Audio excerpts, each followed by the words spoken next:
These automatons. I wonder what lies behind their behavioral patterns.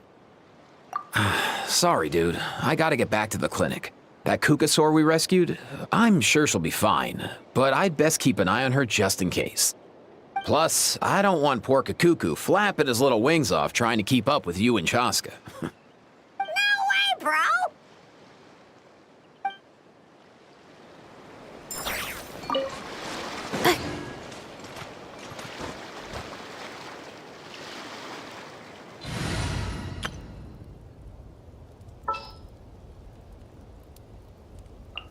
Please select target for cleanup sequence.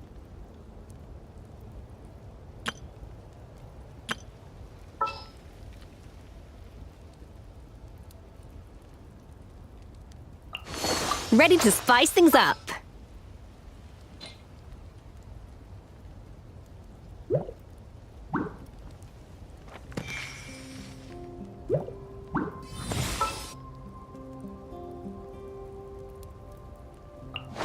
Witness my magnificence!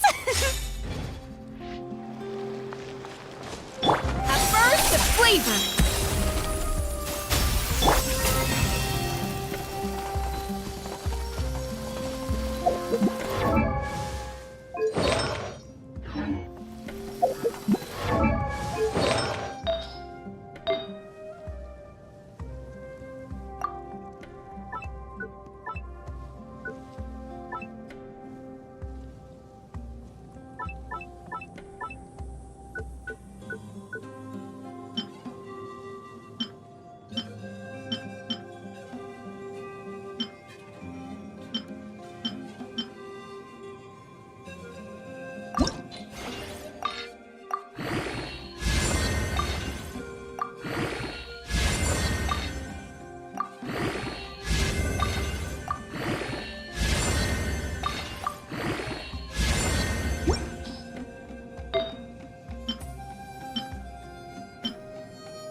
Do you know if Shilonen is... Oh, you're up.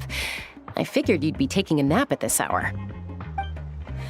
Oh, yeah, perfect. First Moika, now Chaska. Did you come all this way just to make fun of me? Whoa, what a mess! You, looking for something? Well, I have those secret source automatons to thank for all this. Moika wants me to come up with a solution. It's like she thinks I'm a miracle worker or something. But I'm not, so to make up for the difference, I've been spending all day sifting through documentation. Anyway, what about you guys, huh?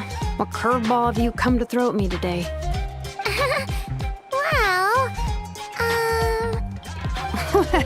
Hold up. Is she a robot? You picked her up on the beach near the Flowerfeather clan, along with this cryptix. Seems like a message intended for the Traveler. A cryptex? Huh.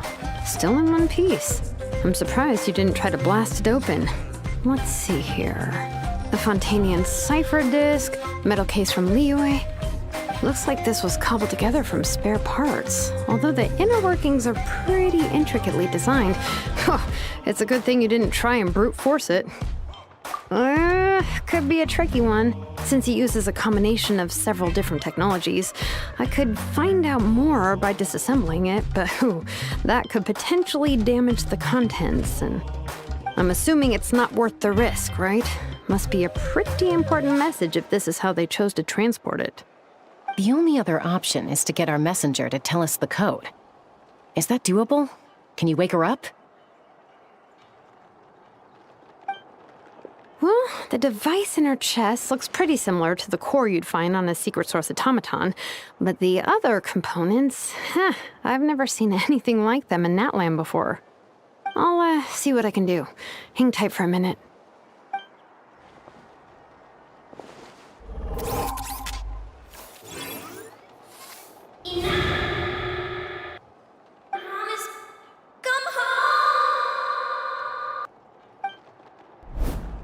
She woke up! All I did was stimulate the core. I did not expect that to work. White. Flying object. Blonde. Traveler. Traveler. Paimon? Wow. You recognize us? Task in progress. Deliver message to Traveler and White Flying Companion. Message location confirmed. Status delivered. You're pretty smart for a robot. Can you tell us the code for the message? Code? Oh, maybe not so smart after all. A code? You know, like a number that you put in to unlock the message? Memory. Missing. What? Memory missing? Yeah, there's always a snag. Is there anything else you do remember, besides these two? Name. Memory missing. Oh, not again! Why would her memories be missing? Can robots even get amnesia? You said something about returning home earlier. Where's home for you? Any memories about that? Return home. Task in progress. Memory missing. Oh, so that's it then. Her memories are gone for good? Not necessarily. Judging by her reaction, it's possible that her memory integrity isn't compromised, just locked behind an isolation mechanism. Yeah, but what does that mean for us, though? In words we can understand. It means she hasn't lost her memories. They're in there somewhere, she just can't access them right now. Like, when you know something, but the harder you try to remember it, the more it gives you a headache. Is that what's going on? Finding near synonyms for headache. Cognition module. Pain. Correct. Robots can feel pain, too? Well, pain can be a useful parameter. Experiencing pain is how baby humans and saurians learn what to do and what not to do. In a similar vein, I've heard that a lot of highly autonomous machines are designed with negative feedback mechanisms for behavioral regulation. Whoa, slow down. Could you simplify that for Paimon? Oh, okay, well, if I call it a curse, is that easier to understand? Imagine if you're a big shot shaman from the Masters of the Night Wind and you send your disciple on an errand to the Flower Feather clan. To stop him from treating it like a vacation, you might put a curse on him that causes a physical and mental breakdown if he strays from the right path. That way, you can be sure he'll stick to the straight and narrow and won't go frolicking off. So that's it then. Not necessarily. Judging by her reaction, it's possible that her memory integrity isn't compromised, just locked behind an isolation mechanism. Yeah, but what does that mean for us, though? In words we can understand. It means she hasn't lost her memories. They're in there somewhere, she just can't access them right now. Like, when you know something, but the harder you try to remember it, the more it gives you a headache. Is that what's going on? Finding mere synonyms for headache. Cognition module. Pain. Correct. Robots can feel pain too? Well, pain can be a useful parameter. Experiencing pain is how baby humans and saurians learn what to do and what not to do. In a similar vein, I've heard that a lot of highly autonomous machines are designed with negative feedback mechanisms for behavioral regulation. Whoa, slow down. Could you simplify that for Paimon? Oh, okay, well, if I call it a curse, is that easier to understand? Imagine if you're a big shot shaman from the Masters of the Night Wind and you send your disciple on an errand to the Flower Feather clan. To stop him from treating it like a vacation, you might put a curse on him that causes a physical and mental breakdown if he strays from the right path. That way, you can be sure he'll stick to the straight and narrow and won't go frolicking off. Jeez. Sounds like the horror story version of Granny Eatsley that parents tell their kids about. The point is, manufacturers often hardwire restrictions like this into autonomous machines to make sure they operate as intended.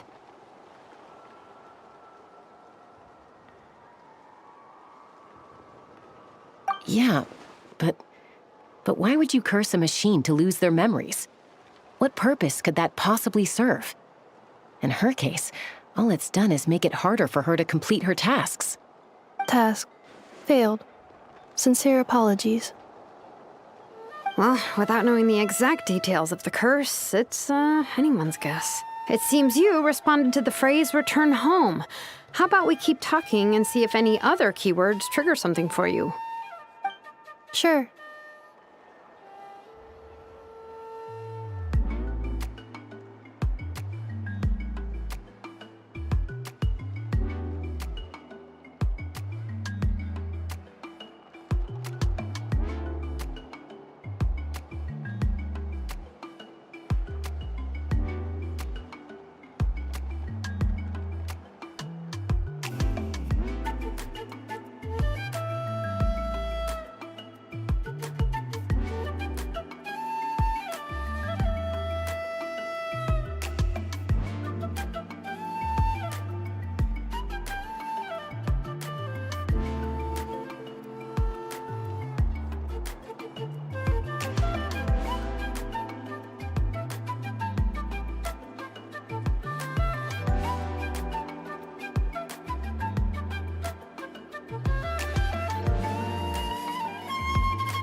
I'm alright.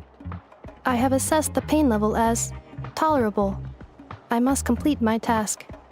Hey, Traveler, have you ever seen a humanoid machine like this? Anywhere else you've been? Ah, of course. Yeah, some of her joints and a few components look pretty Fontanian to me. Fontaine. They make good pastries there. Hey! That triggered something!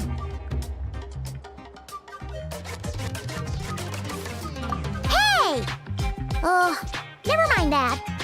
So, is Fontaine your home? No. Oh, okay. Well, that's one promising lead nipped in the bud.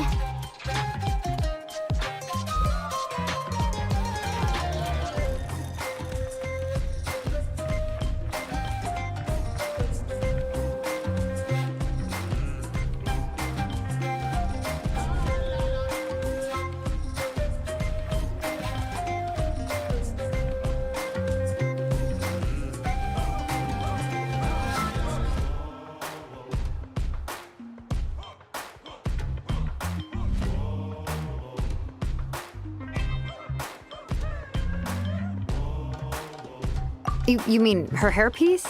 Oh, yeah, I think I know what you mean. What do they call them in Mondstadt again? Mondstadt. The maids there are very hardworking. That's it! A maid! Although, as far as Paimon's aware, the maids in Mondstadt are all fully human. A maid. Okay, that would explain a lot of the internal design choices. So, you're from Mondstadt then? No. How come she responds so much faster when the answer is no? Natlanese core, Fontanian joints, Mondstadt hairpiece. Maybe no single nation is her home. She's just like the Cryptex in that sense.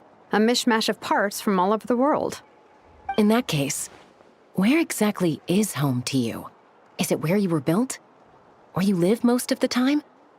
Or a place you can always come back to? Home is just home, isn't it? Okay. Feels like this is getting us nowhere. Any other ideas, Shilonen? How do we get her memories back? If her cognition is impaired, maybe her body is the place to look. I found a lot of interesting things when I was examining her just now. Do you remember this little robot? Apparently, you were together when they found you on the beach.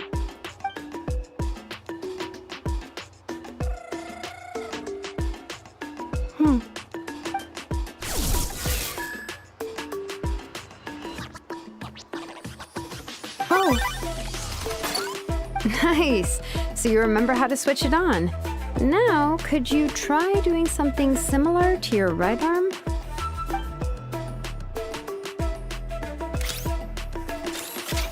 is this a broom? Wait! She really is a robo-maid?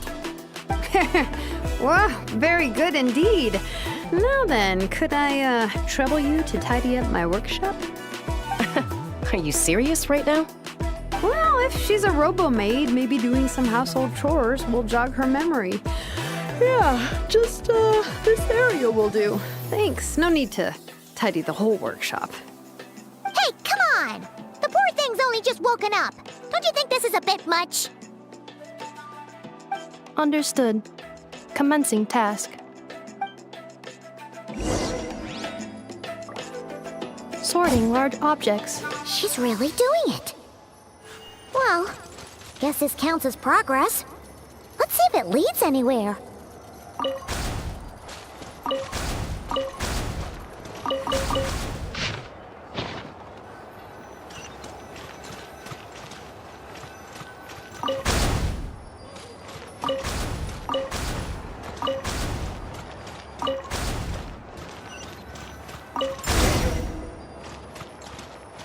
Cleaning floor. Yeah.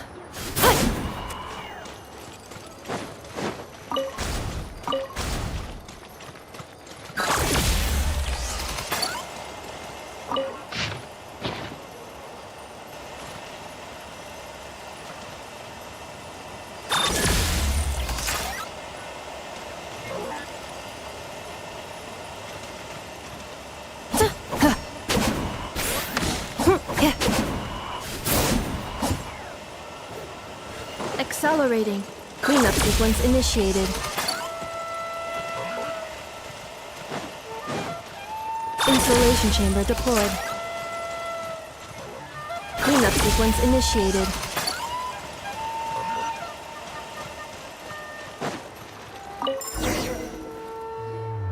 Sorting small objects. Outlander Brigade. When the wind of death blew towards the blonde samurai. Clear and concise descriptions of physical motions but no plot. Category: Martial Arts Instruction. Wait, isn't that a light novel that Seat Lolly left here by mistake?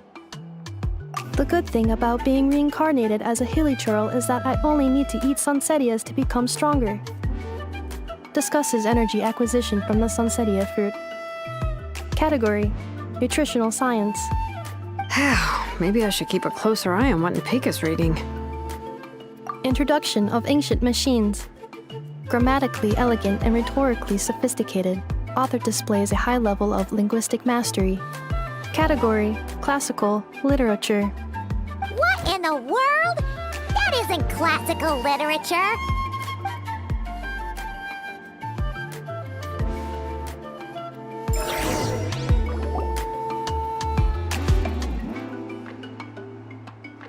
She's finally done. Huh?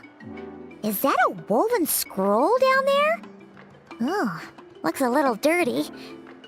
Could you clean it up? Understood. Cleaning woven scroll.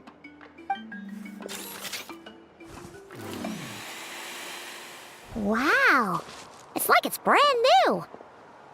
Hey, this looks like someone from the Children of Echoes. Shilonen, is this a relative of yours? Oh, a relative? No. That's Ishkik, ancient name Baraka, founder of the Children of Echoes and one of the 6 heroes. Wait, Baraka? Isn't that your ancient name too? Yep, she was the first recorded bearer of that name. She and her friends went on a mission to defeat the Pyro Dragon. She dismantled many ancient machines built by Dragonkind, hoping to put them to use for the good of humanity. But most of her research was lost to history. It's a real shame. I'm sure we'd all have much easier lives if we had access to all that tech. What happened? Useful stuff like that normally doesn't just get forgotten. Ochcon happened. An old friend of the 6 who ended up ruling Natlan shortly after the war, and went full tyrant. He despised everything to do with Dragonkind, and persecuted everyone who showed any kind of sympathies toward their civilization.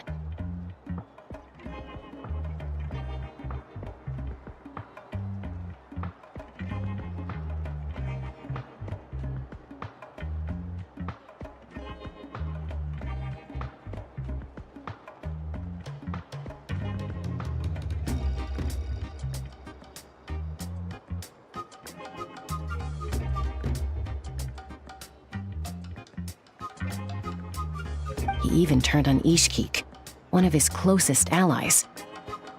Ultimately, she took her own life, bringing a once amicable friendship to a tragic end.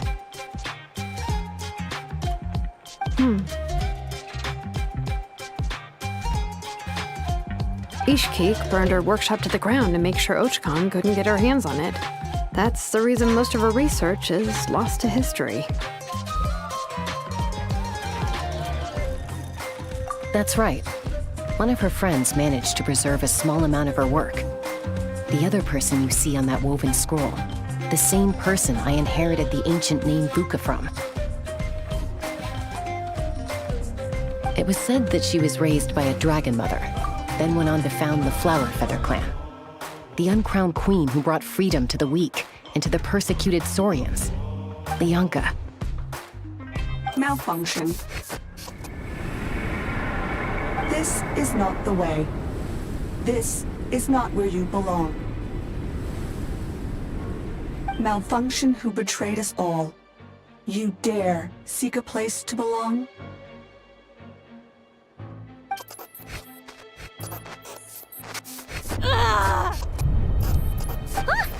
What's wrong? Are you okay? Stay back!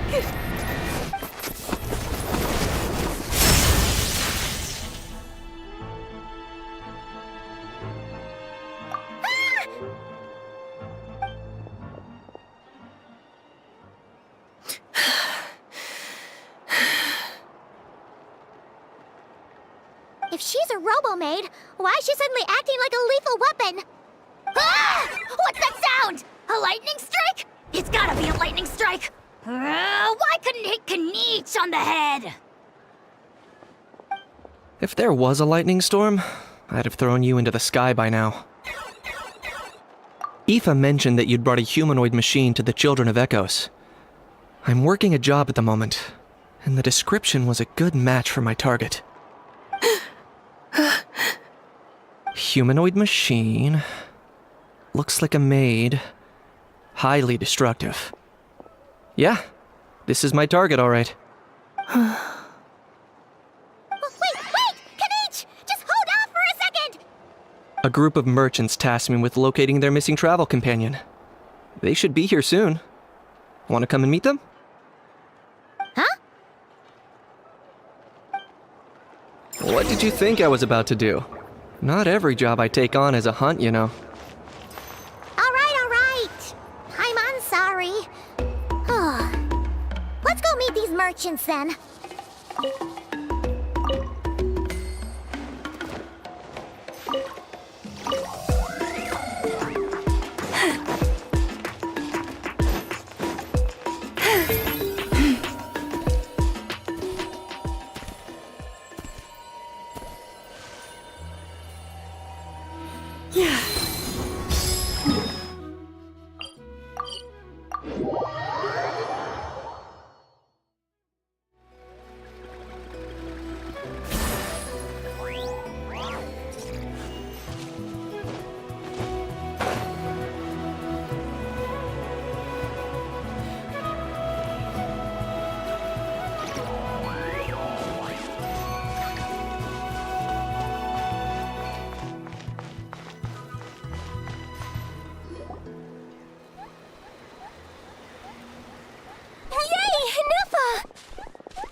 Neffa? Ineffa! They found you at last! Thank goodness you're okay. My apologies. Who are you? Oh no, your memory's gone again? Even your name this time? Again? Liyue, Fontaine, Sumeru. This is quite a diverse crew. So, are you her manufacturers or family? No way. None of us have that kind of skill. She's Aino's handiwork. I know?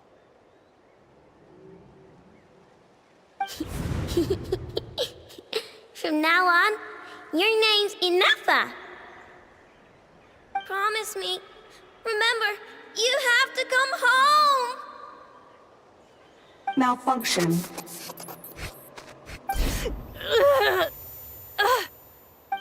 Ineffa!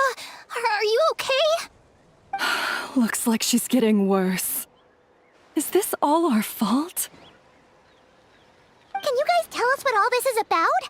Where are you from? And what's wrong with with Ineffa?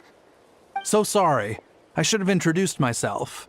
My name's Joachine, and I'm a merchant. This is my wife and daughter, and the rest are friends of the family.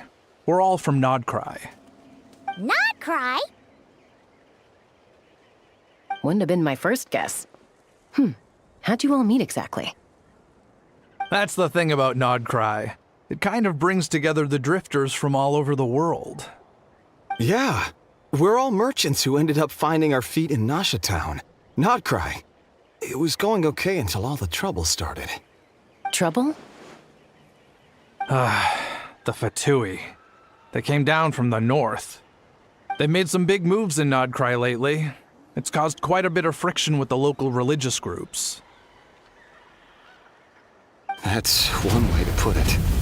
You know what I heard? They pulled the whole moon down.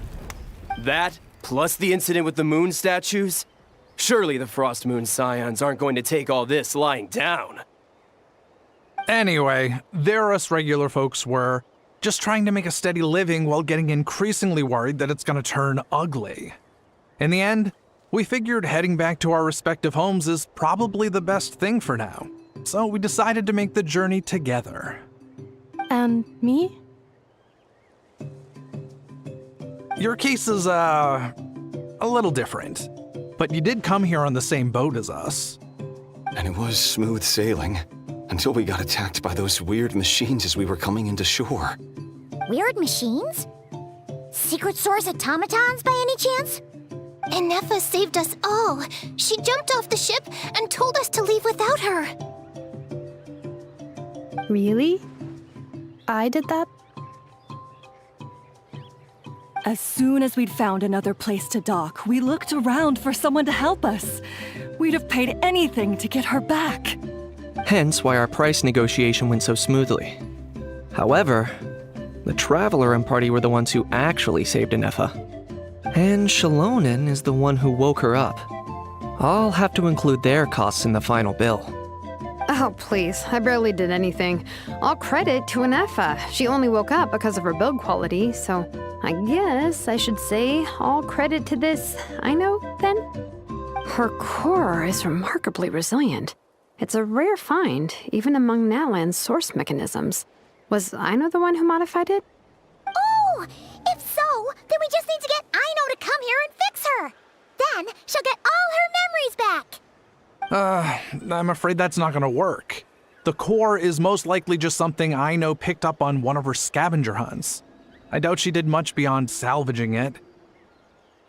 And as for the memory thing, Inefa's whole reason for joining us on our journey was to come to Natlan and look for her missing memories. Please, explain in more detail. All right. Although I've lost count of how many times we've been through this, and I'm only telling you what you originally told me. Although Aino built you, she never could figure out where your core came from or how it works. The only thing she was fairly sure of was that it's not from Nodcry. Things were fine at the start. You'd occasionally forget to pay for your groceries or add salt to a dish you were cooking. But that was as bad as it got. Until one day, you were sweeping the floor, and suddenly you forgot your own strength. Nearly took the entire wall down.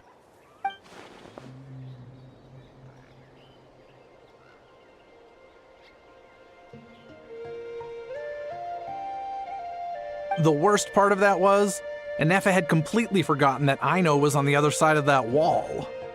Huh? Aino was fine, of course, didn't bat an eyelid. But since then, Inefa has been searching for a way to try and repair herself. Anyway, a bunch of mechanical parts from Natlan showed up in Nodcry recently, and you noticed they bore some similarities to your core. Then you learned that a group of us were planning to return home, stopping off in Natlan on the way, so you tracked us down and joined the crew. Well, does any of that jog your memory? No. Didn't think so. Has her memory loss always been this serious? No. When we first set off, she'd have the occasional memory lapse, but it only lasted a moment. Didn't really affect anything. I seriously doubt Aino would have let her come on this trip if it had been that bad. But then, the closer we got to Natlan, the worse her symptoms got. She was already in a pretty bad state by the time she went to fend off those machine things. And now, I wonder if that battle just made things worse. Poor Inefa. My friends, I know we've only just arrived in Natlan, but from what I've heard, you're some of this nation's top talents. Is there anything you can do to cure her? Anything at all? Perhaps coming to Natlan was a bad idea after all. Well, it's too early to say. And don't forget that before I was interrupted by you guys, I'd just started my deep dive into researching the secret source automatons. My job isn't done yet either. You wanted your travel companion back, safe and sound.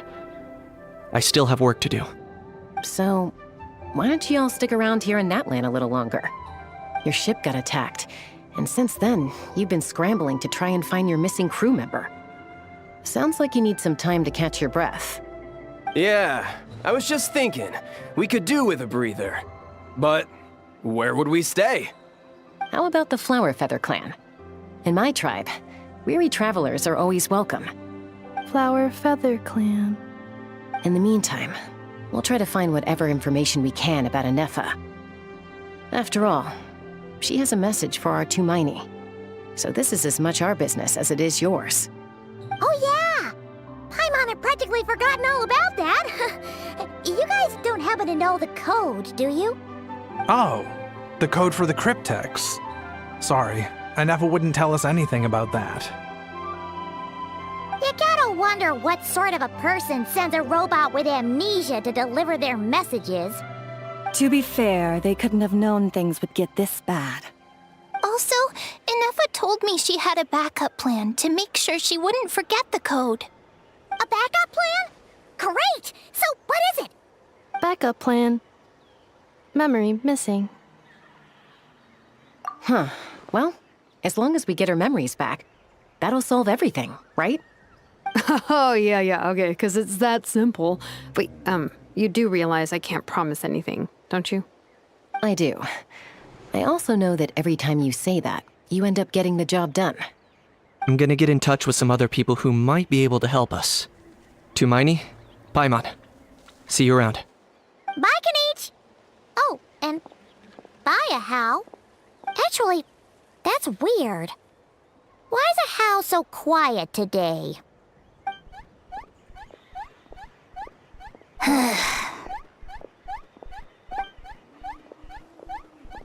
You're being very strange today. Am I? Tell me one strange thing I've said! That's the strange part. You haven't protested to anything I've done today.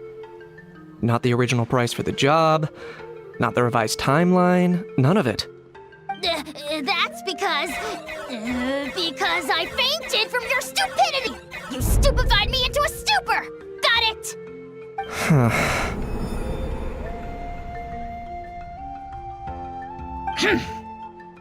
Is something wrong with my memory? Or is that really who I think it is? Who cares? She isn't my problem.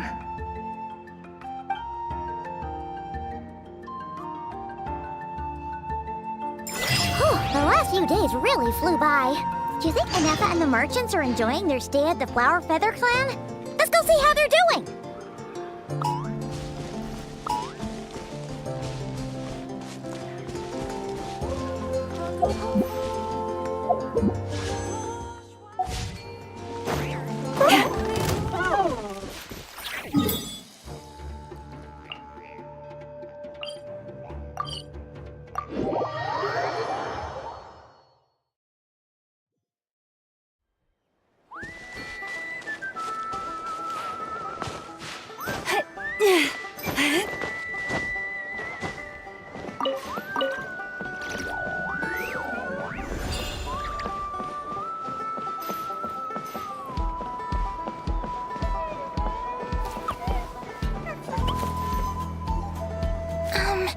Do you think Anefa will like this gift we got her?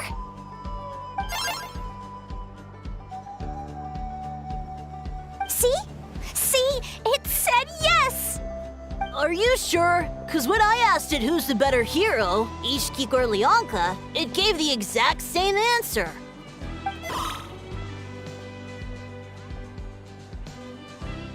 Hey, you hear that? That's the answer it gave when I asked who'd win in a fight between Kukuku and Hao! You guys, it's just making random beeps. Whoa! Is that Tumaini and the flying expert? Beep beep. Yes, it's us. Anyway, where's Anefa? Probably out mopping up those mad machines as usual. There must be a lot of them, because she hardly ever comes back for a rest. Wait, all by herself? Are we sure that's a good idea after what happened last time? Anefa said that since she lost her memories, her cognition module's been running more smoothly, and it's greatly boosted efficiency in cleaning and tidying tasks. I think that was it. Huh. So, losing her memories has somehow made her a better fighter? She's awesome! I saw her carrying a whole pile of beaten-up machines in one hand! All the grown-ups say that they feel much safer leaving the house now, thanks to her. So we thought it'd be nice to give her a little gift. We've tried giving her flowers and feathers, but it seemed like she didn't like them very much. That got us thinking.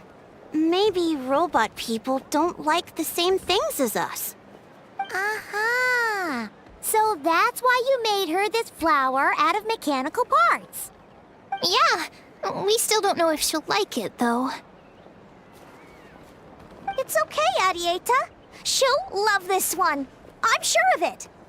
But what if she doesn't? This might be my last chance.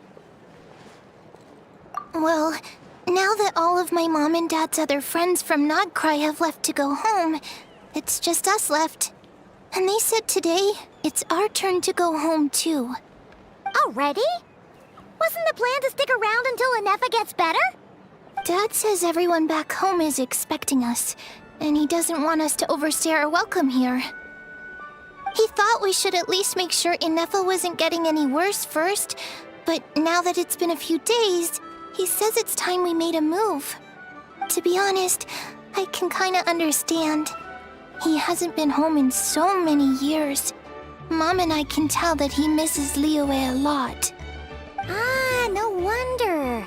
So, what about your mom then? Guessing she's not from Liyue. No, she's from Nodcry. She met my dad after he moved there. I was born there too. He's been there the whole time I was growing up, so he hasn't been home in at least 10 years. Don't worry. We'll write to you and let you know how Inefa's doing. You bet. And when she's all better, we'll bring her to visit you in Liyue. Yeah, so don't worry too much about the flower. I'm sure she'll love it. But even if not, you'll have other chances in the future.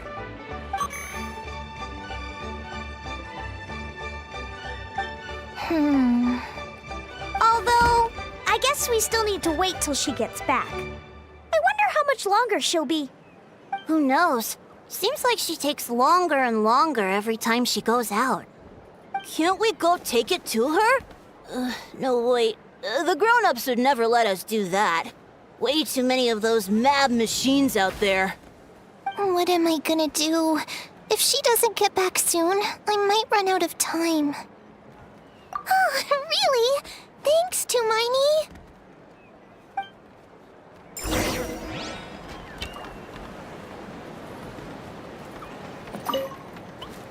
All the grown-ups I know who've been to Liyue say it's a really beautiful place. They have loads of cool toys there too, right? I only know what my dad's told me. He said there's a toy seller at Jehu Rock. Sounds awesome. Once you get there, you have to write to us and tell us all about it. If I can pull off this trick, it'll be so cool.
Threat eliminated.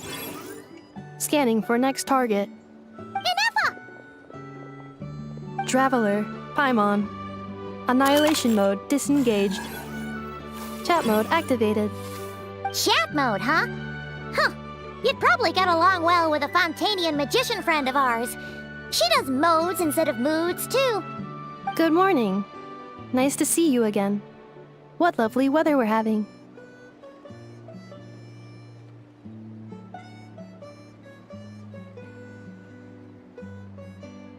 Hey!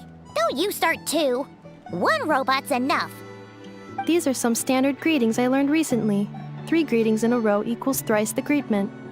Hypothetically speaking. Where did you get greetment from? Never mind. You're doing a whole lot better than the last time we met.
Yes, my cognition and language modules are recovering well. I can now sustain fluid conversation.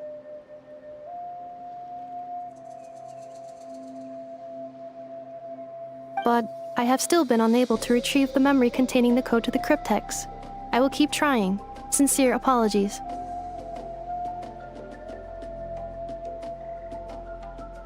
Yes, now that a convenient moment to change the topic has presented itself. What is that object in your hand? A new model of source mechanism?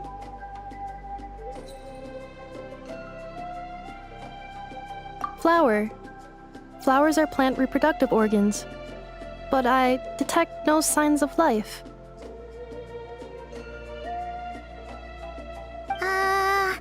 It's more like a flower built from mechanical components. Understood. A flower-shaped machine component. What is its function? Which module is it designed for? Is it compatible with my hardware? It doesn't have a function. It's just for looking at. You know, a cute little souvenir.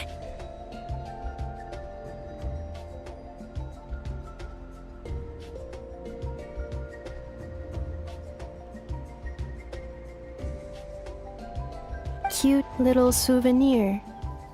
But if it serves no function, for what purpose was it built?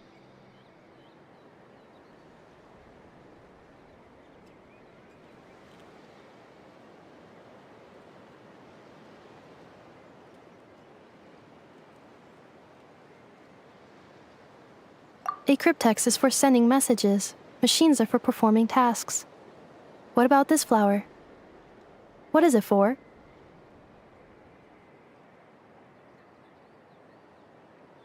Gratitude?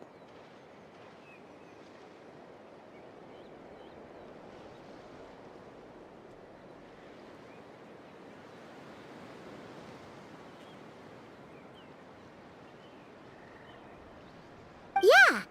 If someone helps you out, you help them back. And if someone gives you a gift, you get them something in return. That's how we show gratitude to other people.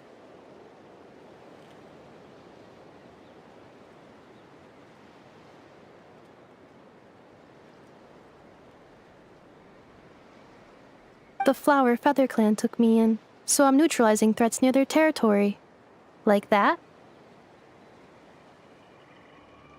Yes, exactly. You got it. So, it all makes sense now, right?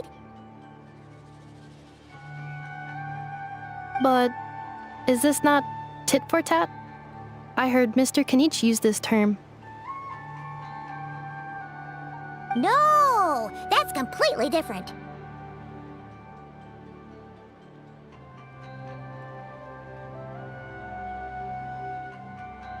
I will. Gratitude. In terms of its purpose, think of it as a memento of your friendship. Memento?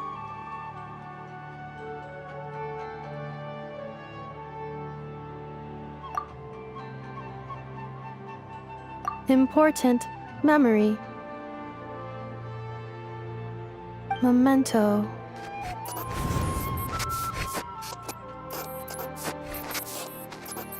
Here, wear this flower. And this feather, too. There. Much better. Gotta look your best for your big journey.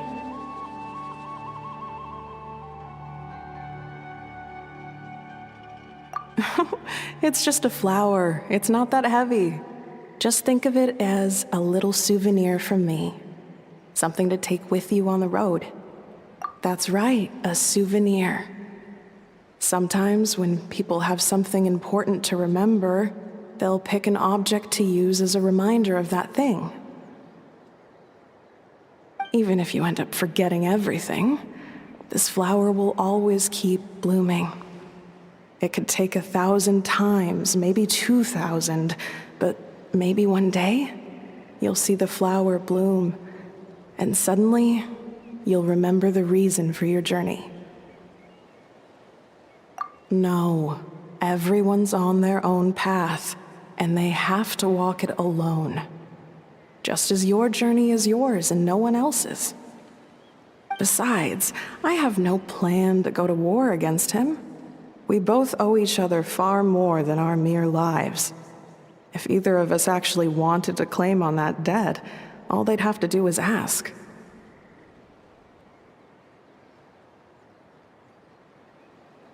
If anything, I pity him. In a way, his situation's not so different from yours. But in his case, it's turned him into something neither human nor dragon. The more he chases the sun, the more it blinds him to the creatures who live by its light. You were once, well, she was once the enemy of humankind. And Ochkan doesn't care to distinguish between you and her like Ishkik and I do. He sees you as the same being.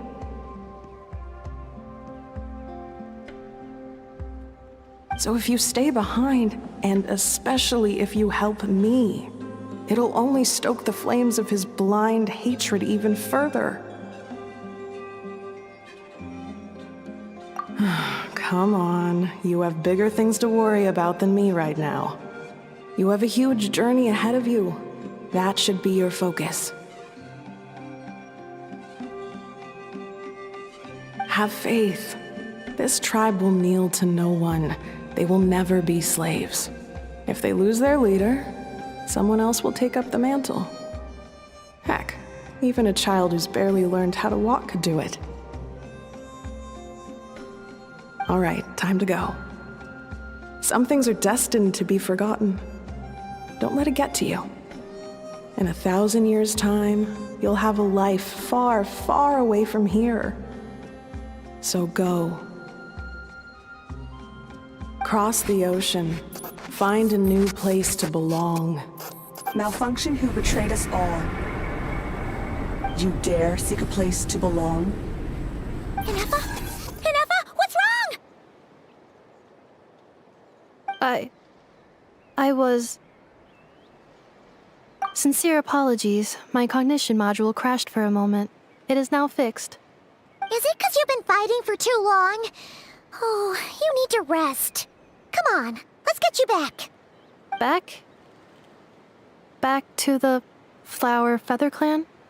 Yeah, of course. Everything else aside, Auntie Ada and her folks will be leaving soon. Don't you want to say a proper goodbye? Yes. The closer I am to the Flower Feather Clan, the more erratic my cognition module becomes. Occasionally, unidentified data surfaces from my memory banks.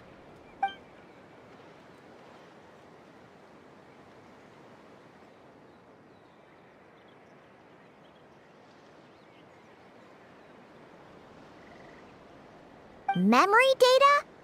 So, what about that curse Shilonen mentioned? Does it not hurt to remember anymore? It does. Even now, it still hurts. I have merely switched off the corresponding facial expressions to avoid making other people uncomfortable.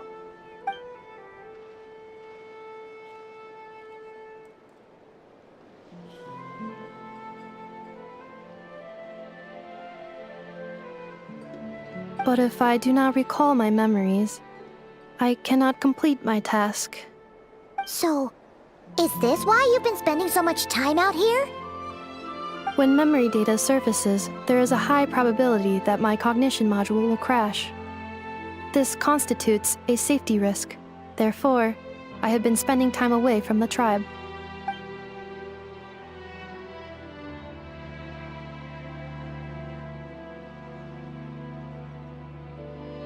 Yeah, exactly! Whatever happens, we'll make sure things don't get out of hand.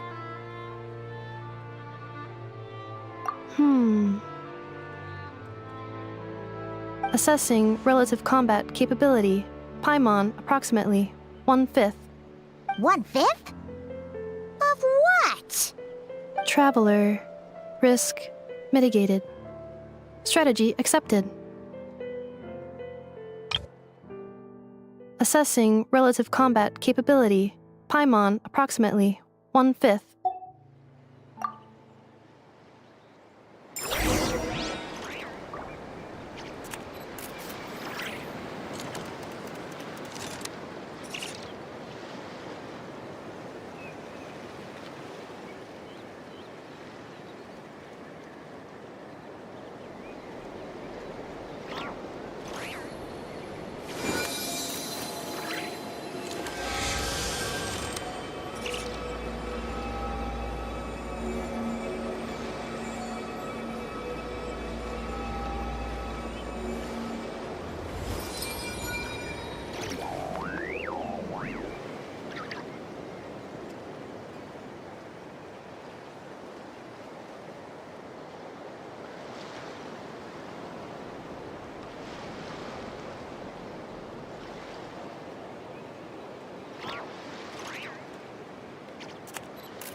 If ever you find that the animals in Nodcry behave in ways you do not understand, just ask me and I will explain.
Have you decided where you will go from here?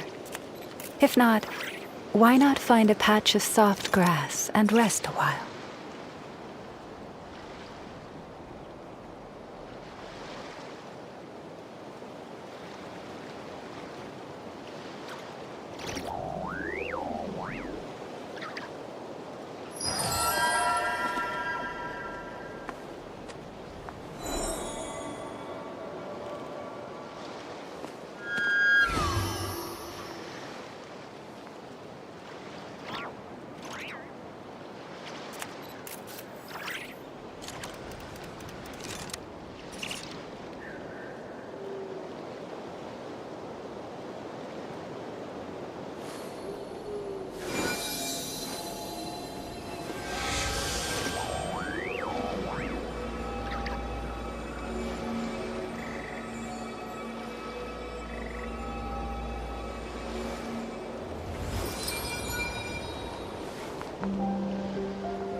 If ever you find that the animals in Nodcry behave in ways you do not understand, just ask me and I will explain.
Even when the night is gone, and even when the sky is hidden from view, still the moon shines its light upon you.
Have you decided where you will go from here?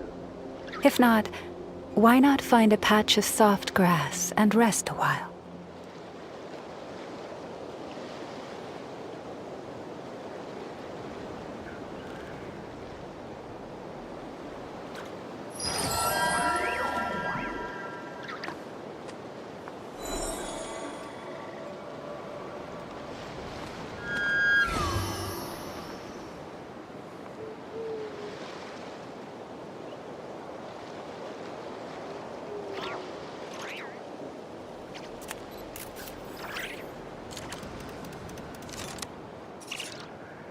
Even when the night is gone, and even when the sky is hidden from view, still the moon shines its light upon you.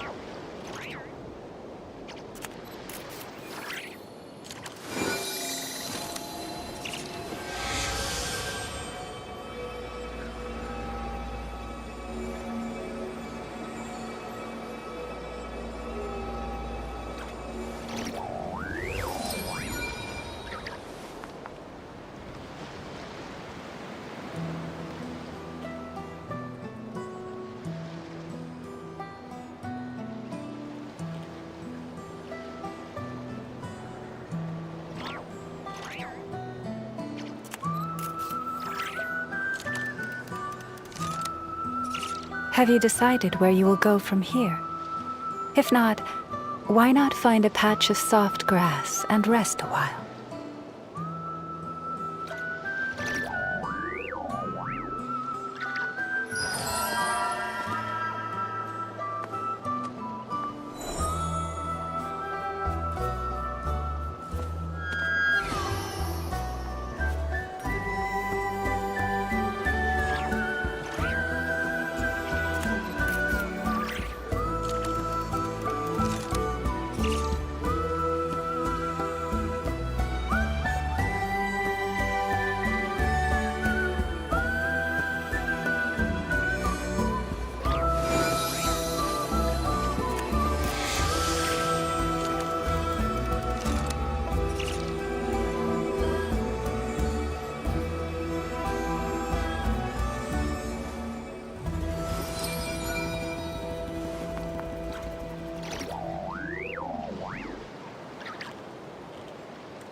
Even when the night is gone, and even when the sky is hidden from view, still the moon shines its light upon you.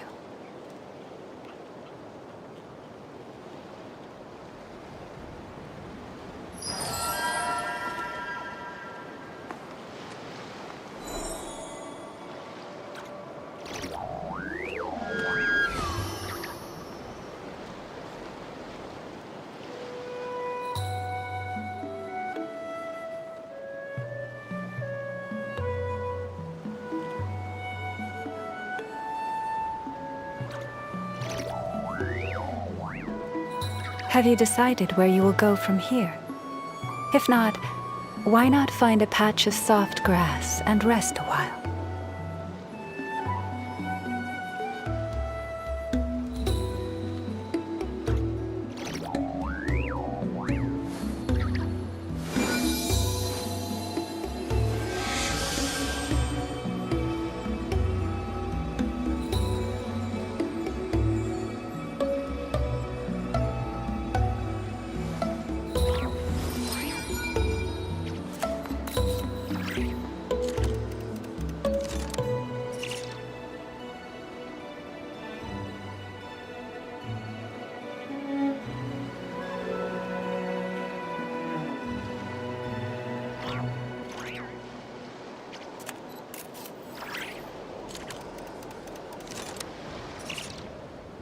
Even when the night is gone, and even when the sky is hidden from view, still the moon shines its light upon you.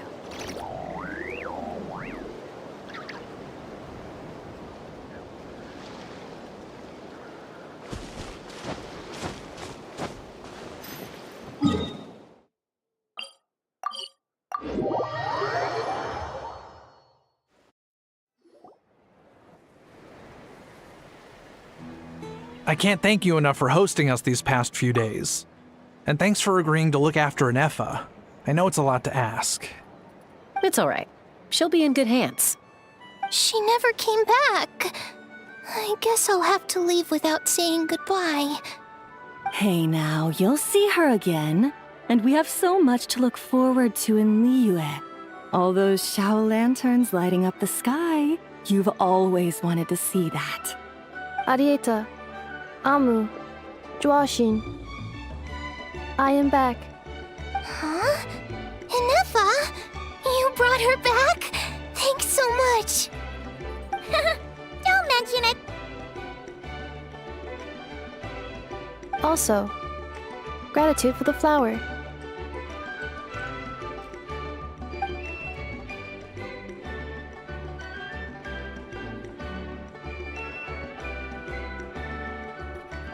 What does it feel like to know where you are returning to?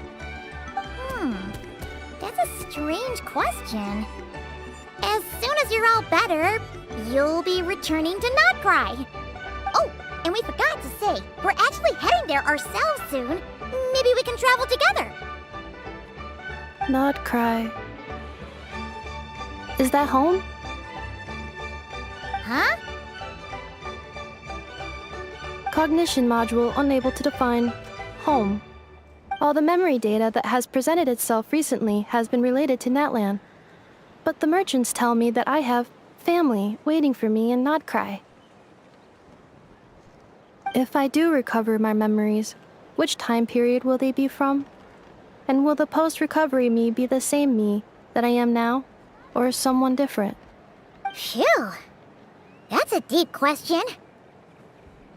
What is it that you're afraid of? Are you worried the new you will be so different you don't even recognize her? Finding near synonyms for mind and conflict. Cognition module. Split. Yes. Once I have been split, will it change the way I define home? Now that's a tough question. A lot of people and a lot of Saurians spend their whole lives searching for an answer to that. But if you want my opinion, home is somewhere you can always return to, wherever that might be. No matter how far you fly, there will always be someone back there waiting for you. No matter how battered and bruised you get, you can always go back there to rest and recover. I guess you could say it's somewhere you belong. Wherever it is that your memories guide you back to, I'm sure it'll be somewhere you feel safe, somewhere you feel you belong. Of course, everyone's situation is different, and I don't know how applicable my experience is in your case, but consider it a reference point, I guess? Okay. Recorded under reference data. And at the end of the day, I mean, who says you can't have more than one home? There's no law against it.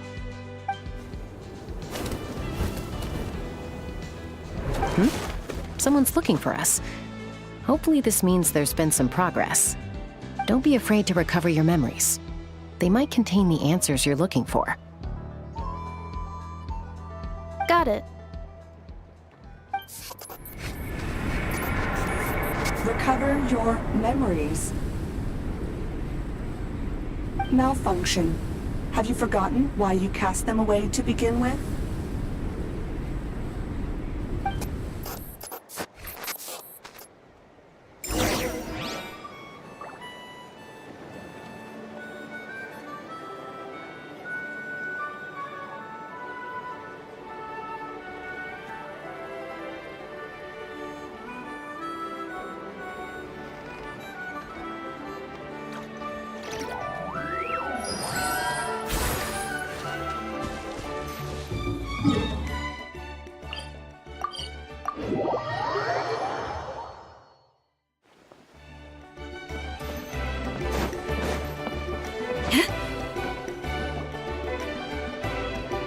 Oh, it's St. Lolly. Didn't think it'd be you.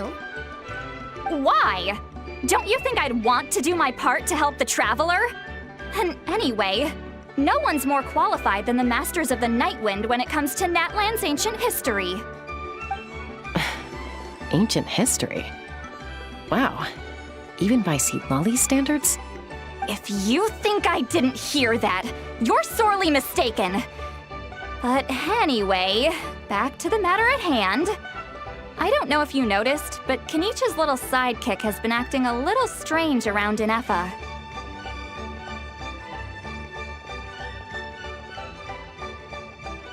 After you parted ways, Kenichi put him in timeout for 3 whole days and nights. Then he had Aoife send Kakuku to torment him for another night.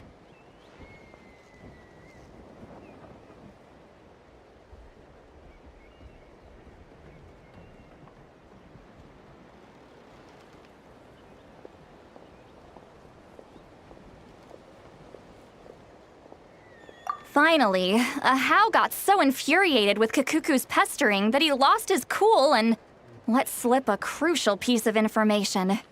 2 words. Sovereign ruler. Sovereign ruler? So what? Isn't that just how he introduces himself? It is, and I always assumed it was a load of hot air. But apparently not. Turns out the title refers to the 13 dragon lords who ruled Natlan in ancient times. Wait, really? How? It took me forever to figure this out.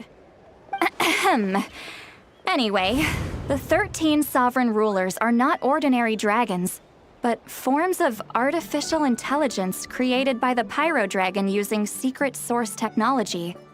They had superior intelligence and greater authority than even the ancient dragons themselves. Each ruled over a portion of Natlan's territory. But one by one, they disappeared during the war with the heroes.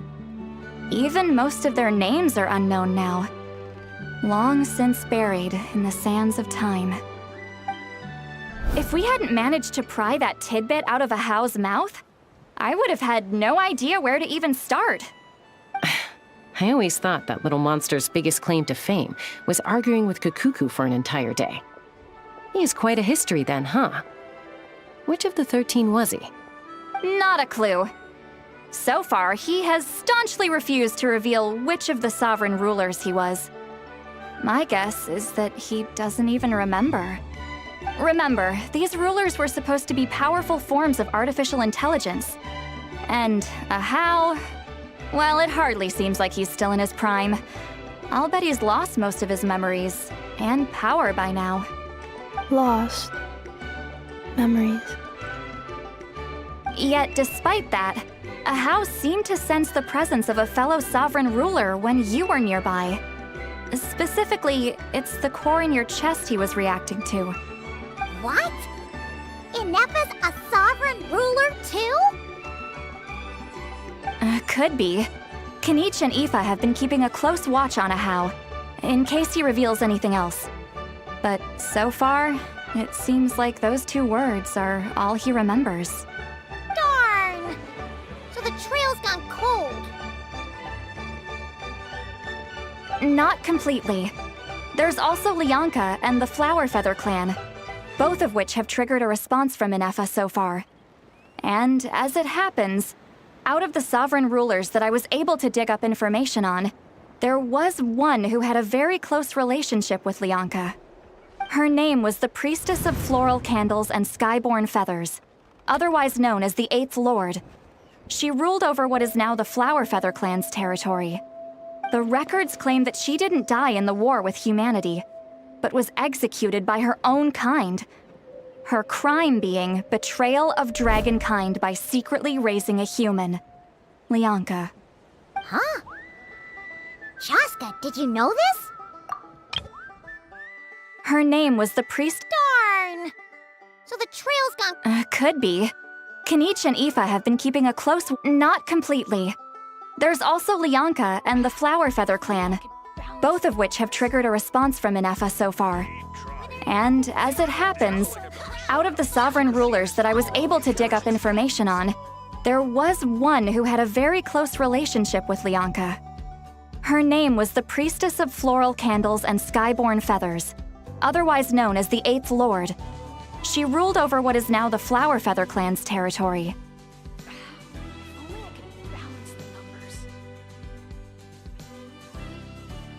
The records claim that she didn't die in the war with humanity, but was executed by her own kind.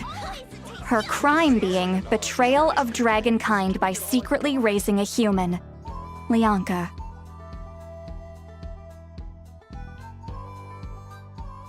Huh? Shaska, did you... Some of it. Our tribe's origin story has Lianka being raised by a dragon. And of the 6 heroes, she had the closest relationship with dragonkind. After raising her, her surrogate mother then encouraged her to leave the nest and seek her own path. She traveled far and wide, settling disputes between humans and Saurians. She didn't pick sides based on past grievances between humanity and dragonkind. She stood up for the weak, protecting them from those more powerful who sought to exploit them. Gradually, a community of like-minded people and Saurians gathered around her, united by their desire for freedom and equality. And that was how the Flower Feather clan began. But that's as much as the legends say. They never mentioned her dragon mother's name, or what became of her in the end.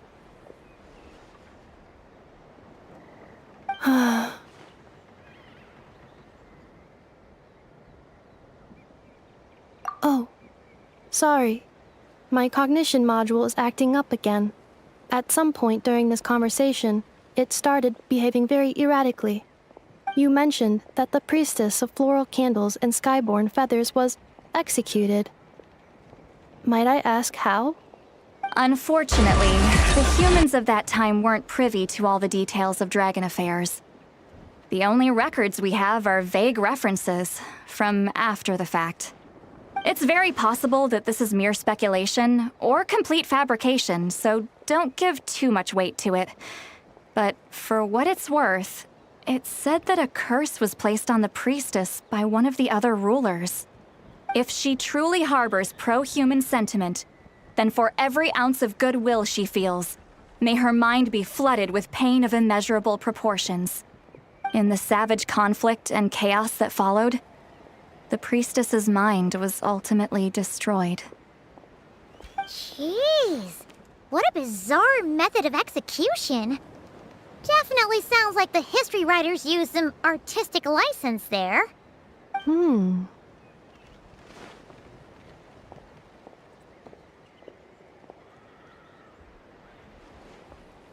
I'm fine. This didn't seem to trigger any erratic behavior. So, do you think that my origins have something to do with this sovereign ruler? Interesting.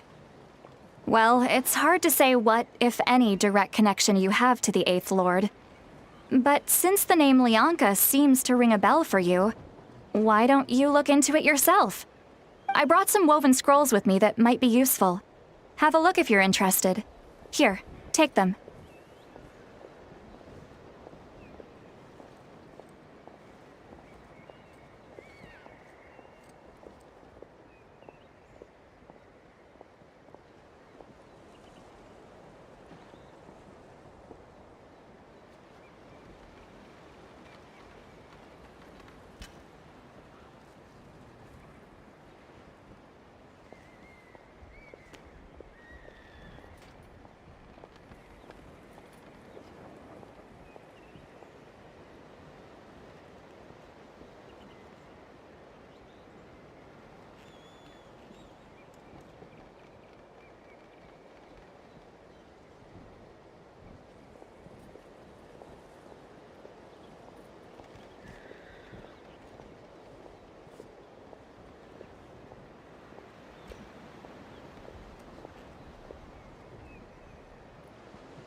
Don't say anything.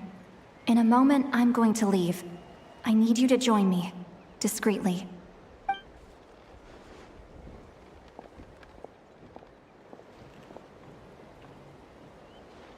It's just a little spell based on our prior experience. I'll explain everything shortly when you catch up with me. Well, I need to get going now. If I find out anything more, I'll keep you updated.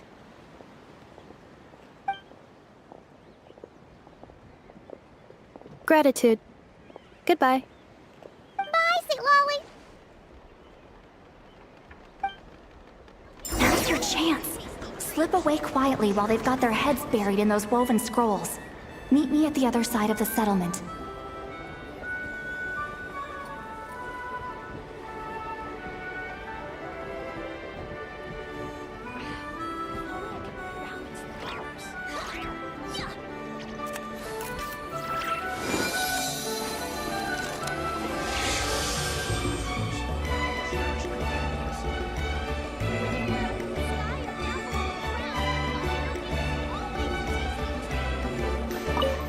Would a machine created by dragons really betray its own kind?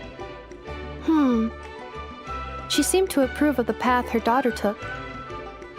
But what about her? What path did she take?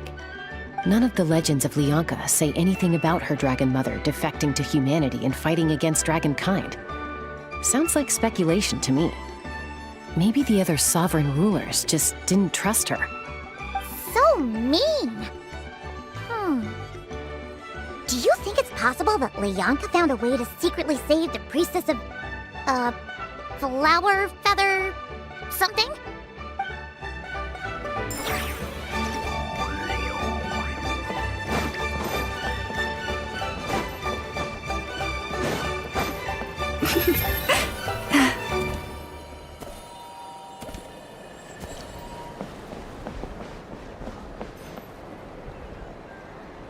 Hello, traveler.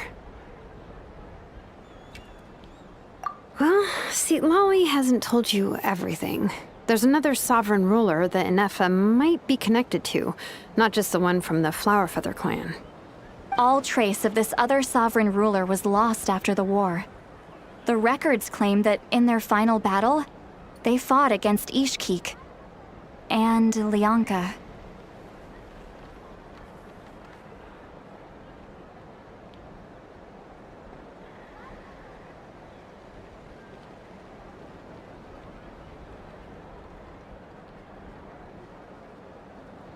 It was, my idea. I suggested we bring up the Dragon Mother first and see how Inefa responds. And, well, Seat Lolly has debriefed me on how it went. Apparently, she barely reacted, despite a very strong reaction to the name Lianka. And to me, that says we need to tread very carefully when probing her about the 11th Lord.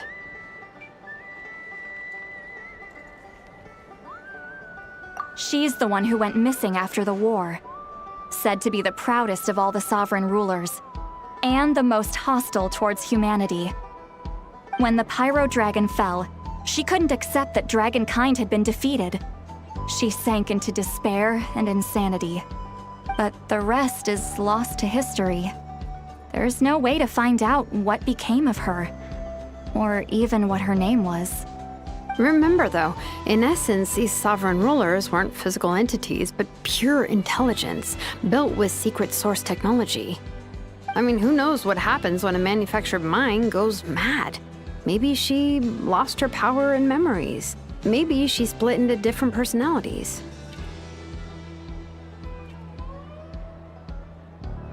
The point is, if Inefa really does originate from the 11th Lord, then we need to... What? Have her taken out? Because of some baseless speculation? How would that be any different from what they did to Lianka's mother? Chaska, what brings you here? Anyone with a brain could see you were up to something back there. Unless it's a Paimon brain. Or a robot brain. Okay, you got us. Actually, we never intended to cut you out of this. It's just that see, Lolly's spell only works on the Traveler. But Chaska, I'm telling you, we have legitimate concerns here. This is not baseless speculation. Ever since Ineffa set sail for Natlan, the secret source automatons have been getting increasingly aggressive. It's as if they're drawn to each other. Ineffa could well be the 11th Lord herself. And if so, then the moment she recovers her memory, all of us, all of humanity, will instantly become her enemy. I've been keeping an eye on movements at the Flower Feather clan. Whatever she was in the past, and whoever she becomes in the future, I trust who she is today. Even if the past and future Ineffa are a completely different person from who she is now? If you're suggesting that there's a volatile force within her, threatening to rise up and take over at any given moment, that makes two of us. But no one ever gave up on me. Not Mama Bird, not Koichi, not my dad. So what right do I have to give up on her? If Lianka was here, I have every confidence that she'd say the same. Besides, even if the 11th Lord rises again and declares all of us her enemy, the solution is simple. We defeat her. The heroes managed it, so there's no reason we can't too. Fine, fine. I had a feeling this might be your reaction. Look, I get it. You're only acting like the villain here to make us realize how serious the situation is. You know how I know that? Because when I was a kid, they brought me to you for treatment, and you didn't give up on me either. Yeah, well, playing the villain is a force of habit for old Granny by this point. Just know you've been warned, all right? Watch out for any new developments and make sure you know where she is at all times.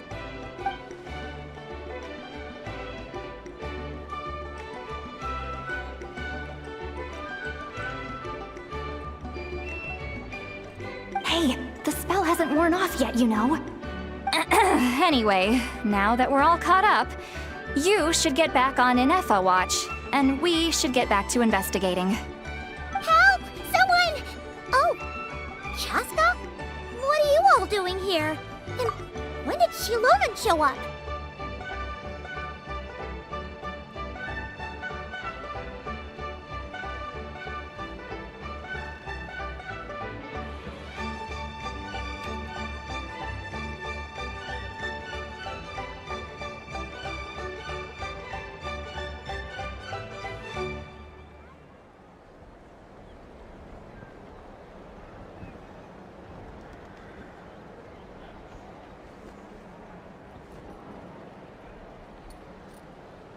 Paimon, you were supposed to stay with Ineffa.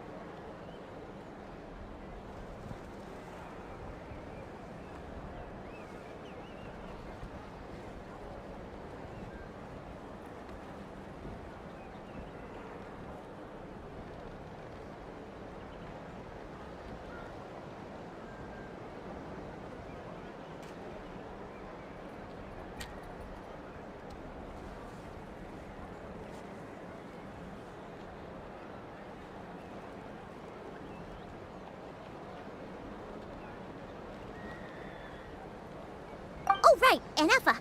Something weird happened. She got halfway through those woven scrolls and then flew off all of a sudden. Paimon tried to stop her, but she wouldn't come back. Did something trigger a new memory? This doesn't make any sense. She barely responded when we were chatting. What could it be? No idea. But it must be something important, because she sure looked like she was in a hurry. Also, she said, Annihilation mode activated. Okay, Chaska, you're our eye in the sky. Find out where she's gone. We'll inform everyone else. Tell them to be on high alert. Roger that.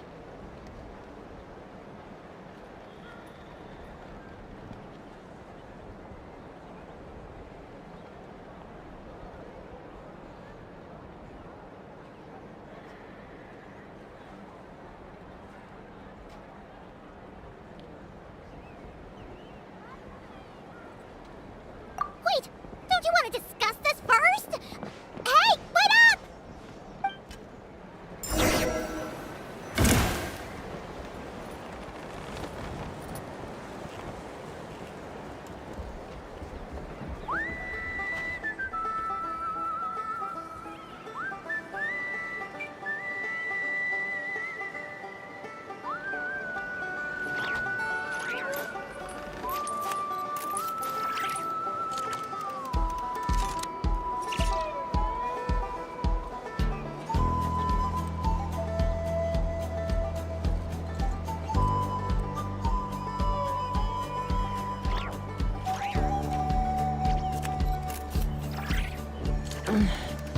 I'm a little out of practice these days.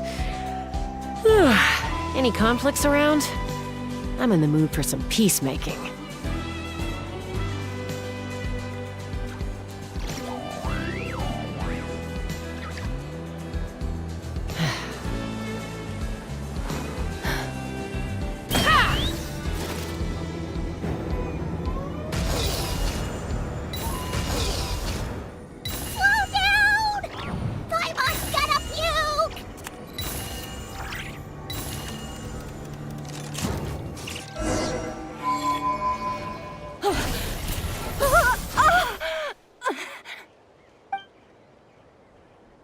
Target acquired. Activating annihilation mode. Whoa! Are these all secret source automatons?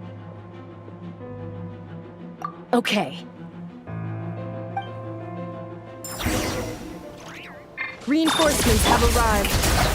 Traveler, Paimon, Chaska, Gratitude. Not now. Save it for later.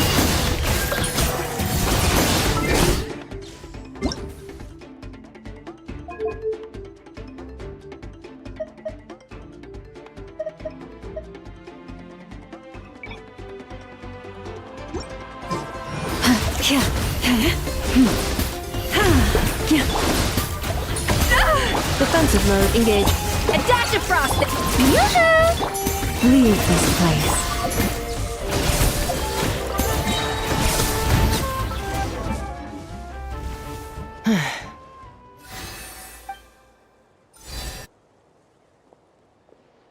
Threat eliminated.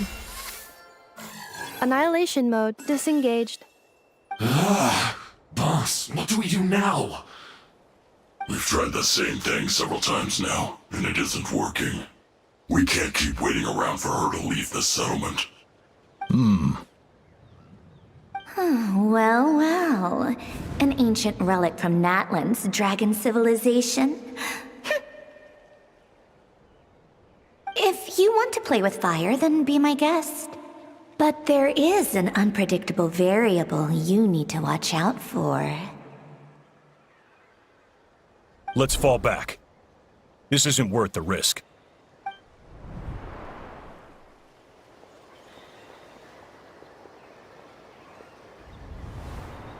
Hamu, Hadieta, are you okay? I'm fine, but Mom's hurt. I'll be okay. I just hurt my ankle. Inefa got here just in time. Why would they do this? Why? Look, no one could have known the automatons would ambush you here. Don't blame yourself. Wait, how did Inefa know to come here? Did she sense that they were in danger? Yes, I heard the secret source automatons talking.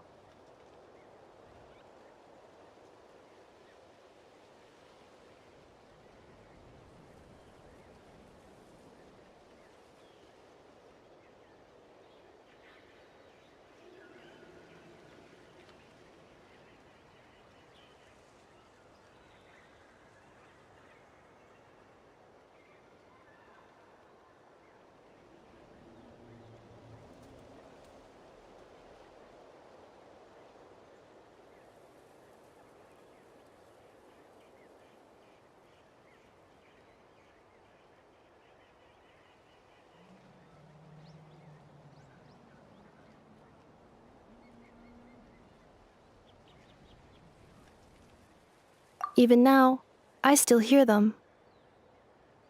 Really? Paimon doesn't hear anything. Hypothesis. Language module requires translation functionality. Please wait.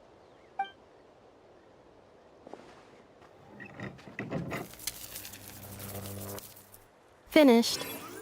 Please try again. Whoa, that was quick. How come you're so familiar with their architecture? I have seen them many times before.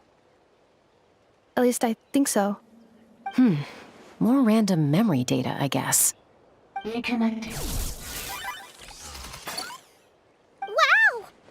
It's actually literally talking. Hey, what do you think you're playing at? Why did you attack us? We're under the Fatui's control. They made us attack you.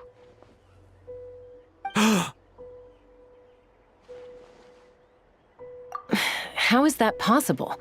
The captain's soldiers certainly aren't capable of this, and besides, we know everything they're up to. Has another Fatui regiment infiltrated Natlan? The Fatui invaded my territory, so the automatons went haywire. Ugh! Why is it getting so choppy? Bad signal, maybe? Hypothesis. Distance to signal source increasing, transmission compromised. Combining these words with what I've heard so far, I believe the full message should be, the Fatui invaded my territory, so the automatons went haywire. Oh. So all the recent automaton attacks, the Fatui were behind it all along? They stole my privileges and took control of the automatons. They stole my privileges and took control of the automatons. No!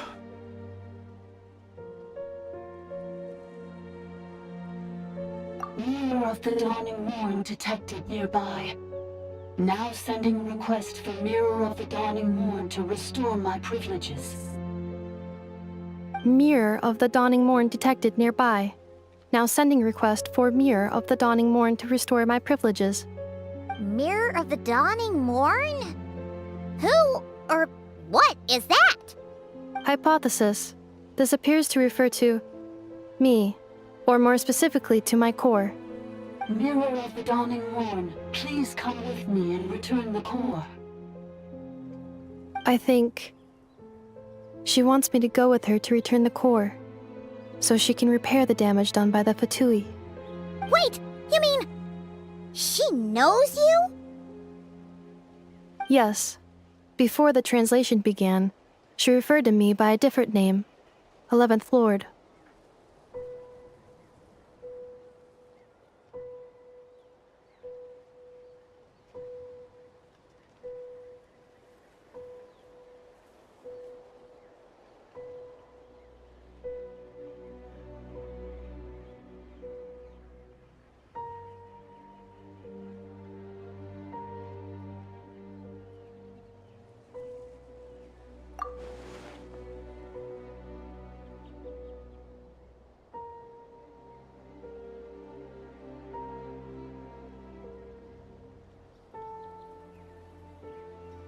What?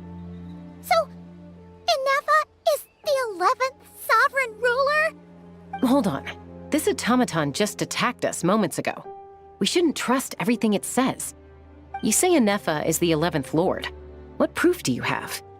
Return to the 8th Lord's territory, and you can restore all of your memory data.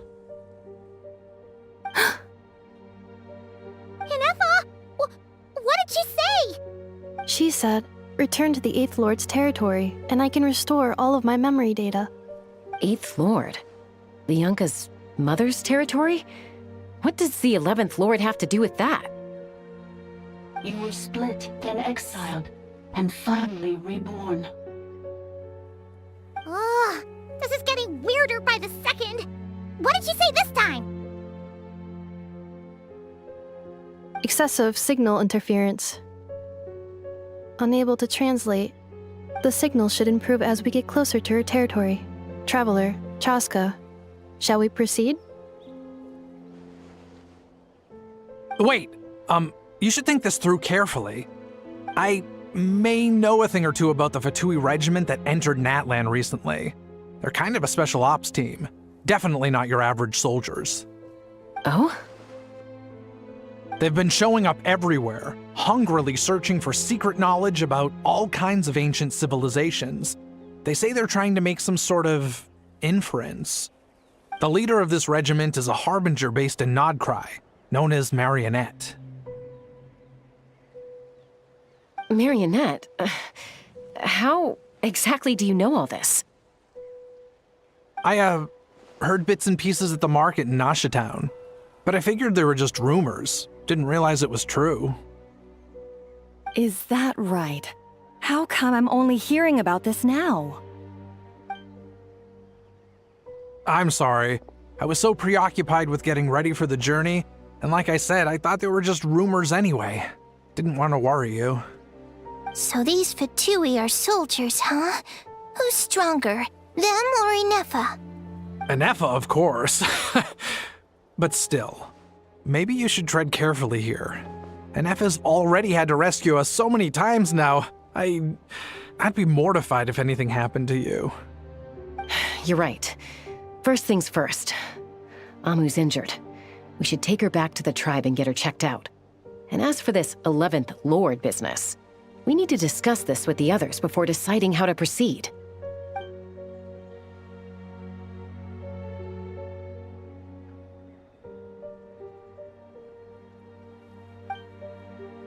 Look, I know the news about the 8th Lord and Marionette is very concerning. But we should probably come up with a plan before checking things out. Understood. Destination canceled. Yes. New destination, Flower Feather Clan. Traveler, Inefa, could you check that the coast is clear? I'm gonna patch up Amu, then head out. Understood. Commencing task. Arieta, I need you to go keep Mom company while the doctor takes a look at her. Dad has some things to take care of, so I'll be staying out here a while longer. You're not coming back with us. Why not? Dad's gotta pack up the luggage and make sure all our goods are safe. Don't forget, they're our ticket to a great new life in Liyue. Don't worry, Dad will be back very soon. I'm sorry, girls. I promise it's going to be okay. I'll get help as quickly as I can. If anything happens, save yourselves first. Huh? Why'd it stop moving? Has it malfunctioned on us? Liyue, merchant. His portrait is hung up at the Fatui stronghold.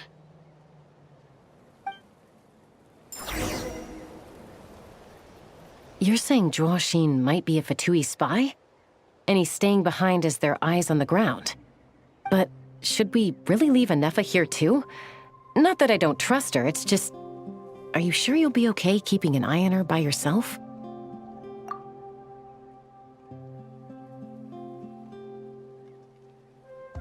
You're not wrong. We need all the intel we can get on Marionette and the Fatui. As far as I'm concerned, they're a bigger threat than any sovereign ruler. Still, even with your abilities, be sure to stay on your guard. And not just because of the Fatui and the 11th Lord. It's that automaton, too. I'm still not convinced we can trust it. Why the sudden request for assistance from the 8th Lord's territory? Are we supposed to believe that Lianka's mother survived? Surely there'd be at least some mention of that in the tribal legends. I don't know. Something just doesn't add up. Hey, Chaska! Amu's ready to go! That's my cue. I'll be back with the others as soon as I've gotten Amu and Arieta to safety. If you have to leave the area for any reason, be sure to leave a trail.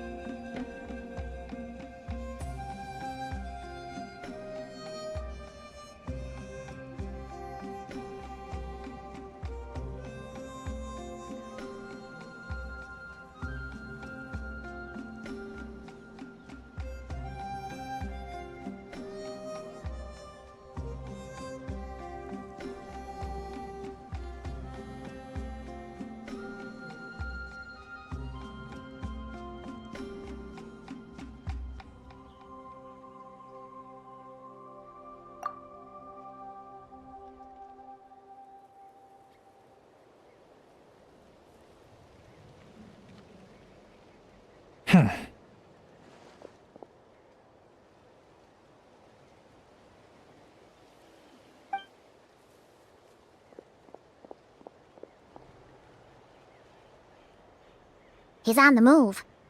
Huh. So much for keeping the goods safe. Do we think he's going to meet someone? Should we tail him? He won't know he's being followed. This could be our chance to get our hands on some really useful intel. Either about the sovereign rulers or this marionette person. Shall we follow him? Got it.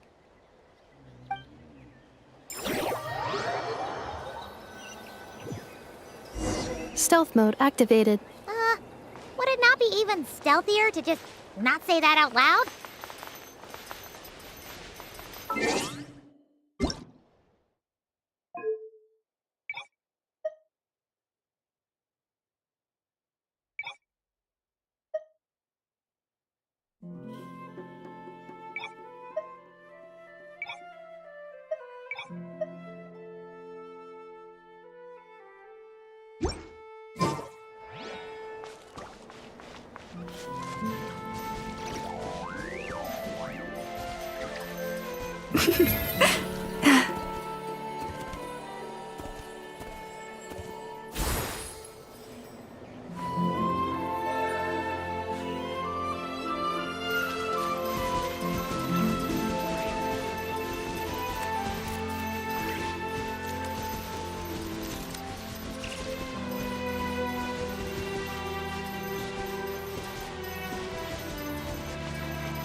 Now, why would someone dig a random tunnel in the middle of nowhere? Unless it's the entrance to one of the sovereign ruler's territories! The territory was sealed by Lianka. This was once one of the secondary access tunnels. Hey, that was pretty clear this time. What's changed? Getting closer. Increased activity in language module. Lianka sealed the territory to stop Ochkan finding it. Huh? You're breaking up again! Oh, looks like the signal's still pretty choppy. Lianka sealed the territory to stop Ochkan finding it.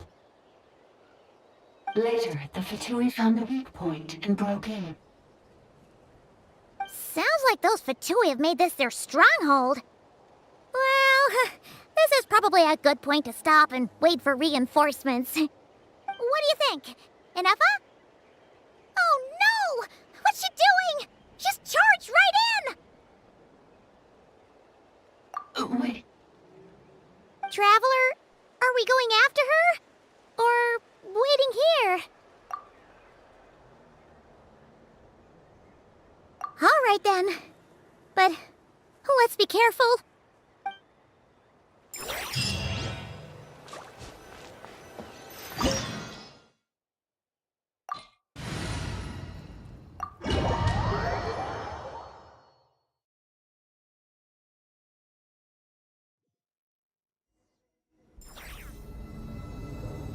Ah, there she is! Inefa, wait for us!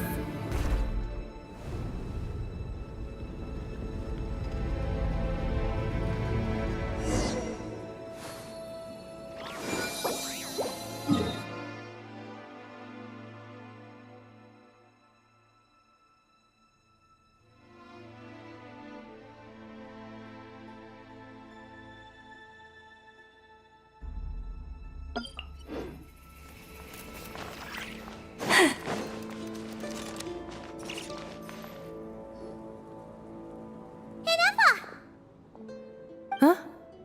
Where is this? Are we inside the territory? Yeah. Did you black out or something? You just took off. Cognition module unstable. Attempting to refresh. It appears that it was accessed by an external source. Sorry, it was me. I summoned her by similar means to those used by the Fatui to control the automatons.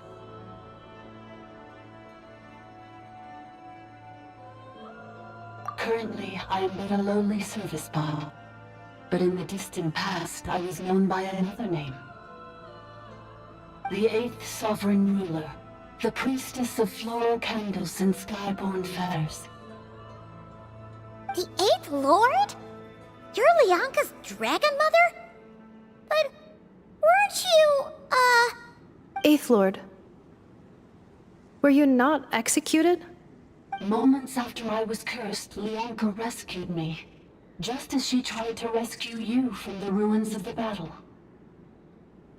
Leonka rescued me? Memory. Missing. Yes, Leonka changed your memory settings to make you forget. But she did it to protect you. It is the only way our kind could escape from the curse. How does forgetting everything protect me?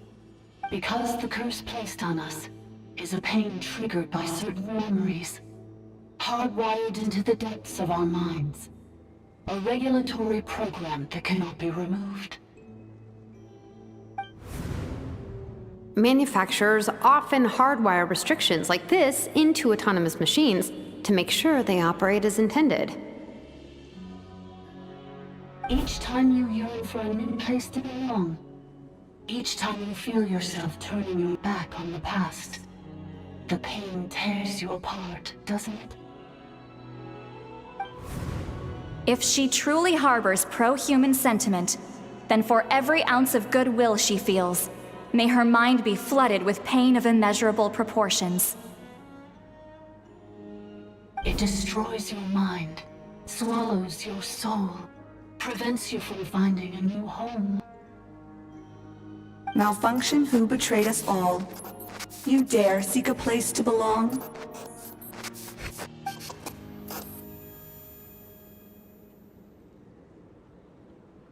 That's why forgetting everything grants temporary relief from the pain.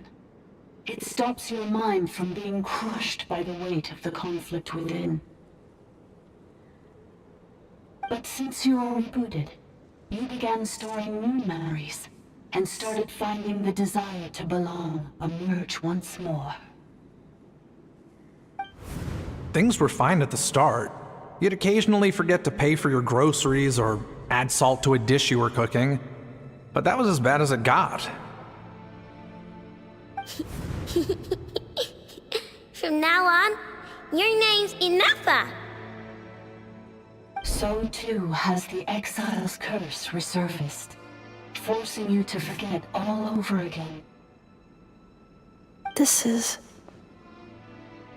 a lot to process. Oh no. Automated defense system activated. Privileges overridden. Come quick. Stop the Vitui.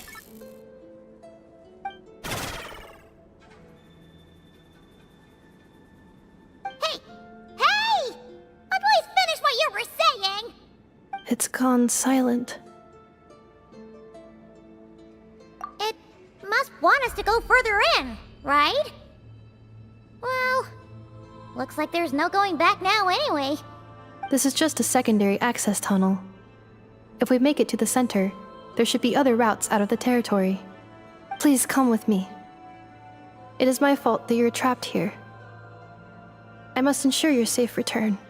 Oh, don't look at it like that. We gotta make sure you get back safely too. Yes, I too must return.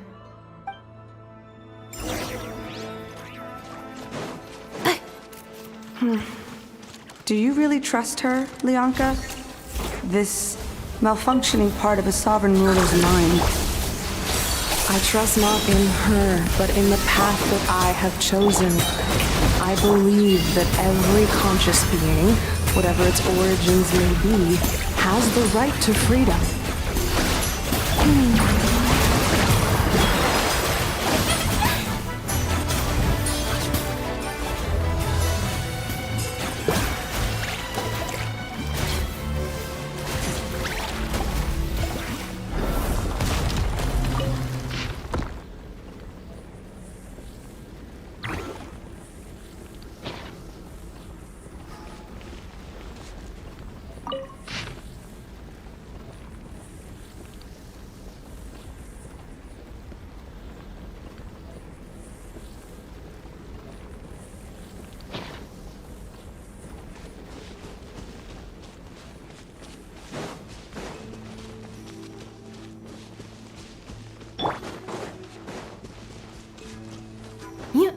Accelerating.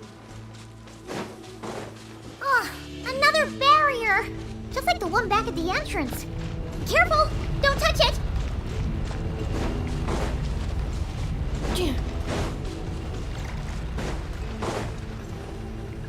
Accelerating.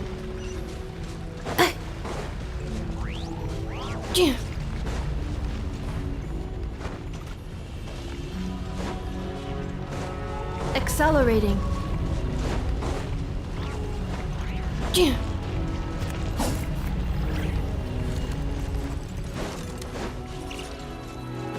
Accelerating. The curse will bring you pain, and your memories will crush you. It's the same fate they subjected my mother to. But with this core, you will forget everything for a while. Any memories that evoke a desire to belong, and all your pain along with it, they'll be...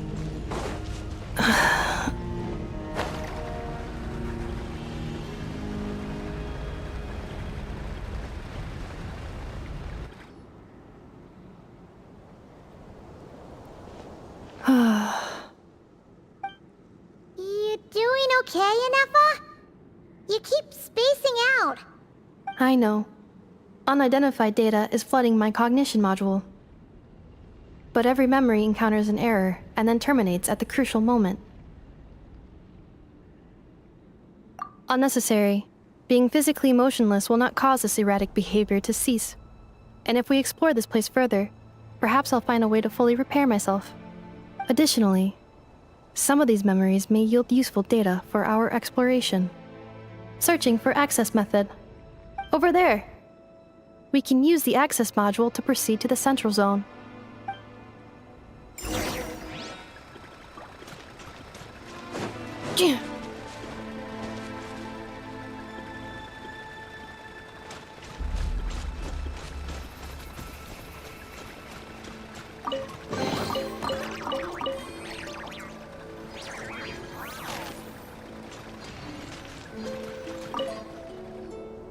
Detected 3 unregistered individuals. 1 registered individual. Ah! Is that the 8th Lord talking? So, you can take control of different machines, huh? No, this is just an ordinary service bot responsible for access management. At least, I think it is.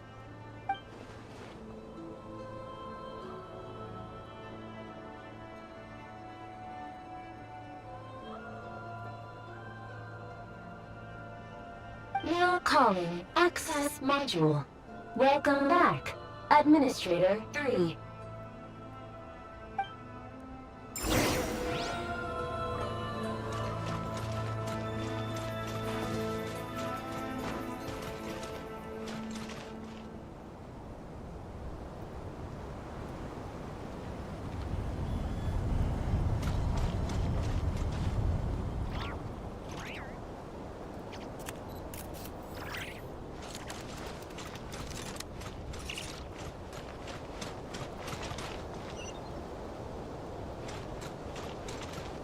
This is the Temple of Cascading Colors. Ahead is the research facility built by Administrator 1. After Administrator 1, Administrator 2 assumed control. Are you sure about using this on her? It once belonged to your mother. It's just one of the many things she researched. I'm not precious about it. Administrator 2 sealed the facility. It has been locked down to this day. Examining. Seal status. Danger. Danger.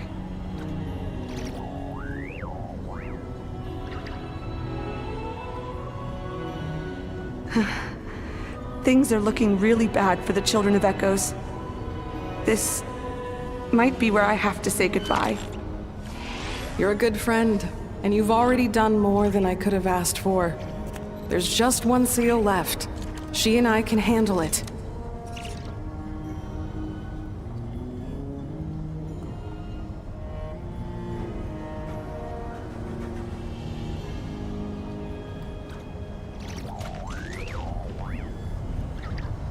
now arriving at the central zone. Goodbye, Administrator 3.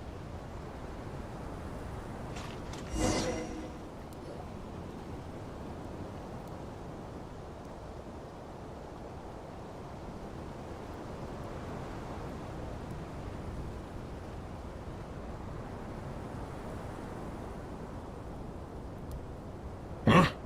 What was that? Get over there and check it out. Uh-oh! They're gonna find us!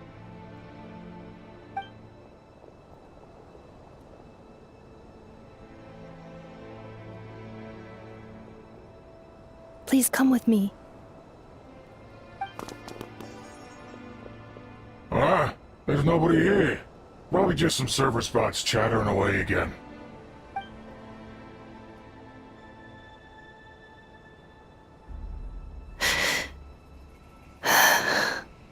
Phew!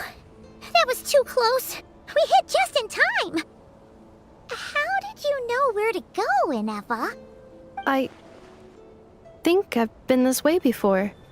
Let's head through here. It'll take us to the other side of the square.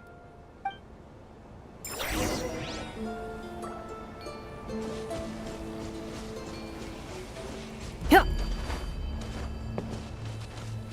Yup.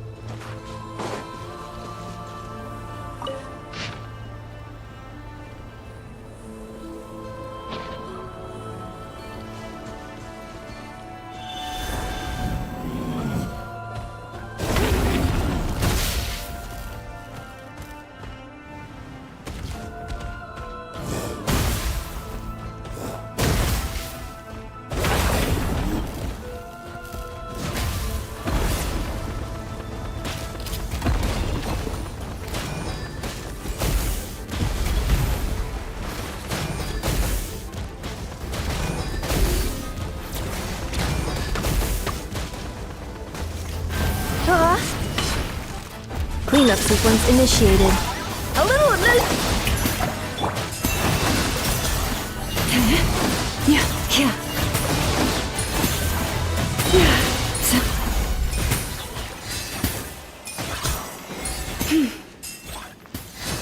This passage is only used for drainage and maintenance access, so it's not registered on the system.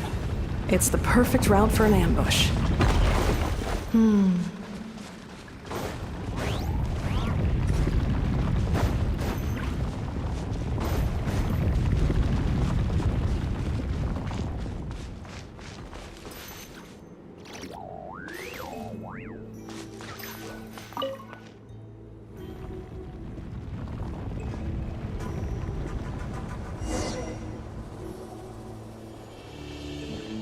Wait, I hear voices up ahead. Stealth mode activated. Hey, this is not what we agreed.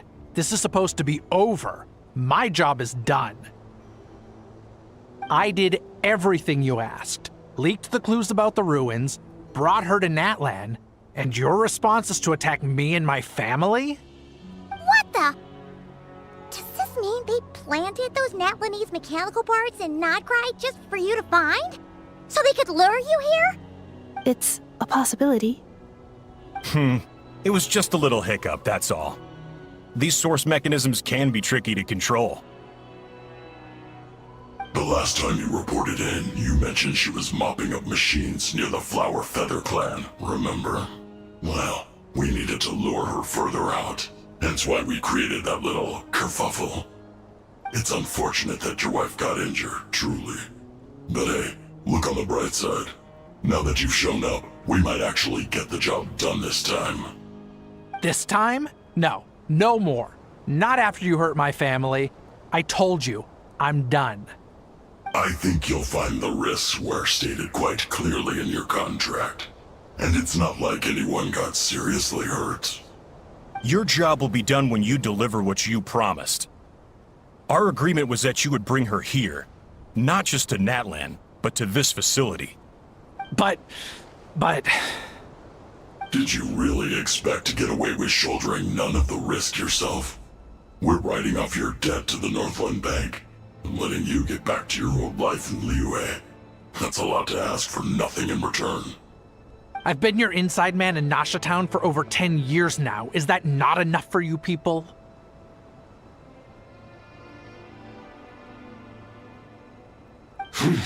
You ungrateful louse.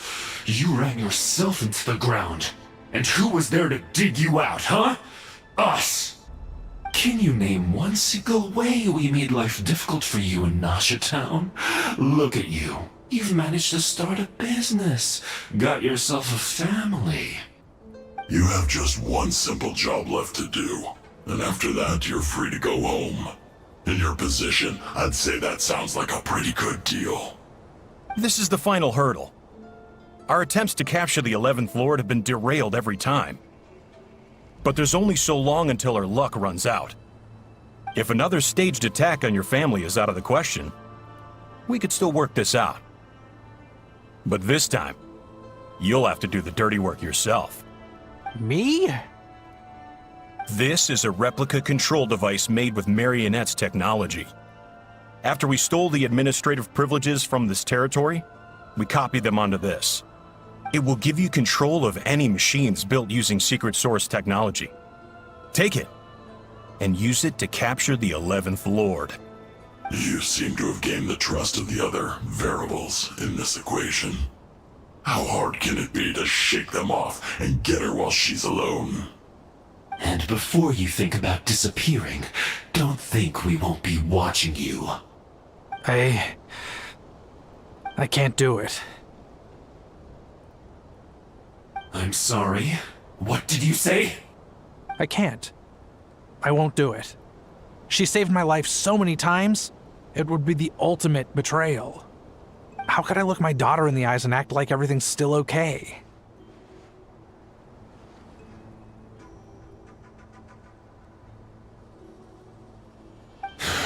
So you're gunning for the world's best father now, are you? A guy like you. You're fooling no one. This is our mistake. We let you have it too easy in Nasha Town. And now, you've forgotten the most important detail in your contract. The termination clause. I think it's time we parted ways. Huh? Huh. Enefa, Traveler. The 11th Lord. And the Variable. We were hoping you might show up. Wait, the Controller. Without that, you... You thought we'd hand over the genuine article to you?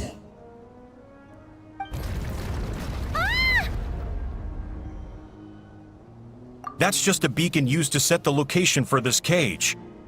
We've been monitoring your movements ever since you entered these ruins. Congratulations, Joshin. Your job is finally done. With you here, it was far easier to infer their location. You were playing me for a fool this whole time. Don't waste your energy trying to break out.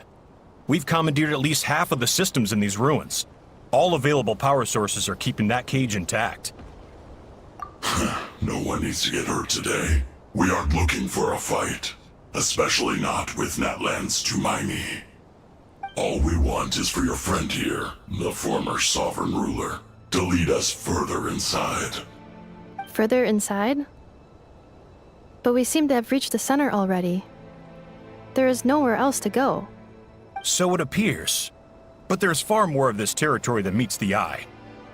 The dragons possessed vast knowledge, and we've barely scratched the surface. That's where the sovereign ruler comes in. If our supposition is accurate, she has in her possession a secret key that gives access to the core. I will cooperate. Let the Traveler, Paimon, and Joachim go. You never know! These are bad people! Don't trust them! You are only here because of me. Besides, this is what I want. I need to see the rest of this territory and find out who I am. Finally, a voice of reason. Gotta hand it to the dragons and their advanced artificial intelligence. But unfortunately, there's no way we can agree to those terms. How do we know you won't just attack us the moment we let you out? Yeah, so settle down and get ready to go hungry for the next 3 days. Even you, robot, you'll need charging eventually. Before I go, they may have left a trail on their way here. Send someone out to cover our tracks. The last thing we need is reinforcements showing up. This is all my fault. Arieta. Amu.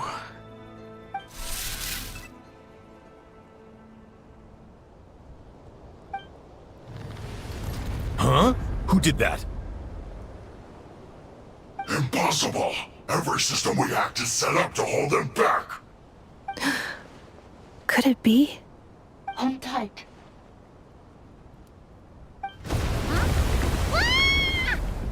That must lead to the core! It was beneath our feet this whole time? Take this barrier down!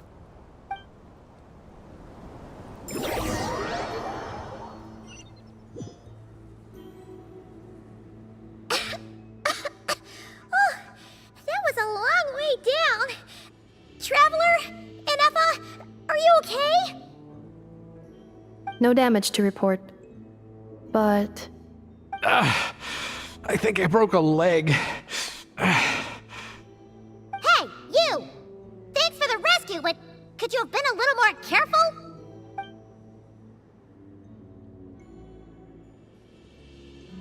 Oh, and we're back to beep beep again? Well, isn't that convenient?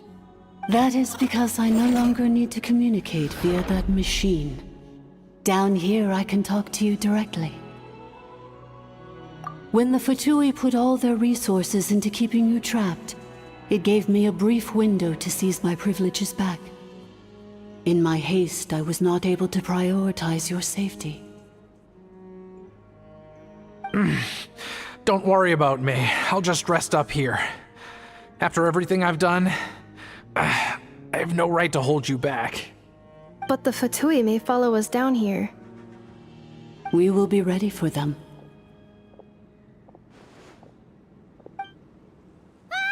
More automatons! Down here, all is under my control. They are not your enemy, human. They will take you somewhere safe to hide. Inefa. Traveler. Good luck. 11th Lord, do you now recall the path you once chose? Not yet. Although... I think this is where I was born. But why? This is your territory. No, 11th Lord. You were not born here. Rather, this is where you were reborn. Human, you once asked who placed the curse on the 11th Lord. The answer is... herself. Myself? After a long and bitter war, our kind was defeated. You survived, but you are now stranded, with nowhere to belong. Gone was the pride you once had as a member of Dragonkind. Gone was the territory once under your dominion. All of it gone, with no hope of return. What were you to do? Strike back at humanity and exact your revenge? Or search for a new home, a new place to belong? Your mind was conflicted as this irresolvable question ran endlessly through it. Finally, your mind split into two. One, the sovereign ruler who swore revenge against humanity. The other, a malfunction who longed to seek a new home. I mean, who knows what happens when a manufactured mind goes mad? Maybe she lost her power and memories. Maybe she split into different personalities. The sovereign ruler would sooner perish than suffer a downfall. And so she placed the exile's curse upon herself and upon you. Meanwhile, the malfunction struggled through the pain to seek assistance from her former enemies, Leonka and Ishkik.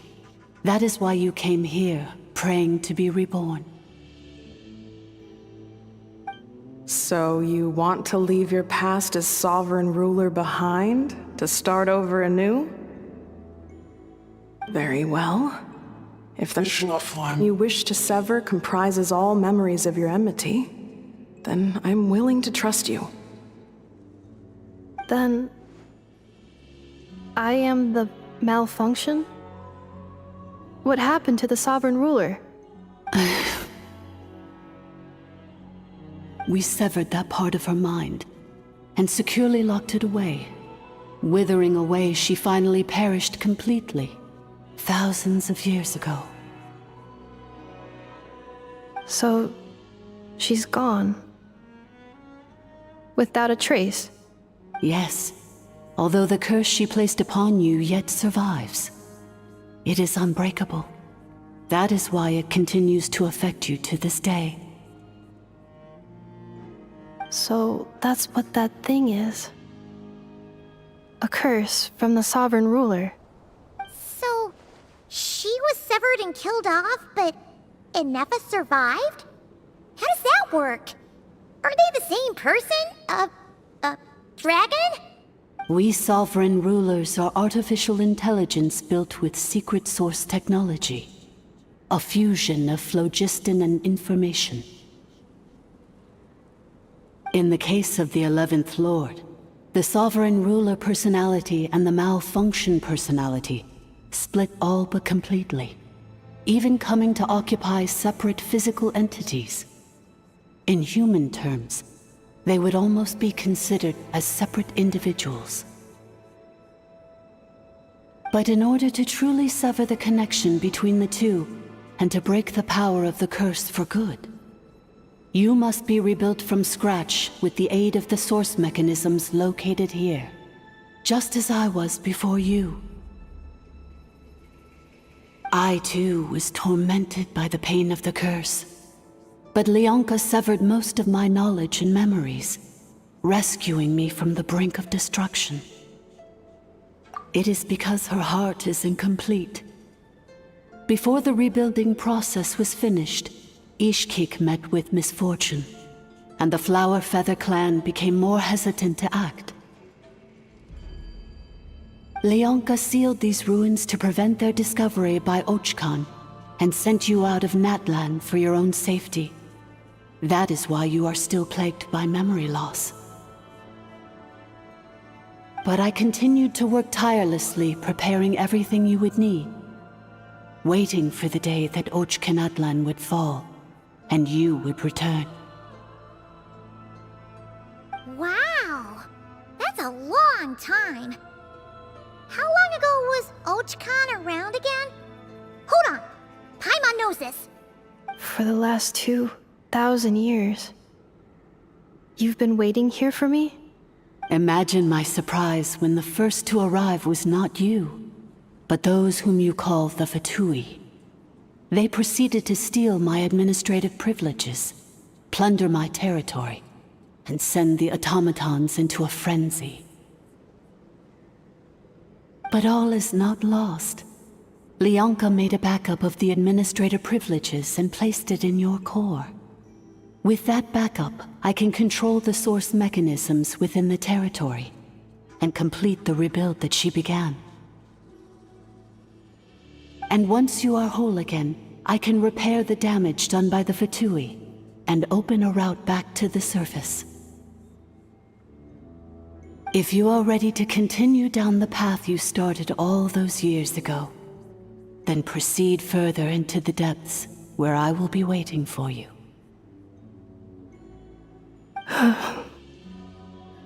Whew, that was a lot to take in. Let's see if Paimon can wrap her head around all that. So, basically, there was a bad robot who bugged out and turned into half good bot, half bad bot. Then, bad bot cursed good bot, so whenever good bot thinks about the idea of belonging, she gets headaches. Meaning, the only way that Inefa can avoid the pain is to keep forgetting everything. Thanks! Paimon's getting better at this kind of thing. Wait, you did mean that as a compliment, right? Curse. Malfunction. Belonging.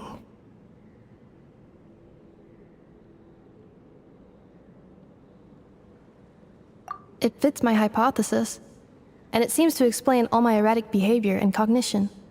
In that case, shall we keep going like she asked us to? I believe we should. The Fatui still have control of the upper levels. Their access must be revoked before you can exit the territory. Besides that, I want to know what happens when I'm made whole.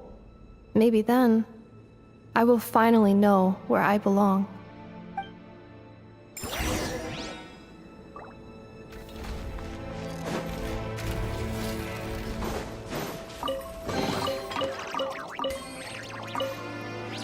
I'm so sorry.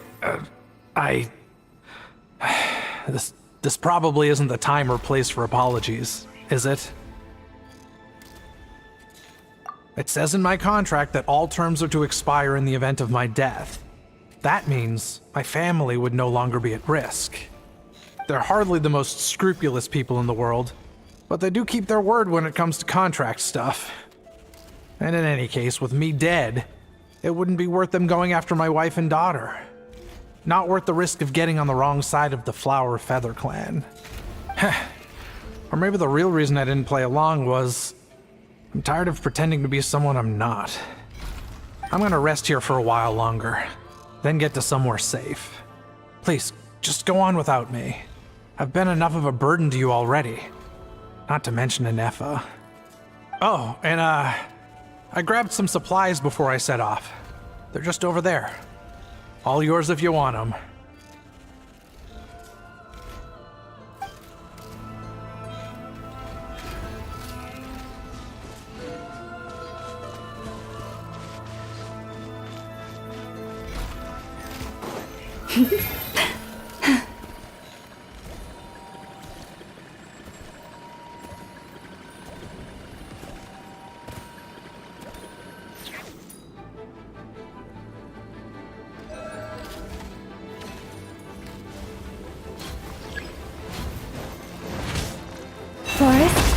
Insulation chamber. Goose on the loose!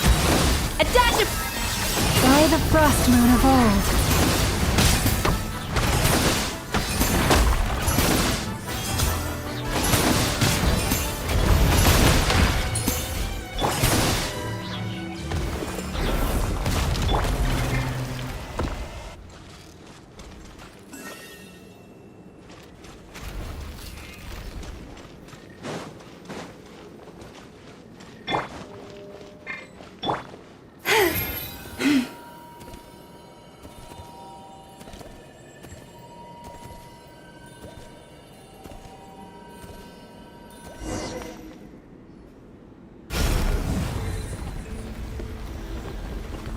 Please wait. Confirming. Administrator 1. Deceased. Administrator 2. Deceased. Administrator 3. Identity confirmed. Lifting restrictions.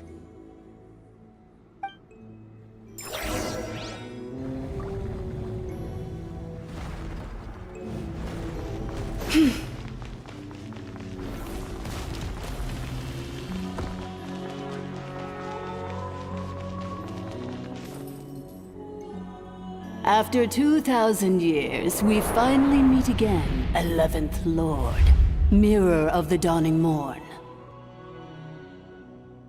And you? You're the 8th Lord? The priestess of floral candles and skyborn feathers? Inefa! It's okay. I've recovered now. I see the curse haunts you greatly. I cannot fathom how difficult this must have been to survive this endless cycle of pain. And all alone for 2,000 years. I wasn't alone. I have had company every step of the way. In any case, A few moments from now, your pain will be no more. Come, 11th Lord, stand before me, and be rid of this curse.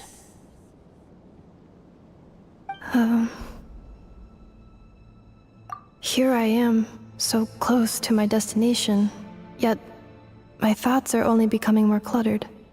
I am the way I am because the 11th Lord encountered a memory data conflict and split into two. If I regain all of my memories, will I not encounter the same conflict again? My cognition module cannot produce a reliable prediction.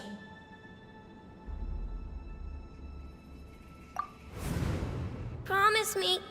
Remember, you have to come home! It is. But if my memories turn me back into a bad robot, do whatever it takes to stop me. If that is the case, I cannot be allowed to make it back home.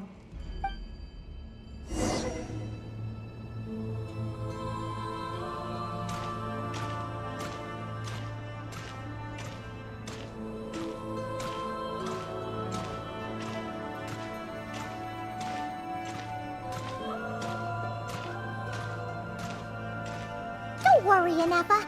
Everything's gonna be fine. You'll be home free in no time.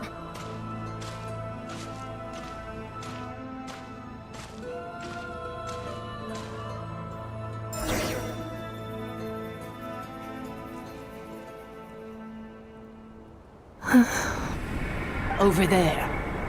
That is the curse? Yes. For the most part, it has been strangely calm ever since I entered this place. And yet, whenever I'm about to recover an important memory, it suddenly kicks in. Almost as if... As if it is being controlled by somebody else. That is quite normal.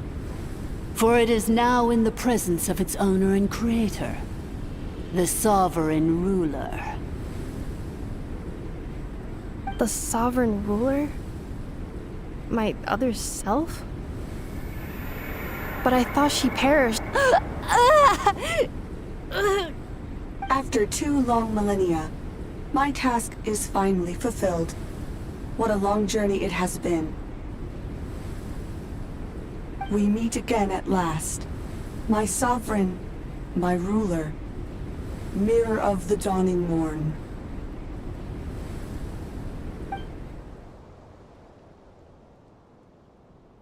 Do you think Inefa's okay? Why isn't she moving? Here we are, comrades. The core of the ruins. It's the Fatui! They caught up with us! We gotta do something! But Inefa's still... Unnecessary.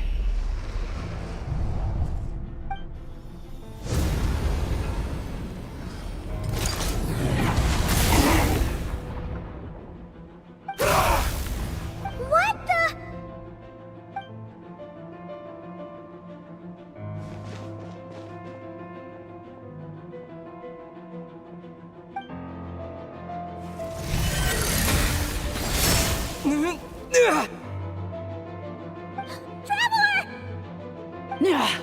Missed by a hair's breadth. But now you are wounded, and this time you will not escape.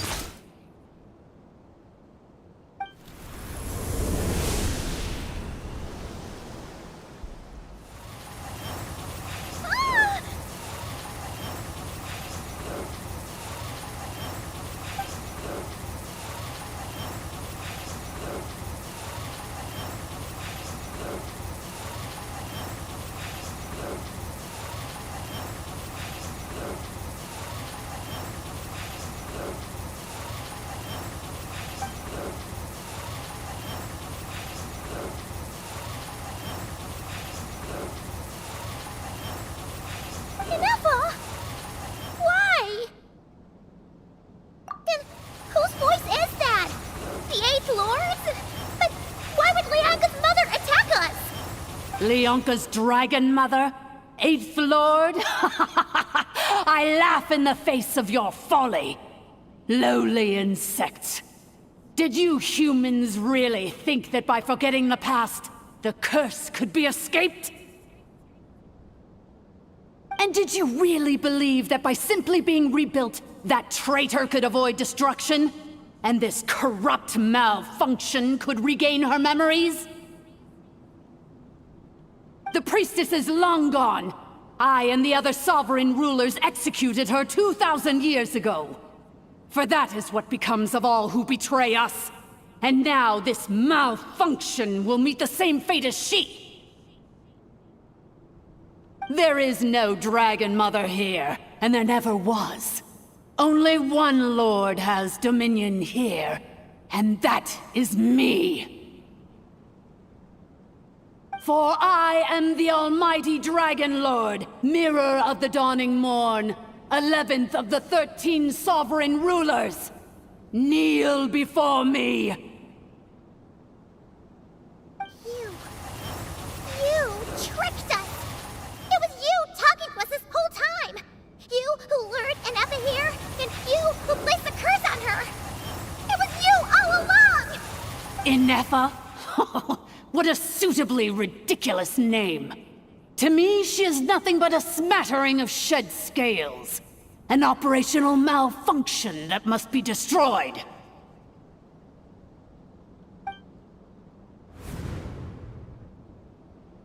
So you want to leave your past as sovereign ruler behind, to start over anew? I applied the curse to curb her resistance, shut down her mind, and silence her lies. Now all that remains is to borrow your privileges and see that she is severed for good. Very well. If the malfunction you wish to sever comprises all memories of your enmity, then I'm willing to trust you. No living thing is born evil. That's not what I believe. The only ones who do evil are those shackled by hatred, those who were never given the opportunity to do good in the first place. Good and evil? Foolish categories that fail to distinguish between kin and foe. But she is the rotten spawn of the 8th Lord. Her folly becomes her. I ought to crush this human scum beneath my feet. But without access to the treacherous 8th Lord's facilities, there is no way to sever you. I must feign civility for now. But in time, I shall have my revenge. Once this process is complete, and she realizes that she has destroyed the good instead of the evil, my claws will tear her heart from her chest.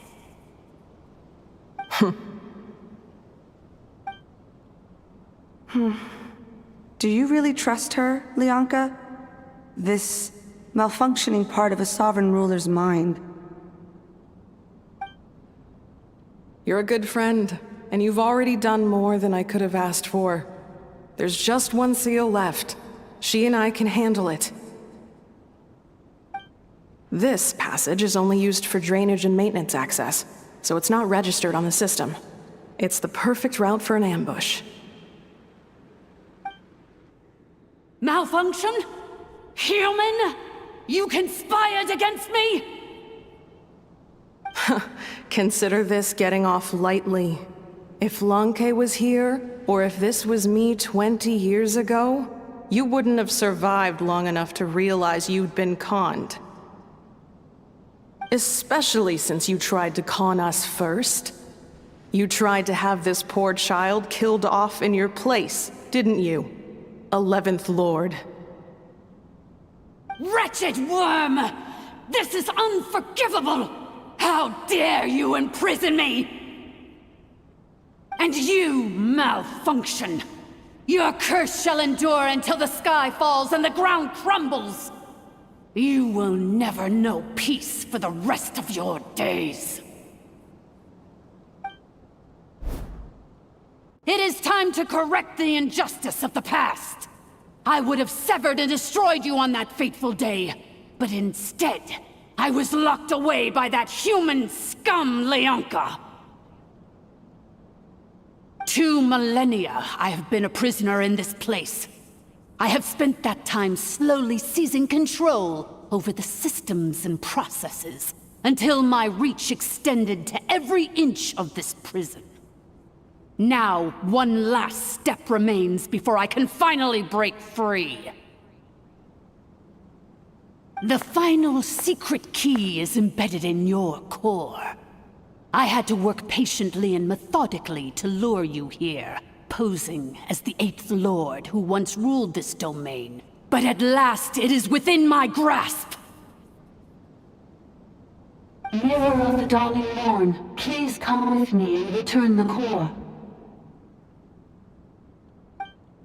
But all is not lost.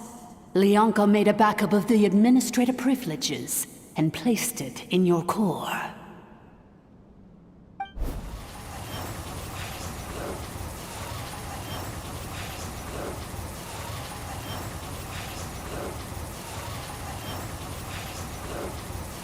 Which memory did that human scum embed the key in? I will find it eventually, wherever it's hidden. In the meantime, now that my resurrection has begun, so too shall my vengeance!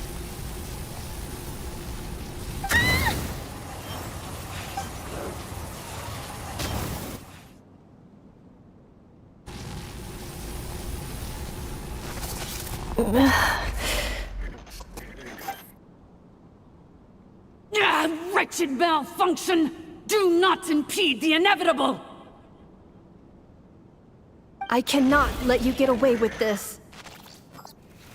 Ineffa! You fool! In a matter of seconds, I will be able to overwrite your insubordination!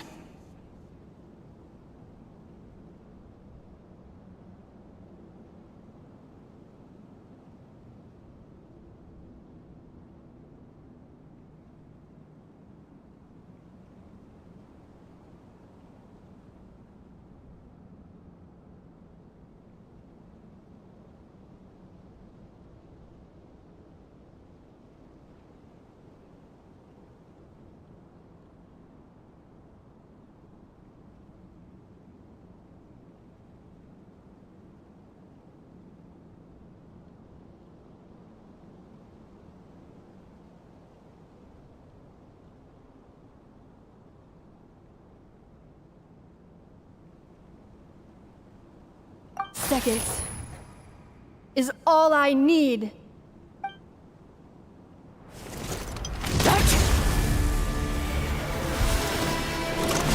My core!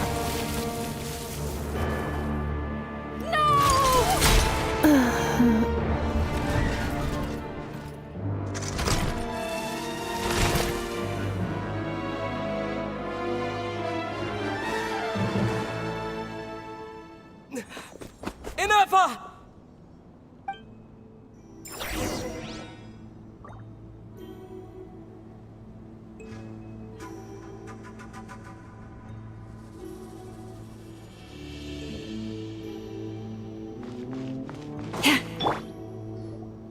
Ineffa! Hey, Ineffa! Wake up! She's gonna be okay, right? She destroyed her own core? That's an unusual move for a machine. I wonder how Marionette will react to this. Delight? Or disappointment? What? The Fatui? How are you still alive? Don't act so surprised. I'm just one of her many projects.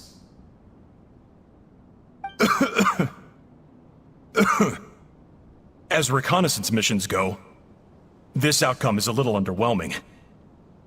I don't think I'll be getting any commendations if this is how my report ends.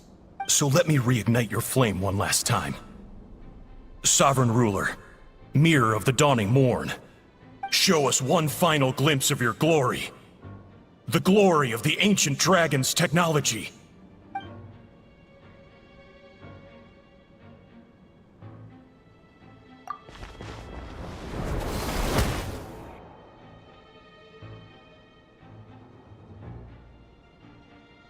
No wonder. Marionette told us to watch out for you. She said you were an unpredictable variable. But if you think you're getting out of here alive,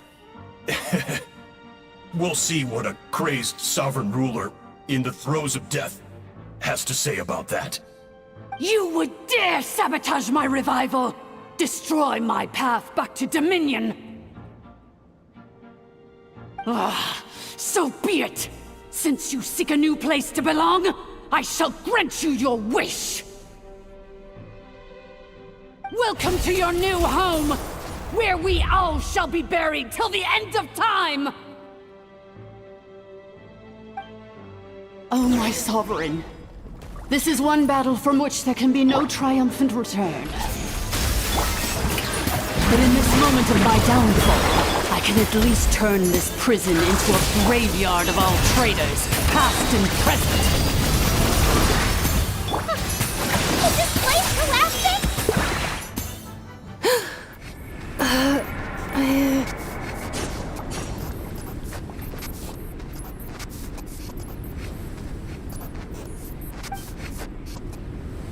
After 2,000 years in exile, searching and forgetting, we are back where we began. Our path was always going to end in our demise. This shall be the final resting place of the last sovereign ruler. I am no sovereign ruler. I must return. People are waiting for me. Illogical. You are not authorized to prevent your self-destruction. No such privilege exists. We are back where we belong. Now, perish in the rubble of these ruins. Last of the sovereign lords.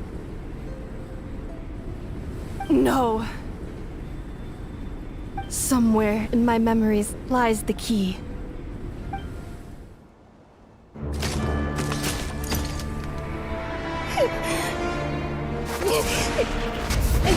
Maybe no single nation is our home. Where exactly is home to you? Searching your memories? The curse is still active. This will only hasten your demise. We're all from Nodcry. Cross the ocean. Find a new place to belong.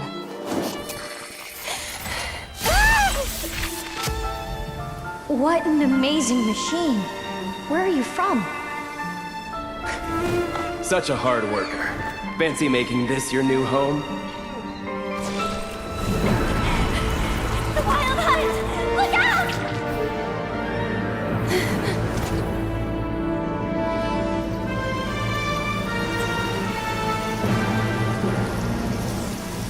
Impossible. Where is this data from?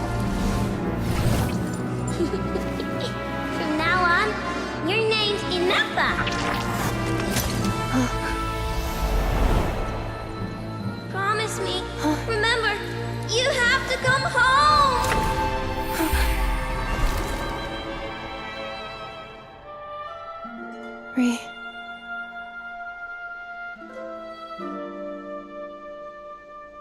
Return. Data. Overload. Capacity exceeded. As long as this gem's around, the heart that Ishkik built you should keep beating away. It may take centuries, even millennia, but one day, may your new memories transcend your pain and rage to conquer the curse that shackles you. What kind of gem is it? Nothing special, really. To quote my mother, it's nothing but an empty shell now. But if you break free of the curse, then maybe... Huh? Nothing. An interesting idea suddenly occurred to me. Let's make this the final secret key. The final secret key is...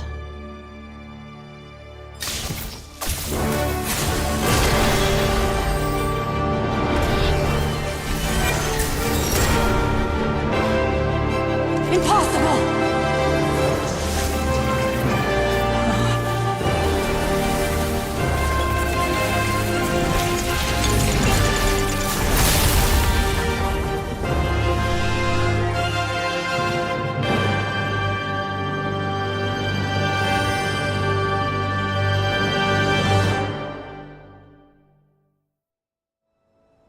It's Inefa! Hey! The place stopped collapsing! Warning. Cannot pause indefinitely. Please complete the battle promptly. Since the core is powered by phlogiston, we can use that same power source to control it. In which case, the priestess's research would suggest that this thing might be a better fit. A new wheel?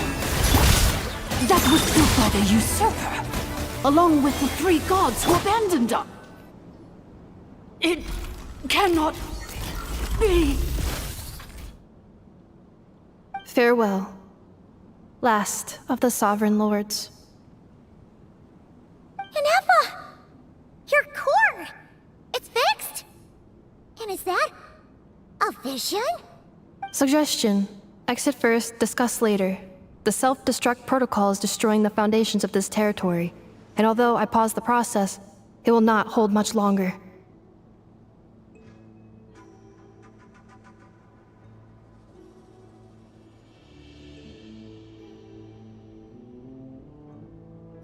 Calculating. Remaining time, 30. 30 minutes? Whew. For a moment there, Paimon was worried. 29. 28. Hey, are you guys all right? The automaton suddenly stopped moving. Then there was that earthquake, and now the place seems to have sprung a leak.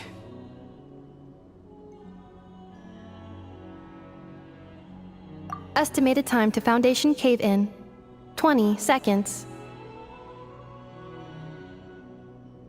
Huh? Huh?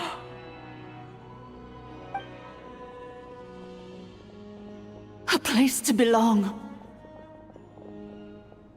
I too once yearned for it.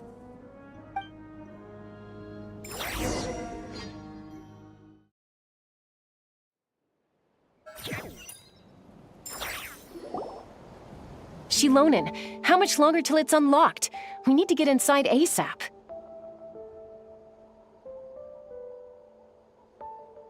Be patient, okay? I'm working on it.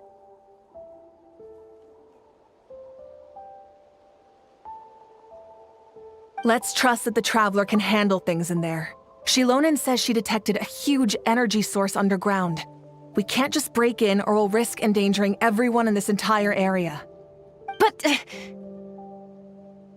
if we're here much longer without any progress, I'll do what I have to. Oh! You unlocked it?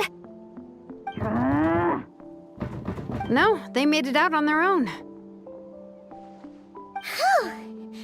We finally escaped!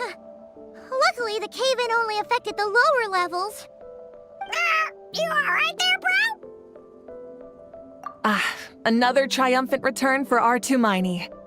And Inefa, it's good to have you back. I assume this means you found the answers you were looking for? Yes. Huh? Amu? I thought you hurt your leg. How come? Oh. You! How could you do this to Arieta and me? You lied to us for over 10 years? Before anything else, I suggest we let this gentleman and Inefa tell us the whole story.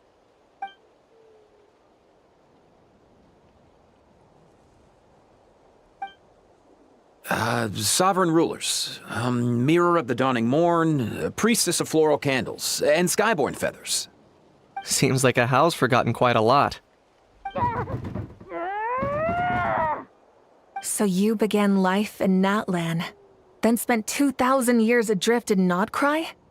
In an endless cycle of losing your memories and trying to find them. But it sounds like it took all 2,000 years worth of memories to successfully overload the processing power of the curse. None of us had any certainty that the plan would succeed in the far future. Not I, not Ishkik, not Lianka. And yet, they still did everything they could to try and help me. Now you've remembered everything. Do you have a sense of where you truly belong? Well, I was born and then reborn in that land. And it was the people of this nation who set me on my journey. But that's all ancient history now. I can't seek for a sense of belonging in a world that no longer exists. That would make me no different from the mirror of the dawning morn. Instead, I will show my gratitude to them by honoring their wishes. By continuing on my own path, and returning to the place where I still have someone waiting for me. Well said. I'm happy for you. So, to cut to the chase, did you find the code for that letter or not? Oh, shoot! Forgot all about that! Sincere apologies. A lot of memory data surfaced in a short time frame. I am still processing it. I left the cryptex back at the Flower Feather Clan to make sure that I wouldn't lose it out in the wild. Please come back with me, and we can inspect it. I'm so sorry that I kept this hidden from you all this time. Now I can't go back to Liyue or Nodcry. The Northland Bank isn't gonna let me walk away from this, nor is the Nodcry Aprishniki. You should take Arieta and go. Oh, should I now? You think I'm the one that's gonna let you walk away, do you? Idiot! You're coming back with me right now, and you're going to apologize to our daughter. Looks like you all need some time to calm down after everything you've been through. If you're worried the Fatui are still looking for you, why not camp out at the Flower Feather Clan for now? We welcome everyone, from old friends to old enemies turned new friends. Don't worry about a thing. You've got a whole future to figure things out. Go and find where you belong.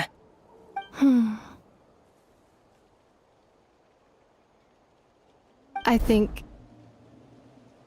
I've already found it.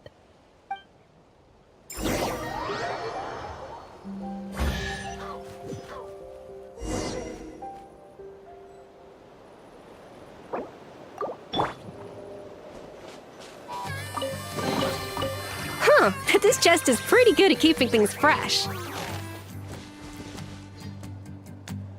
Here it is. The cryptex. So then, what's the code? Or what about that backup plan that Arieta mentioned?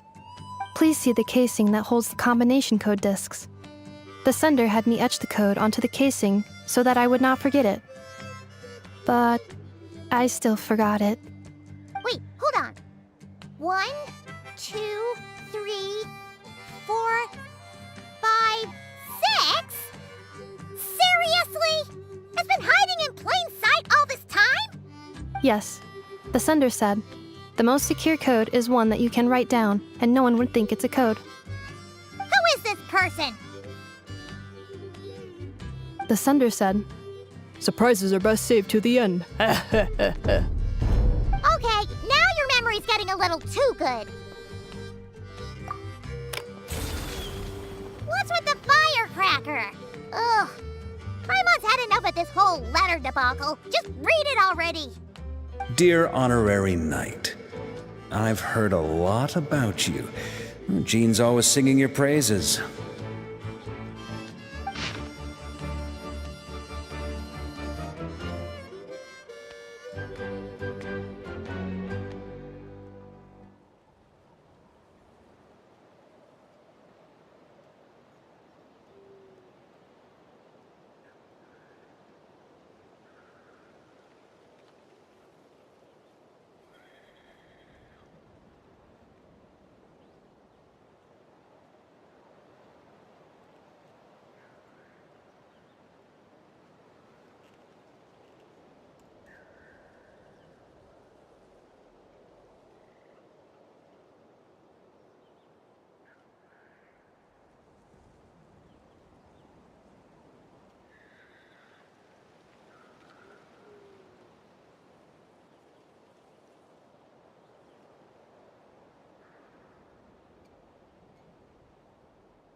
Anyway, I'm sure this is as dull to read as it is to write.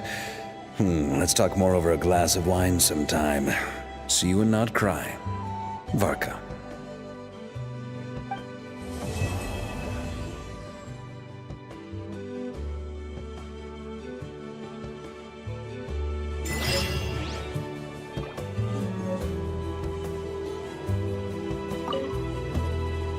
I plan on staying in Natland for the immediate future. When the time comes, perhaps we can travel to Notcry together.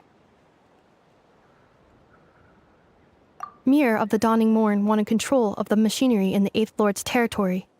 She approached Ishkik and Lianka and sold them a lie. That I was the threat, the part that needed severing. But they quickly saw through it. Lianka took advantage of her arrogance and turned her plan back on itself, using the territory's full power to imprison her inside. She was far more powerful than I at that time.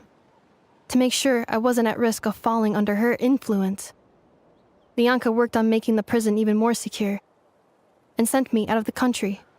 So, that's the true story of why Lianka locked down the Eighth Lord's territory. It had nothing to do with Ochkon. I wouldn't be surprised if she saw him as a friend right until the very end. I plan on staying in Natland for the immediate future. When the time comes, perhaps we can travel to Notcry together.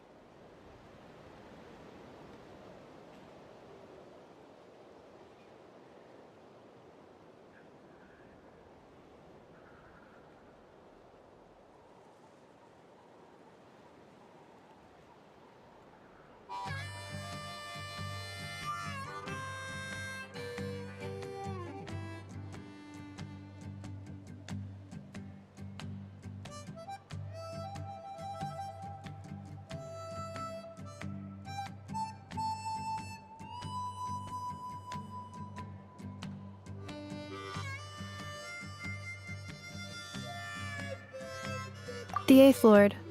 She never betrayed Dragonkind, even though she harbored goodwill towards human beings, and despite facing execution and destruction in the end, she never once doubted herself or tried to escape. Even if Lianka really had wanted to secretly rescue her, I'm sure she would have talked her out of it.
Just as Lianka was determined to stick to her own path, the Eighth Lord remained a proud, sovereign ruler until the end of her days. I plan on staying in Natlan for the immediate future. When the time comes, perhaps we can travel to Notcry together. You mean, this thing that looks a lot like a vision? Ishkik embedded it in my core as the key to her and Lianka's plan.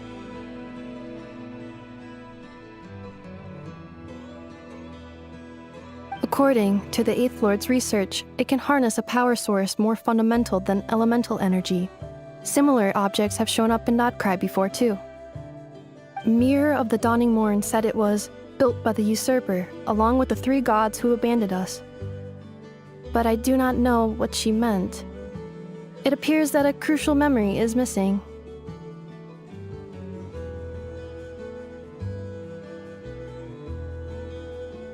I plan on staying in Natlan for the immediate future.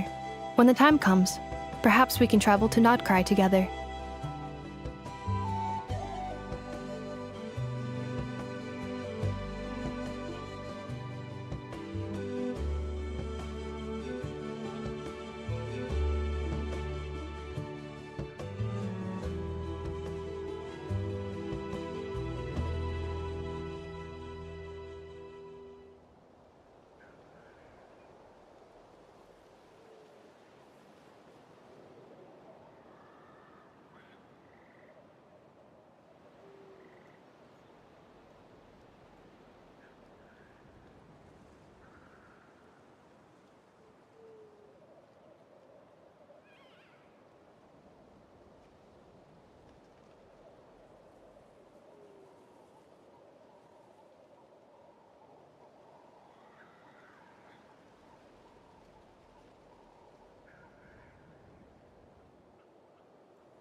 Having spent most of the last 2,000 years in Notcry, I am well situated to provide you with a full and detailed report on all aspects of this location.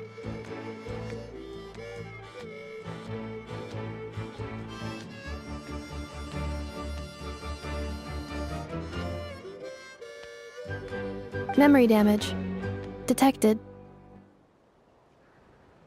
Hypothesis. Most of my memory data was damaged when I used it to overload the curse. Sincere apologies. But I will never, again, forget the people and things that are most important to me. I plan on staying in Natlan for the immediate future.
Eva.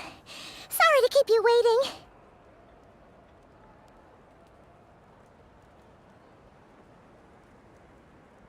That is perfectly all right. My data indicates clear skies in the coming days. Current conditions for maritime travel, optimal. I'll be ready whenever you are.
That is perfectly all right. My data indicates clear skies in the coming days. Current conditions for maritime travel, optimal. I'll be ready whenever you are.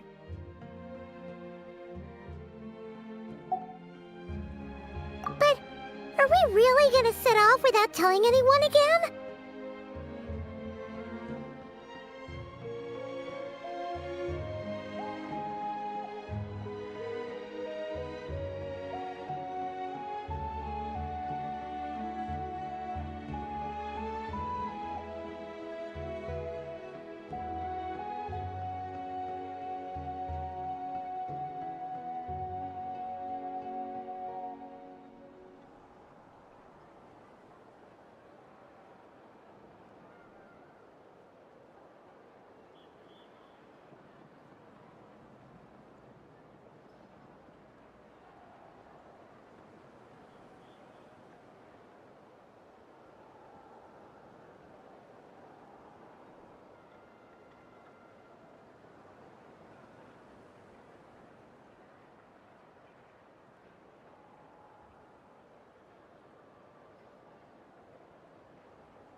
Neffa.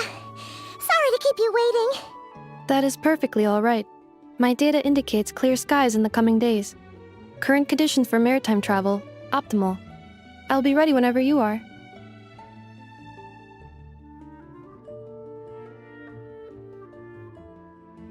But are we really gonna set off without telling anyone again?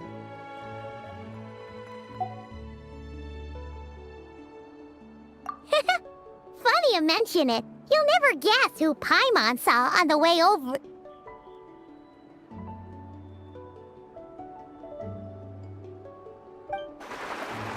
Hey! You didn't seriously think we'd let you leave without a farewell party, did you? No chance.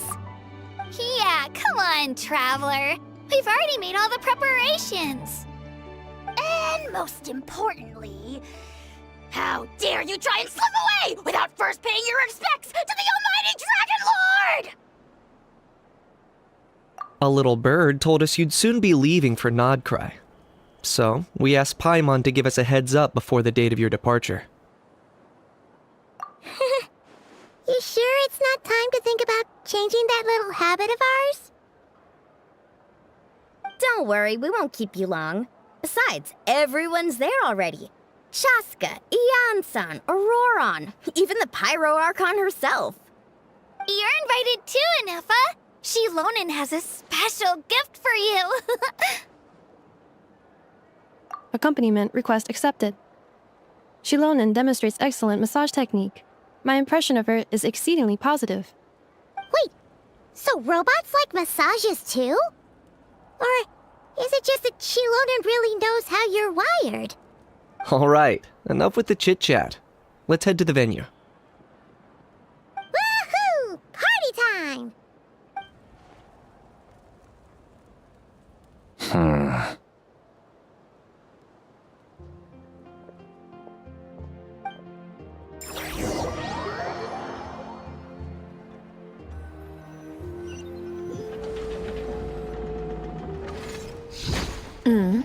Spit it out, then. They've set off. Just as my calculations projected. About time I met this variable in person.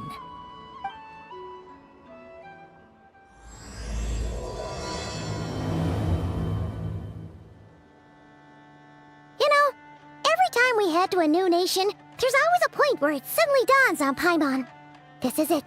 The next chapter of our adventure has begun. This time, it was the moment she realized she just polished off the very last of her Saurus crackers. Should have stocked up better at the farewell party. In other words, Paimon has marked the geographic coordinates from 2 minutes and 40 seconds ago as the boundary between Natlan and Notcry. This deviates somewhat from the official coordinates stored in my database. Spit it out, then. You know, every time we head to a new nation, there's always a point where it's similar. That actually kind of makes sense. What about you, Anepha? You know, every time we head to a new nation, there's always a point where it suddenly dawns on Paimon. This is it. The next chapter of our... In that case, probably when my sensors could no longer detect the moon's power. The moon? You mean... Another negative. I was referring to... Here we are. Paimon, Traveler, we have arrived in Notcry. Oh, wow!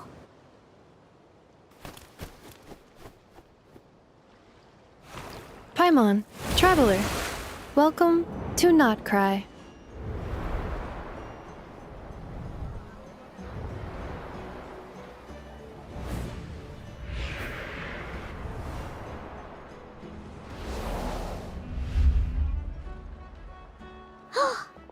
That must be Nasha Town up ahead! That's the place you were telling us about on the way over, right?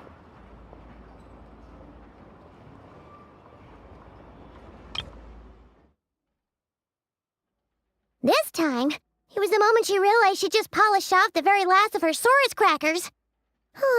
Should have stocked up better at the farewell party. In other words, Paimon has marked the geographic coordinates from 2 minutes and 40 seconds ago as the boundary between Natlan and Notcry. This deviates somewhat from the official coordinates stored in my database. Paimon meant more in terms of how it felt on a psychological level. Anyway, what about you, Traveler? When did it really sink in for you? Huh, that actually kind of makes sense. It's at times like these that you. What about you, Anefa? Come to think of it, maybe we should be asking the other way around. So, when you came over to Natlan, what was the moment you felt like you'd left Nodcry? In that case, probably when my sensors could no longer detect the moon's power. The moon? You mean that one we can all see in the sky? Negative. I was referring to... Times like these that you've got to stay extra vigilant. Here we are. Paimon, Traveler, we have arrived in Nodcry.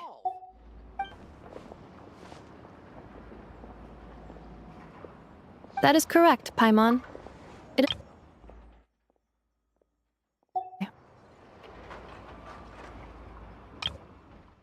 That is correct, Paimon. It is also the most bustling commercial hub in all of Nodcry.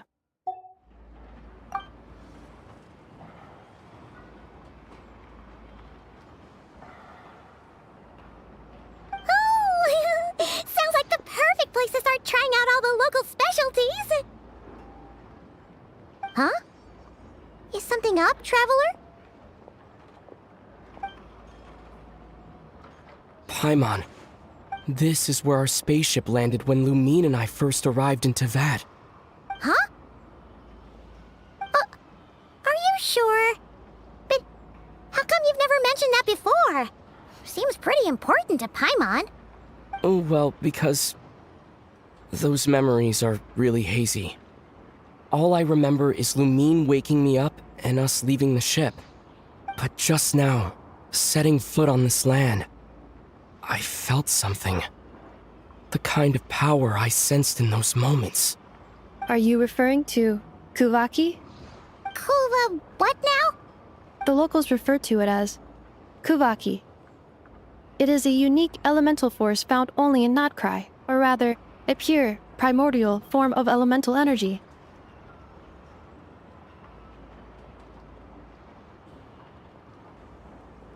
That is correct. Another similar concept I have found in my database is the primordial sea. Legend has it that long, long ago, the moon that shines in the sky above us once rose from the land of Nodcry. Modern geological surveys and meteorite studies conducted in the region have since supported this claim. So, when you mentioned being able to detect the moon's power earlier, you were referring to Kuvaki?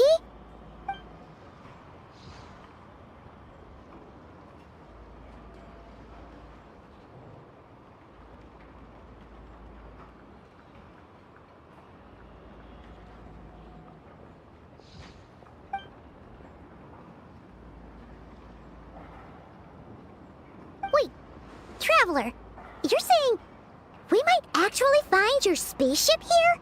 Do you still remember where it landed? Nodcry is surrounded by the ocean. In other words, it could have been anywhere along its coastline. Negative. Description still lacks sufficient detail to pinpoint target location. Hey, it's okay if you can't remember everything right away. After all, it's been a really long time. Let's just do what we've always done, and keep searching as we explore. Besides, what have you got to fear with your sidekick Paimon still here? I'd be more than happy to help you out as well. Our pleasure. Anyway, just knowing that your spaceship's here in Nodcry surely counts as a big step forward, huh? Like we've crossed another boundary? Paimon couldn't have put it better herself. You sure are a quick learner, Inefa.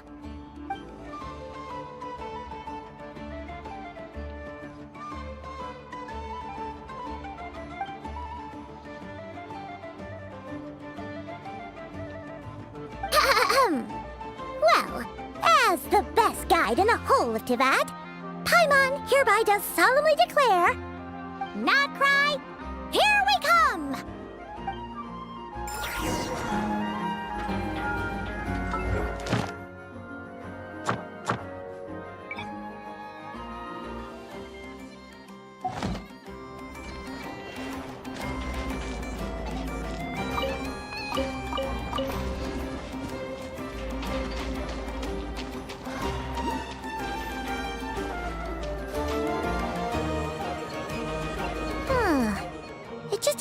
Paimon, if we were looking to put out a missing spaceship commission, or to learn more about Nodcry, wouldn't it make sense to drop by the Adventurers Guild? The guild is located in Nasha Town.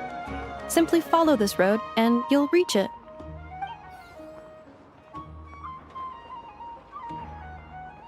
Huh? What in Teyvat is that? Looks kinda like a Sealy, floating around in the air like that. That is a Kuhenki, a species unique to the land of Nodcry. A Kuhenki? Does she have something to do with the moon, too? Indeed it does. According to the Frost Moon Scions, the indigenous inhabitants of this land, the Kuhenki, are said to be familiars of the moon goddess, leading those who walk in the moonlight's glow to things of great importance. The moon goddess? Don't all people here worship the Tsaritsa? Although Nodcry lies on Snezhnaya's border regions, the people here have held their own unique beliefs since time immemorial. As I mentioned, everything in this land shares a deep connection with the moon and the sky above. The beliefs of the Frostmoon Scions seem to date back to the civilization of the angels. According to the documents in my database, even the 7 Archons did not exist at that time. Wow! So the origin of their beliefs goes back even further than the Archon War? Correct. At some point, you may come across some statues of their goddess. The Frostmoon Scions carved these as well. Hey! Looks like she's floating away! I suggest you follow her. The probability of an ordinary person encountering a Kuhenki lies in the single digits. Many here consider them heralds of good fortune.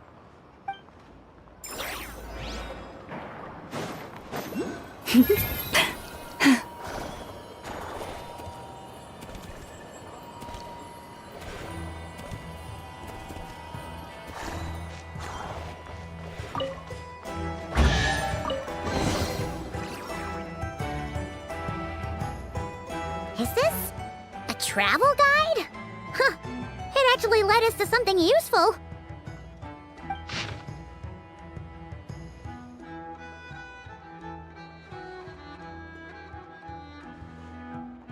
Are there any particular points of interest?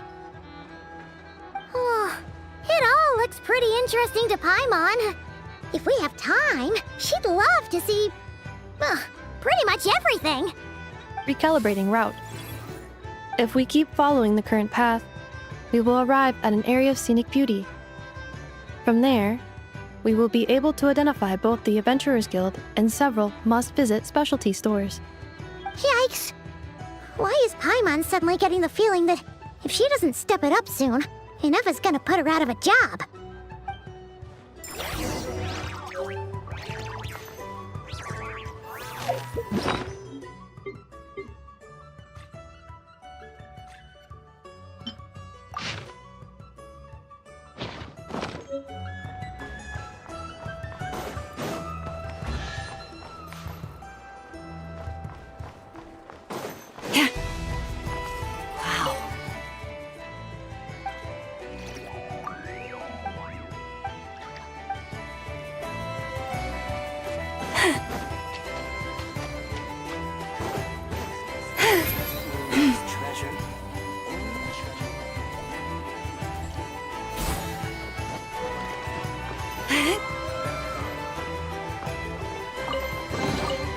The world wishes you well.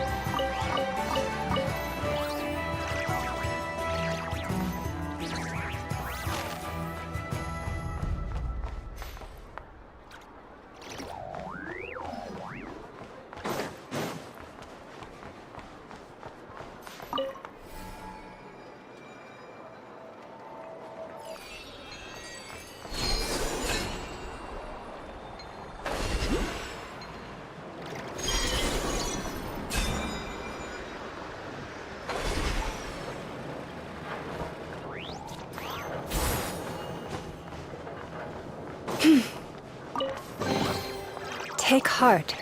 You toil not in vain.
The moon this night approaches. Wow! Nasha Town actually looks pretty big from here. Feels a bit different than Paimon imagined, though. Which aspects in particular deviated from your expectations? Well, Paimon keeps hearing people describe Nodcry as an adventurer's paradise. So she kind of thought it'd be a bit more picture perfect somehow. According to legend, there was indeed an era of peace in Nodcry's past, the Age of the Fae. Tales of those ancient heroes are still told today. One of the most well-known is that of the Lantern Fae. This individual performed many good deeds for Nodcry. The present-day Lightkeeper's nightly lantern patrols are, in part, a tribute to their memory. But then, one day... What happened? There came a devastating abyssal calamity that swept across Nodcry, and for a time it was left desolate. Heartbroken by what had become of the land they had so cherished, that Fae extinguished their light, just as the abyss had extinguished all hope. Nowadays, the paradise people speak of is more of an aspiration, or an irony, perhaps. An irony? Today, no official authority governs Nodcry. In theory, at least, it is somewhere a person can do whatever they wish, and become whoever they want to be. The Adventurers Guild is just over there, in Nasha Town's Central Plaza, and the flagship tavern is over that way. Hey, what's that building over there? You know, the biggest, tallest one. That is Aino's Boom and Blast Kuvaki energy cannon. It gets activated when the wild hunt threat level outside Nasha Town reaches a certain threshold. But according to the scan I just ran, the energy cannon appears to be malfunctioning, likely due to a recent discharge. The Wild Hunt? Isn't that the abyssal calamity you mentioned that's specific to Nodcry? It is a phenomenon that has been occurring for several centuries now. Yet the time and location of wild hunt attacks are seemingly random. At first, it was more of an old wives' tale that adults used to scare children. If you don't start behaving, kid, some night, the wild hunt's gonna come for you. Listen, do you hear that? That weeping in the fog? Those are the cries of a young woman being dragged away. You're saying people actually hear things like that? I have not witnessed enough wild hunt attacks to give a statistically sound answer. But the oldest legends say that all people saw was the ghostly shadow of a woman in the mist. It wasn't until later that it became a full-blown calamity. Abyssal monsters and all. Huh. When you put it like that, Paimon's really gotta hand it to Aino. Not only did she repair you, but she's even built a giant cannon to keep the wild hunt at bay. Absolutely. Aino is very impressive indeed. Anyway, according to my schedule, it is time I took you over to the flagship. Oh, sure. After all, we shouldn't keep Varka waiting. Well, Paimon's not sure if he'll actually show up at the bar this early. You're right about that.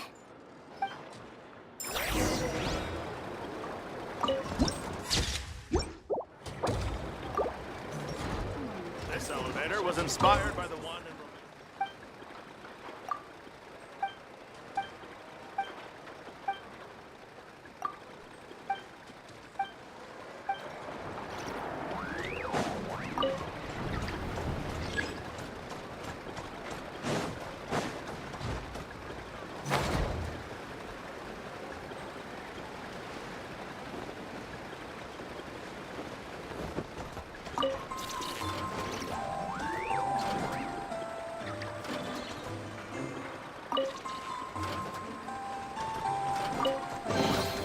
Estimating value of acquired items.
Here we are, the flagship.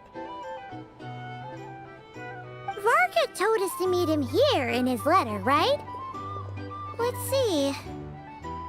Varka? Varka! No matches, I identified. Huh. So he isn't here after all.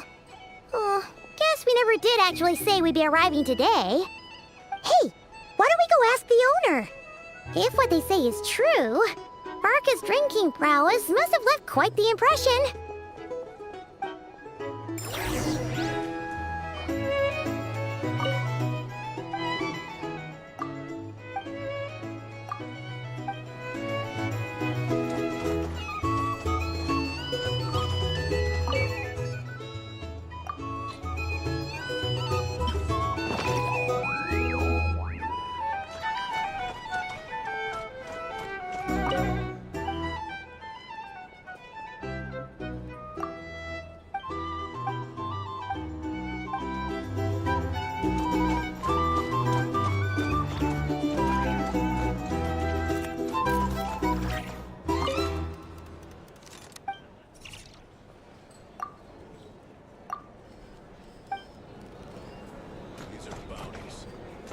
A drink?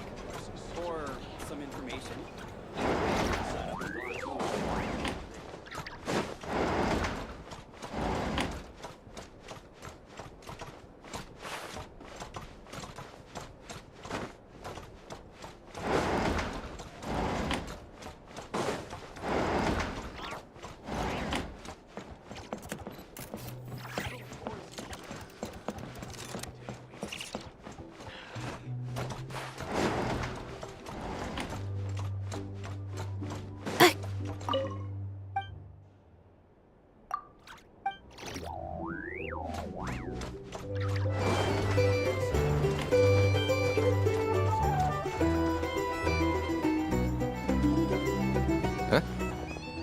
Well, well.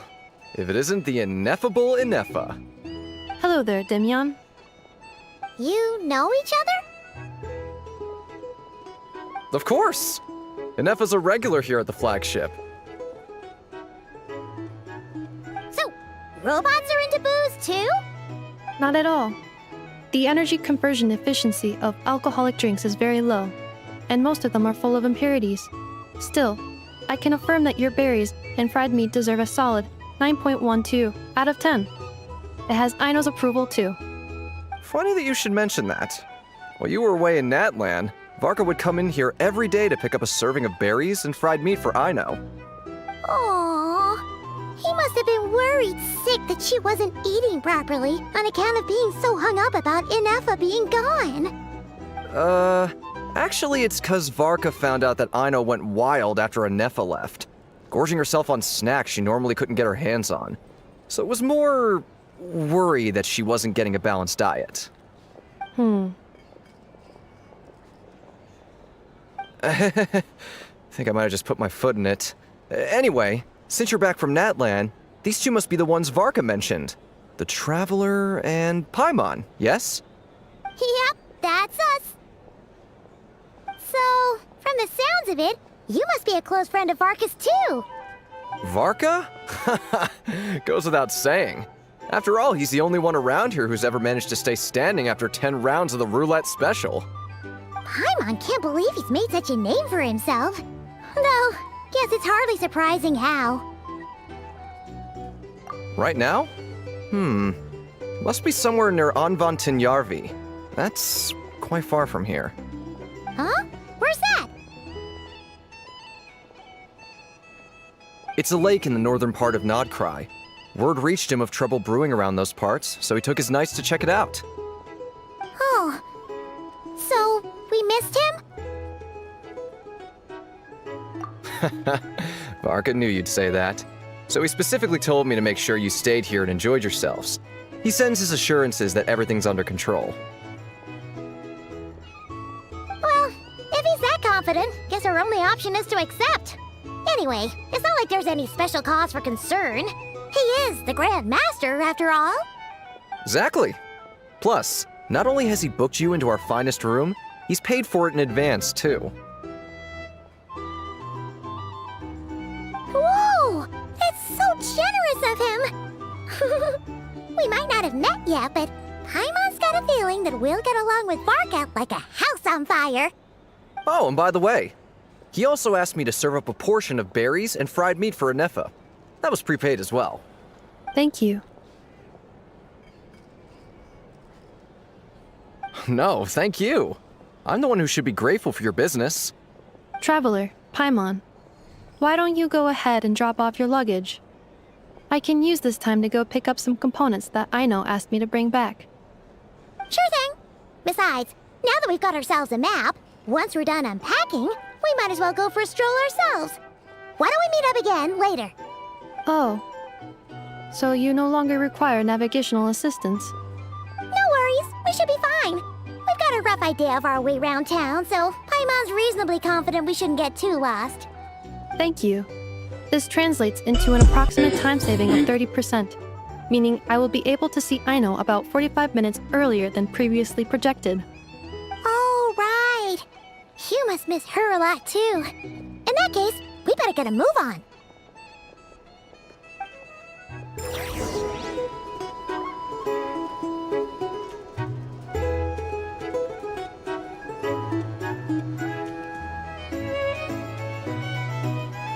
A drink?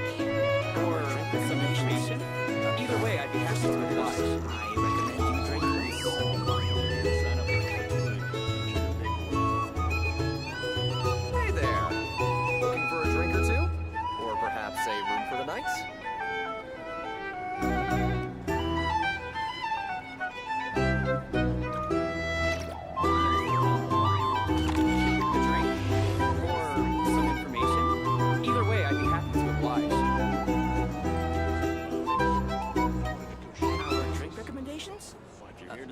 For starters, I recommend you drink less. Hey there. Looking for a drink or two? Or perhaps a room for the night?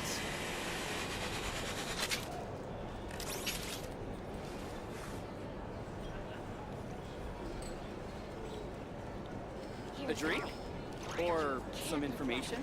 Either way, I'd be happy to oblige. You're here to sign up with the Fatui. Make sure your paperwork is on drink recommendations? Well, for starters, there. I Looking recommend for you a drink or drink two? less. Or perhaps a room for the night?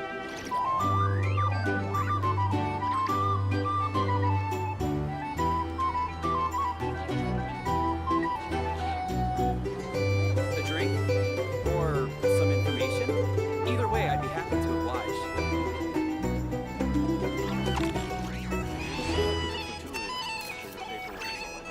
Our drink recommendations? Well, for starters, I recommend you drink less. Hey there. Looking for a drink or two? Or perhaps a room for the night? Cleanup sequence in progress. Based on data from past incidents, please avoid dropping small items such as mora, screws, gears, minerals, toys, gummies, snacks, hairbands, socks, and slippers. Our drink recommendations? Well, for starters, I recommend you drink less. Hey there. Looking for a drink or two? Or perhaps a room for the night? A drink? Or some information? Either way, I'd be happy to oblige. Make sure your paperwork is all in order. These are bounties. If you want to negotiate prices. Our drink recommendations? Well, for starters, I recommend you Hey drink there. less. Looking for a drink or two? Or perhaps a room for the night? Here's the thing. You can't live life without a little spice. Reviewing outstanding items on today's to-do list. Do you have any additional commands? A drink? No problem. some I can add them shortly. Either way, I'm I'd be quite happy to used to it. oblige. Make sure your paperwork is all in order.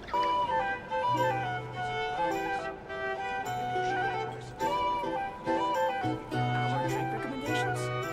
Well, for starters, Hey there. recommend you drink Looking for a less. drink or two? Or perhaps a room for the night?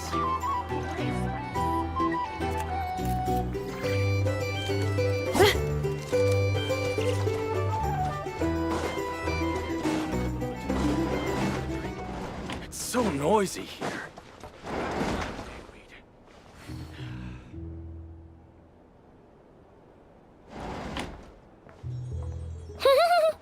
Feels pretty nice having someone sort out our food and lodging for us, huh? But is this really the flagship's best room? It's pretty big, make no mistake, but it looks a little worn out, right? Though, to be perfectly honest, that feels right at home with everything else we've seen of Nasha Town. You mean it's got something to do with Nodcry's history? Oh, that makes sense. But what exactly was this calamity?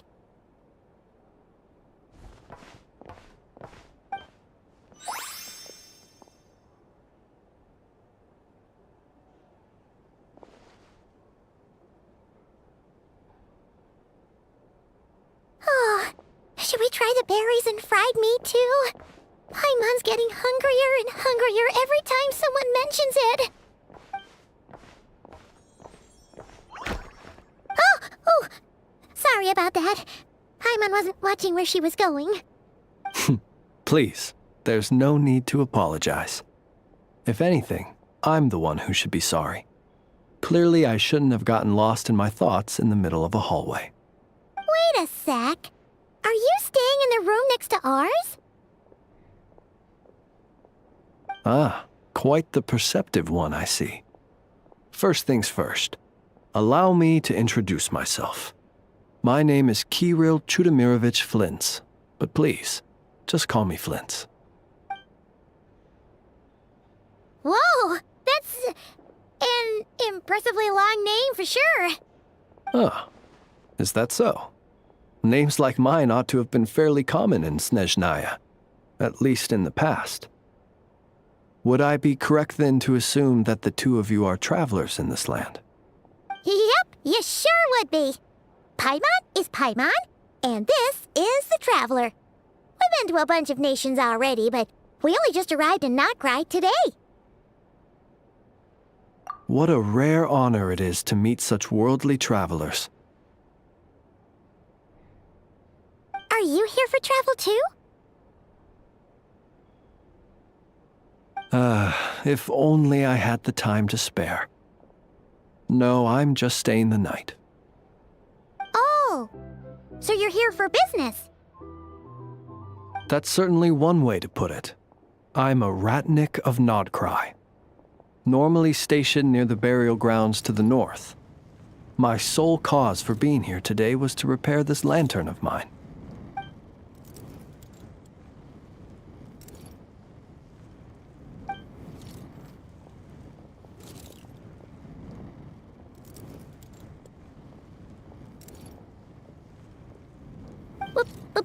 Burial grounds? Your surprise is entirely understandable. Most people cannot even begin to fathom the idea of a life surrounded by tombstones and decay. But if you've heard of the calamitous abomination that is the Wild Hunt, you'll know that in their wake they bring a host of souls tainted by abyssal filth. That then is why we are stationed by the burial grounds, to hold the line where it is most vulnerable. Oh, so it's all about fighting against the abyss. Oh, sounds like a tough job. I thank you for your concern. But in truth, I've long since grown used to it. In fact, I like to think it rather suits me. If anything, I'd say I prefer the peace and quiet of a graveyard to the hustle and bustle of urban life. Paimon sort of gets it now. But even so, she's still pretty sure she could never get used to living in a graveyard herself. For one thing, she'd be too scared to fall asleep at night. Oh, I assure you, there's no need to worry on that account. The kind of ghosts you find in cemeteries aren't too big on talking. But even when they do, they're usually far more discreet than the living.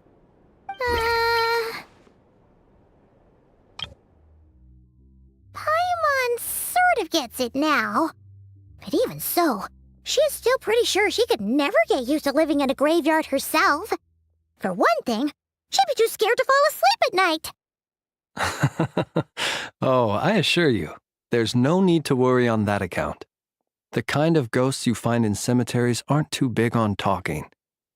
But even when they do, they're usually far more discreet than the living.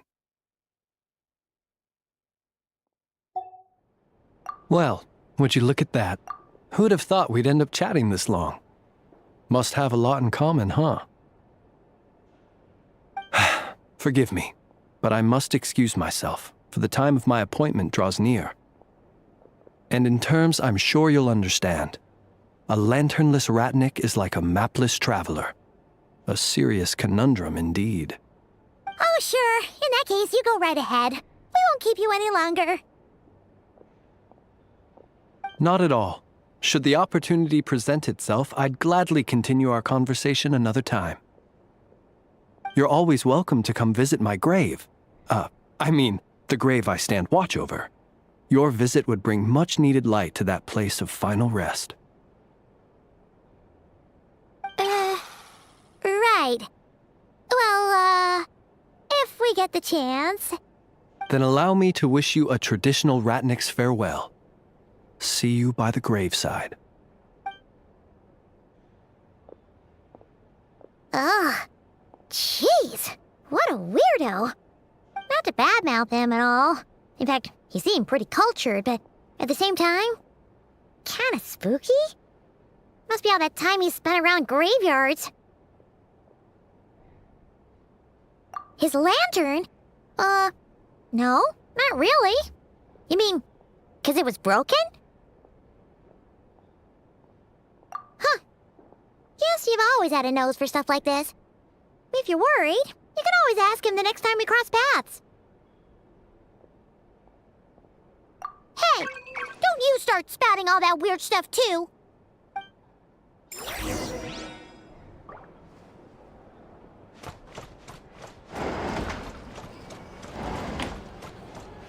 Our drink recommendations? Here's the thing. Well, You can't live life without a little spice.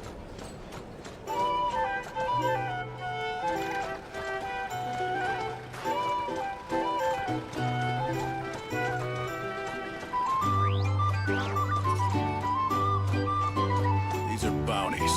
If you want to negotiate prices.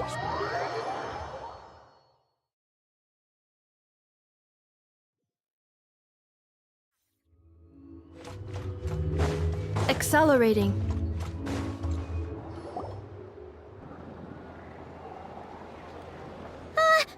Paimon almost forgot something super important. Were we gonna go try out the berries and fried meat?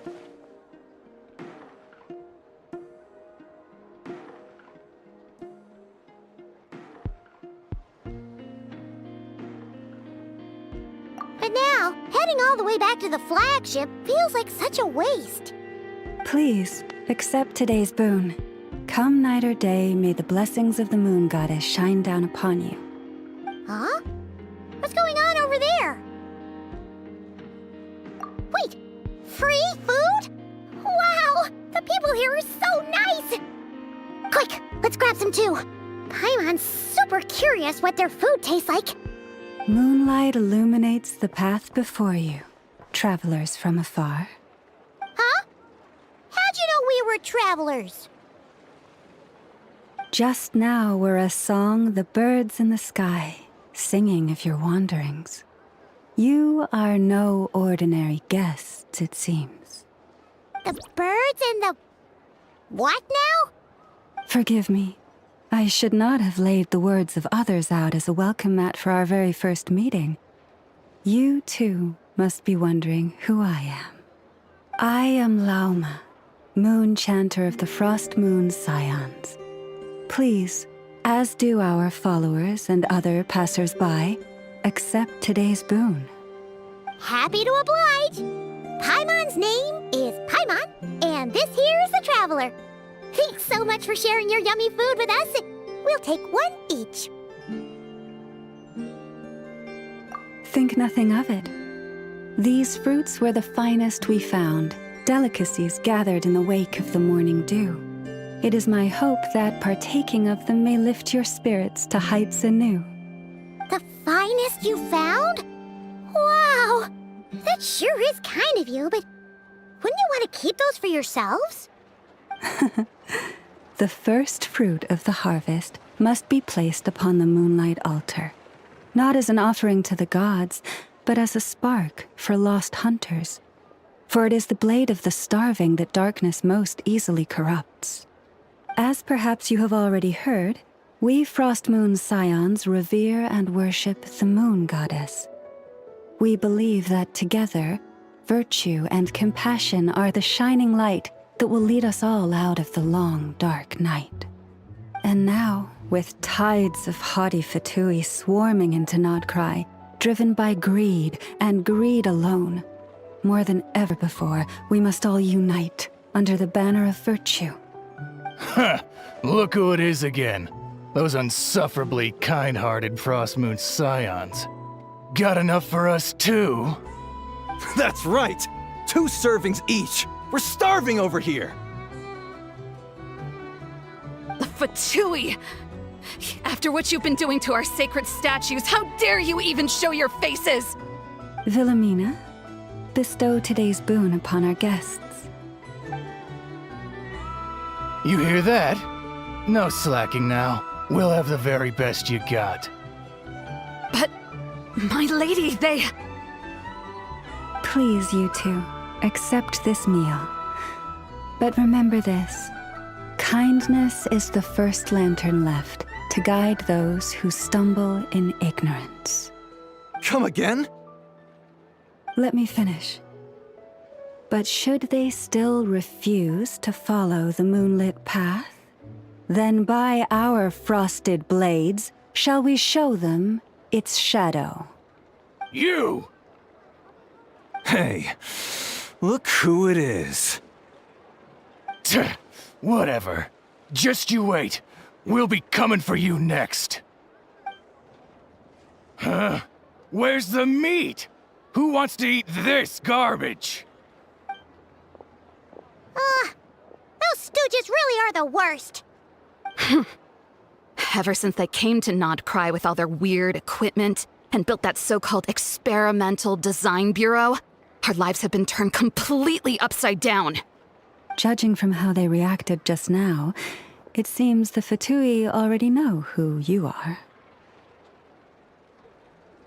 Well, we have gotten in their way in pretty much every nation we visited, so we're probably at the top of their blacklist by now. I see. Then, on behalf of the Frost Moon Scions, I thank you for the goodwill you have shown us.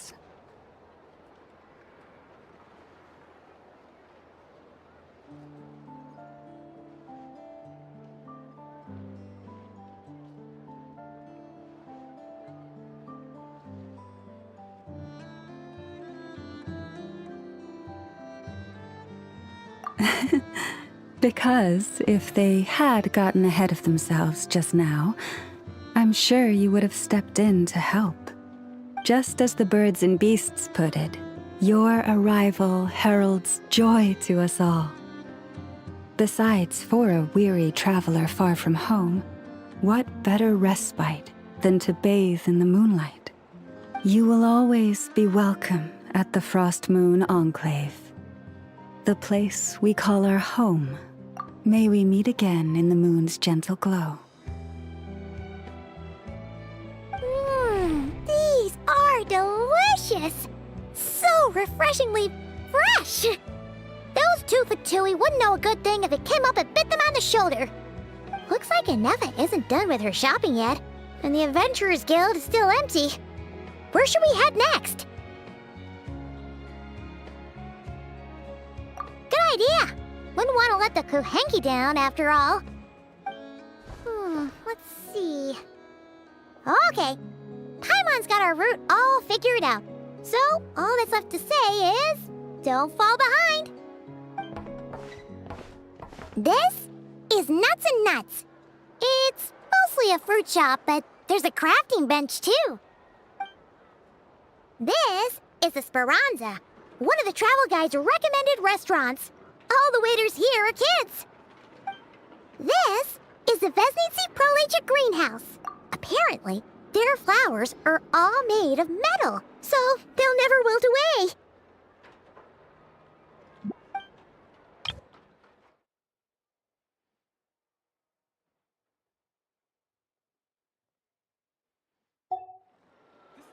And over here, they've got a super tall observation deck.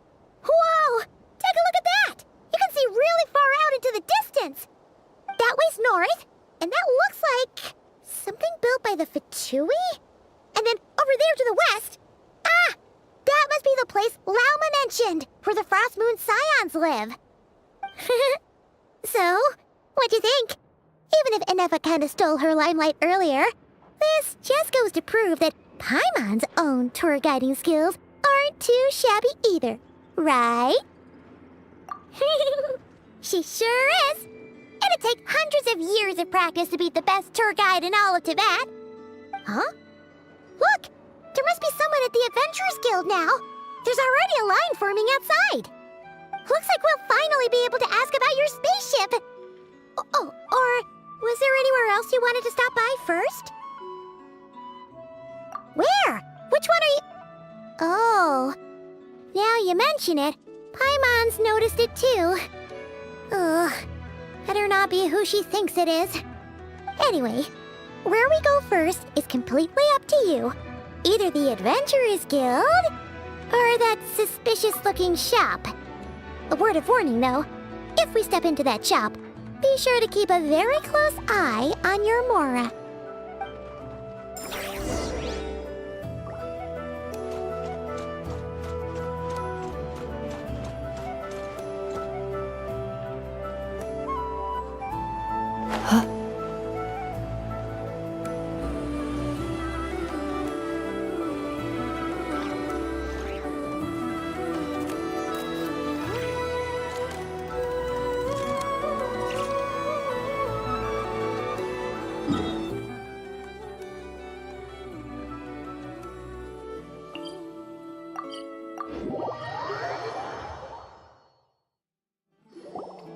Lucky us! The line seems to be gone now.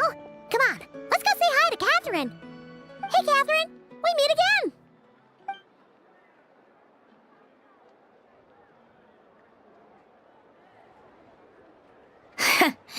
How ridiculous. Huh? They often say that mortals, shackled by their own flesh and blood, may fail to perceive the truth of this world, even when it is right beneath their very noses. Yet I had not expected to have the pleasure to witness such heights of absurdity firsthand. But Paimon must have gotten the wrong person? At second glance, you do seem a bit younger than Catherine, and you certainly sound a lot less friendly. A creator might forgive ignorance, but being mistaken for one of my own creations is beyond all pardon. Look very closely, for standing before you is none other than Marionette, 7th of the Fatui Harbingers. A Harbinger?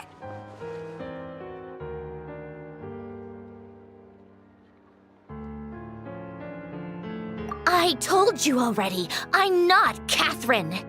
Just how obsessed are you with my machines?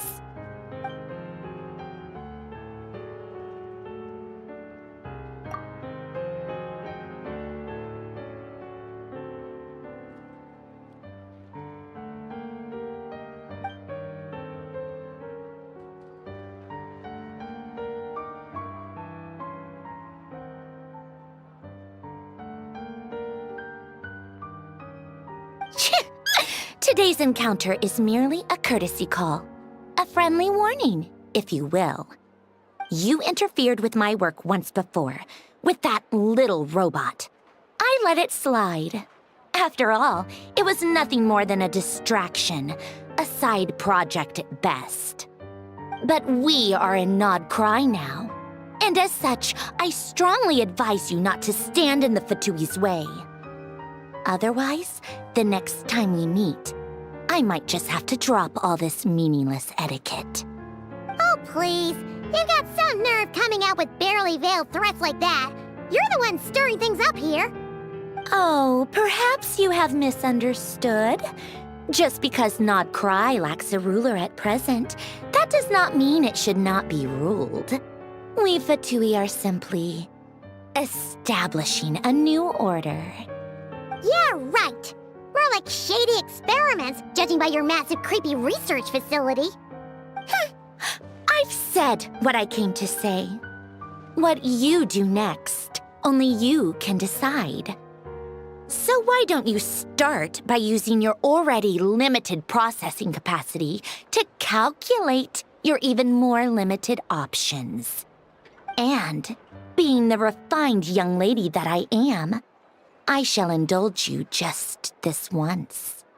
Ad Astra Abasask. Welcome to Nod Cry, Dominion of the Fatui.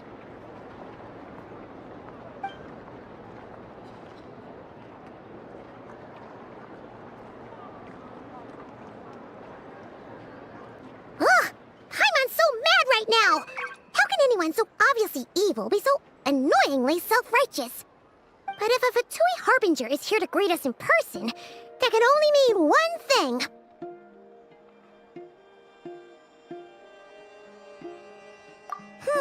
We'll have to be extra careful from here on out. Paimon hates feeling like she's being watched. Hey! The real Catherine's back! Ad Astra Abyssosque. Welcome to the Adventurers Guild. How may I help? I will do everything I can to assist you. Oh, you're so much nicer to talk to, Catherine. Please don't leave us again, okay?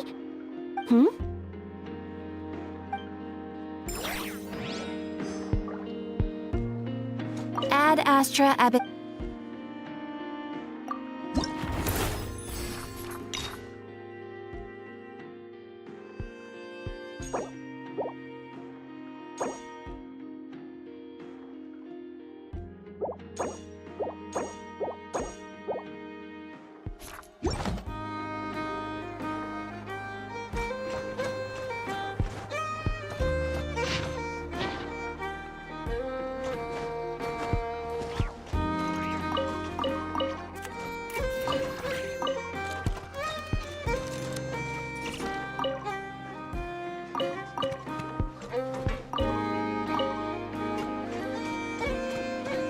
The kids come over again today. I think I'll give them these toys.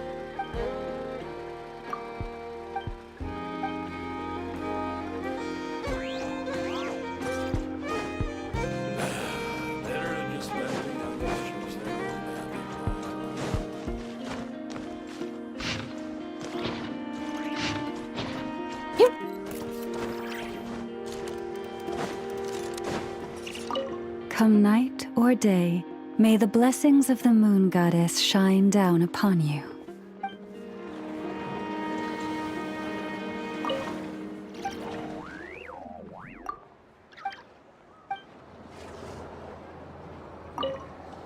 Come night.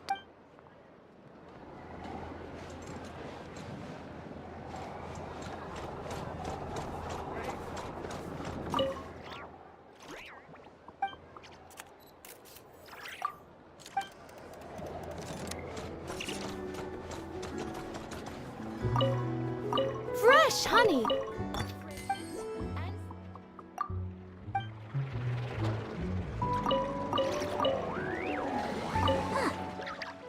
Where'd that go?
You defeated the Hydra. This is the fortress of Mir. According to Miss Rainier, the words of someone as extra.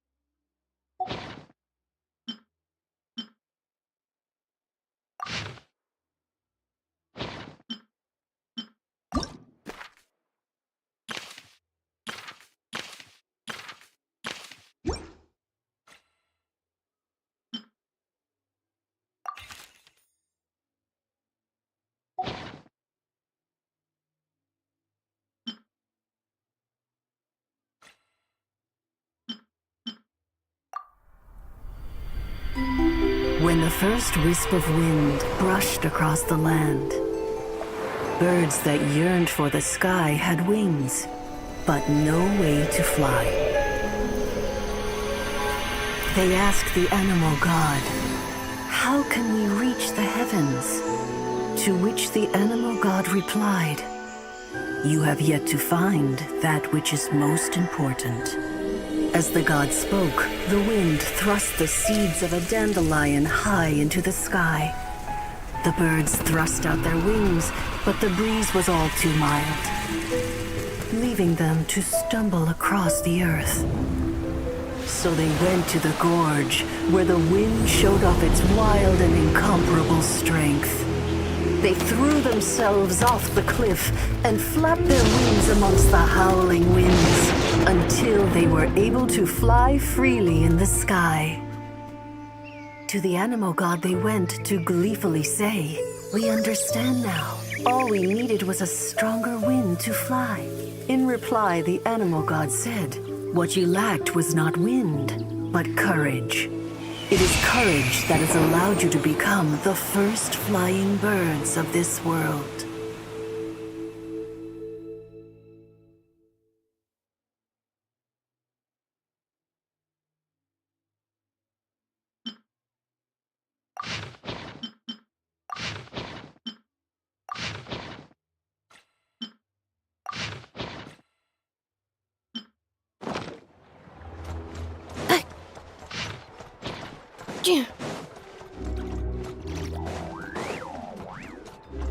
Accelerating.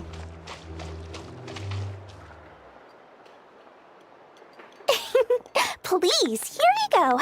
And if you ever need anything else, don't forget to make the great Lord Sangamabe your first port of call. Oh dear. So it is the real deal. Of course it's the real deal. Everything you'll find here is 110% real, meaning every one of my deals is as real as a deal can... Wait a minute. Well, if it isn't my two most valued clients! And with no small thanks to your munificent patronage. Come, how could you just sneak into Not Cry like this without telling your dear Lord Sangamabe?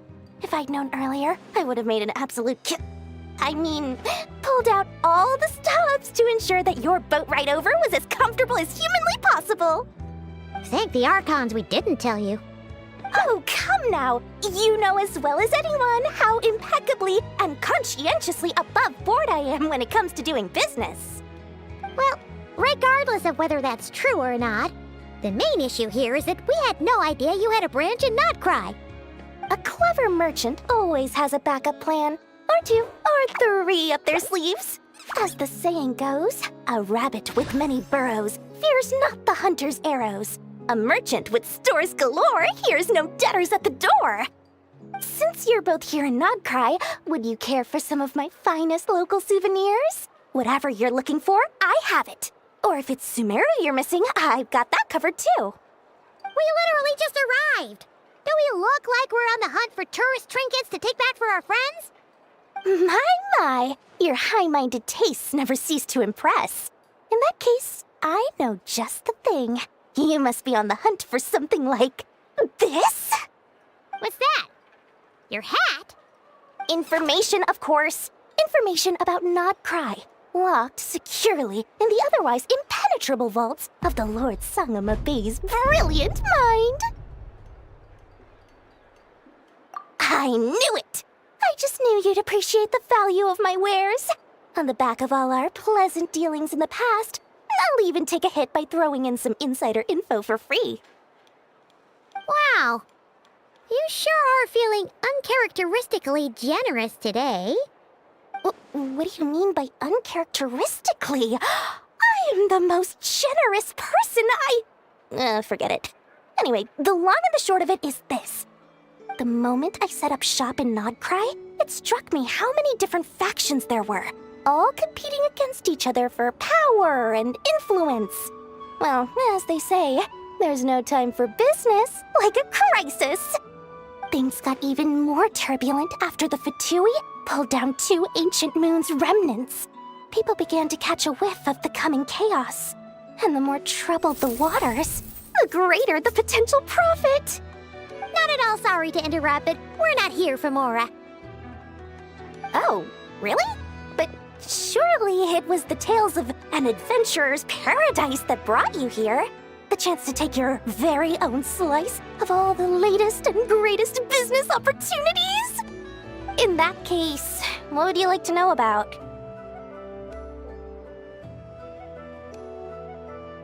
The Frost Moon Scions? You mean the people who believe in the Moon Goddess? They're not a bad bunch. It's just, well, they have such simple tastes. No luxuries, no indulgences, no nothing. Trying to earn a little more from that lot is like trying to squeeze blood from a stone. Still, things between them and the Fatui have gotten pretty tense. It's only a matter of time before the powder keg goes boom. And when that happens, that's when business will start to boom too. Oh, they're an organization set up to keep the locals safe. Apparently, they have a long and glorious history, and they're made up entirely of volunteers. But seriously, a volunteer organization in Nodcry? This place is hardly a magnet for noble hearts. No pay, all work? That's not a business model, and it's certainly not for me. Everyone knows they're here for the Ancient Moon's remnants, but no one's sure why they pulled them down in Nodcry of all places. Anyway, they've been acting mysterious enough, but if you ask me, that Kuvaki Experimental Design Bureau of theirs up north hides secrets wilder still. That bunch of booze-loving monstatters? Ugh, don't even get me started. As fellow Outlanders, I thought they'd be easy pickings, but somehow, every single one of our business negotiations wound up at the flagship. I've done plenty of deals with heavy drinkers before, but those guys? I never once made it to the contract signing before blacking out. I'm getting flashbacks of the hangovers just thinking about it.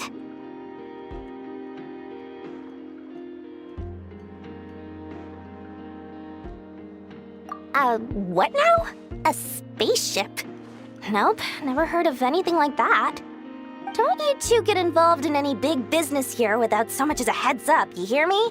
At the very least, consider letting me in as a key investor.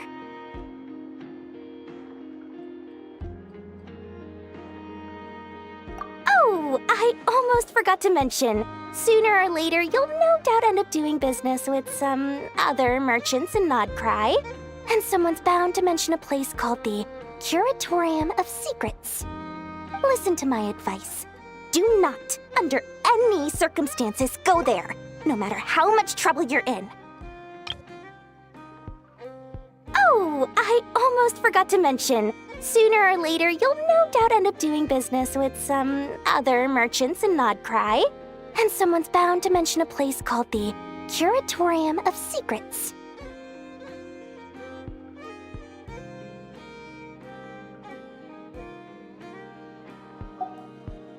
The Curatorium of Secrets? What do they get up to there? Just a place that handles all kinds of disputes. But the owner will charge you an absolute fortune, and she has a temper to match. Nothing like your friendly neighborhood, Lord Sangama Bey.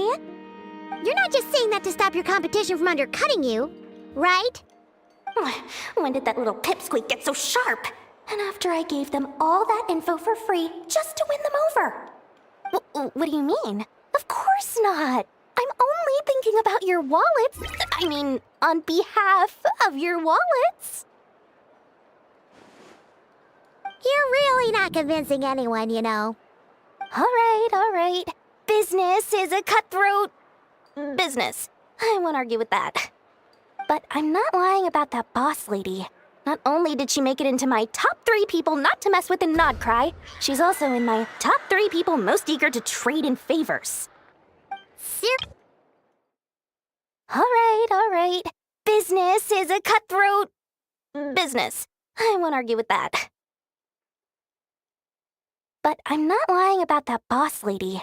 Not only did she make it into my top 3 people not to mess with in Nodcry, she's also in my top 3 people most eager to trade in favors.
But I'm not lying about that boss lady. Not only did she make it into my top 3 people not to mess with in Nodcry, she's also in my top 3 people most eager to trade in favors.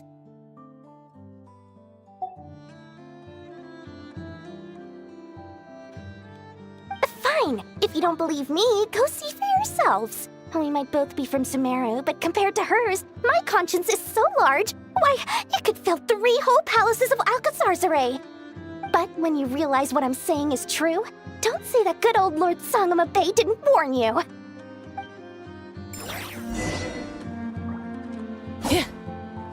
Anyway, don't be a stranger now. We might be a Nodcry, but don't forget, Dory's doors are always open for you.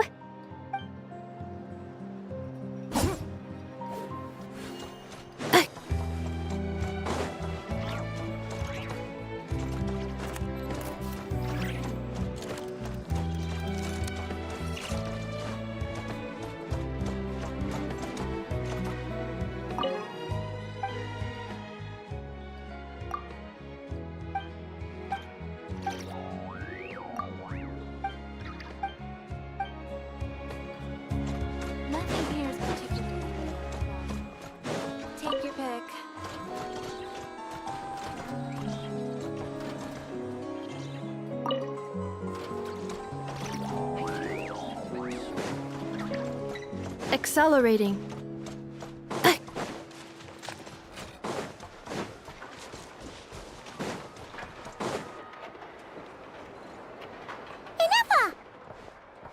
Hello. I was just about to start tracking your whereabouts. Did you manage to get everything Aino asked for? I did. What about you? Do you need me to navigate or introduce any more places around town? Not for now. We've seen most of it already. We probably need some time to process everything we've learned, though. Any progress with the spaceship? No. Catherine came back just now, so we asked her, but even she hasn't heard a thing. One possible explanation is the vast stretch of time that has elapsed. Additionally, given the limited resources available in Nodcry, it is entirely plausible that the wreck was scrapped for parts, or even mistaken for a pile of broken machinery. Aww.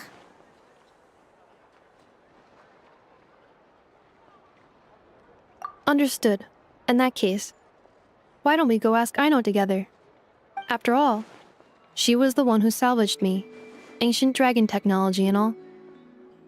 If there really are any unusual parts floating around Nodcry, there's a high chance they've passed through her hands at some point or another. Good point. And since you keep mentioning her, we're curious to meet this whiz-kid mechanic too. Understood. Then I'll handle navigation as before. ETA at the Clink Clank Krumkake craft shop. 34 minutes ahead of schedule.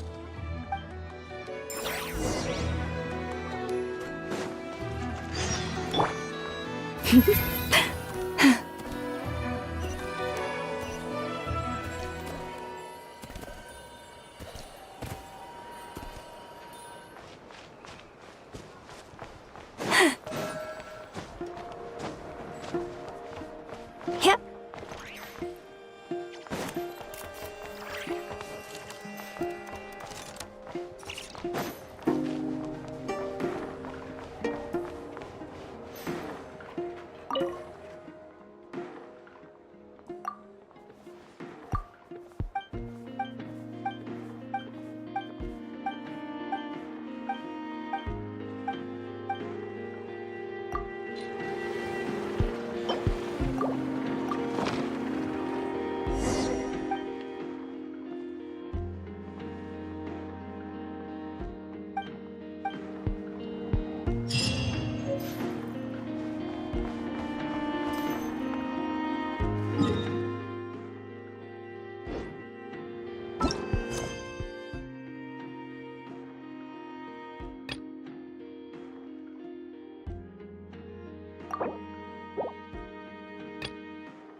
Oh, Forest, take my broken crown.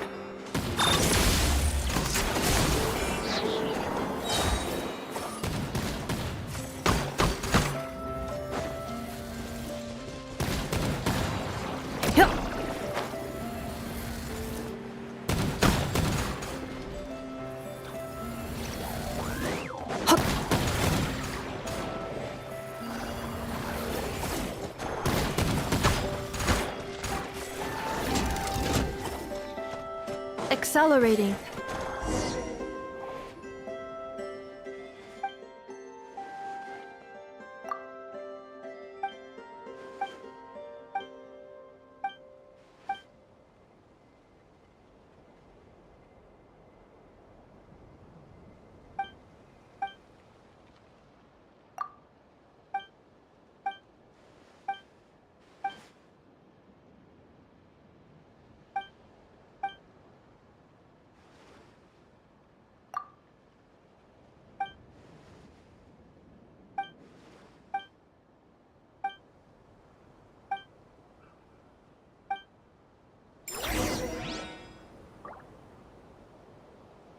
Oh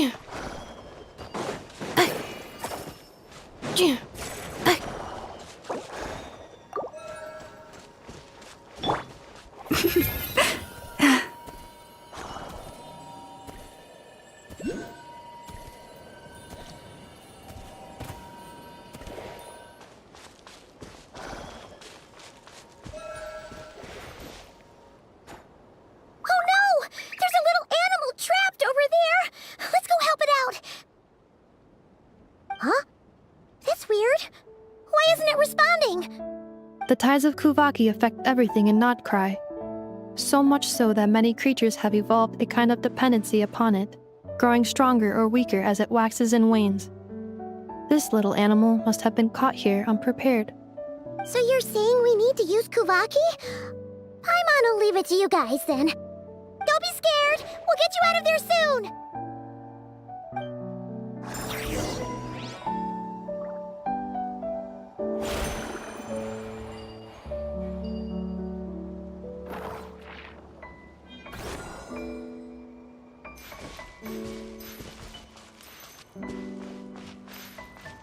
Forest, protect us.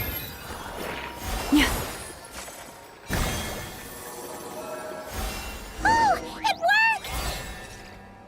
Off you go now, little one. Don't go getting yourself caught again. Ah.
Here we are. The place Aino and I call home. Whoa! So many machines that Paimon's never even seen before. And then there's all these little robots. Did Aino build them all? That is correct. It looks like Aino has created 3 more little bots since I've been gone. Aww. Well, you were gone for quite a bit. She must have missed you. I missed her too. I want her to see what I've become.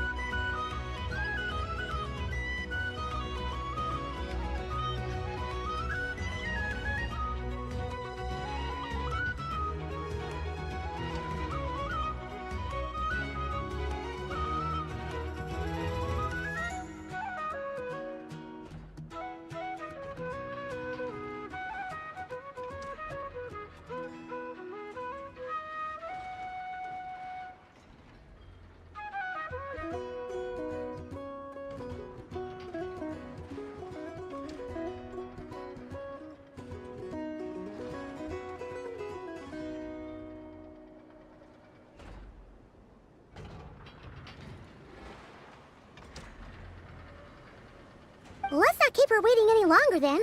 Come on!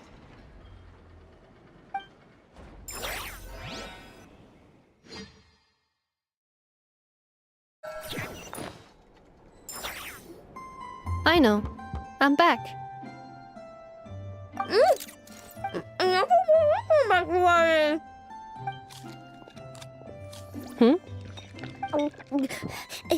Ineffa?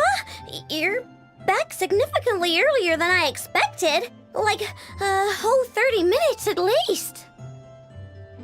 Everything went very smoothly, which saved me quite a bit of time, so I...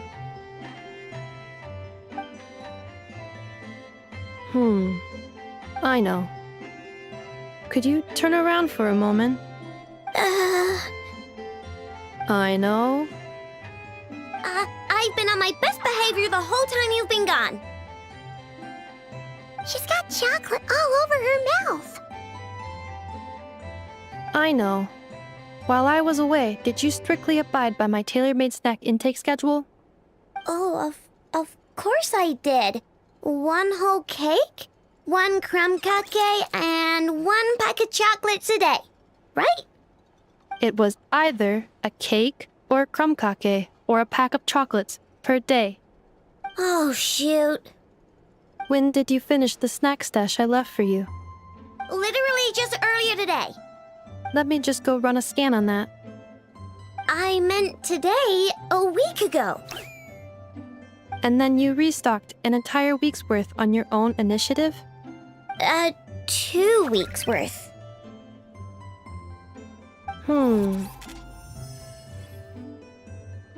Why does Paimon feel like the roles in this household are pretty much the opposite of what she imagined? Calculation complete. Aino's recommended snack calorie intake for the next 4 weeks. 0. No fair! You're a meanie, Nefa. This is what happens when you break an agreement. Oh, come on! Don't do this to me!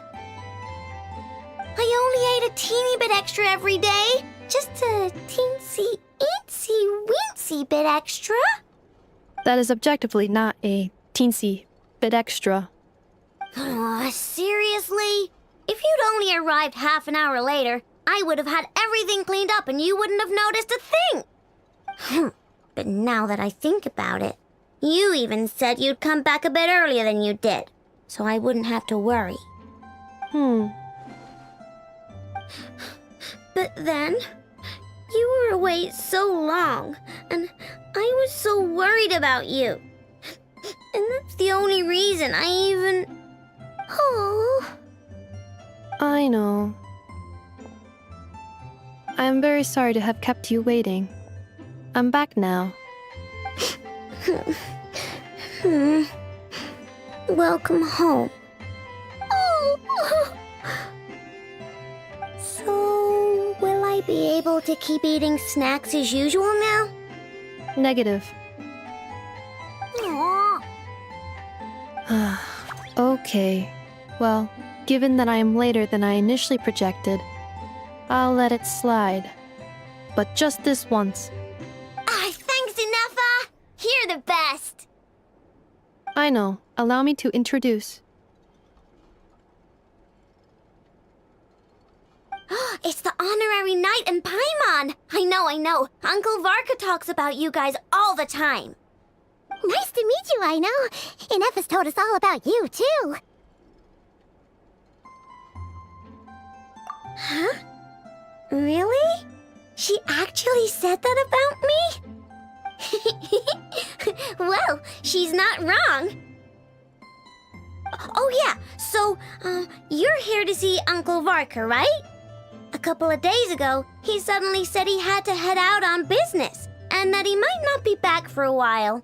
He asked me to let you know if I saw you. Yeah, we heard about that at the flagship. Did he say what he was doing? Nope. Just told me to take good care of you guys and make sure you feel right at home. Oh, shoot. Please, take a seat.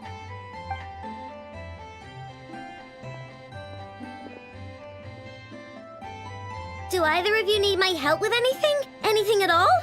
After all, I'm the head of this household. Sure wouldn't know it from that snack tantrum she just threw.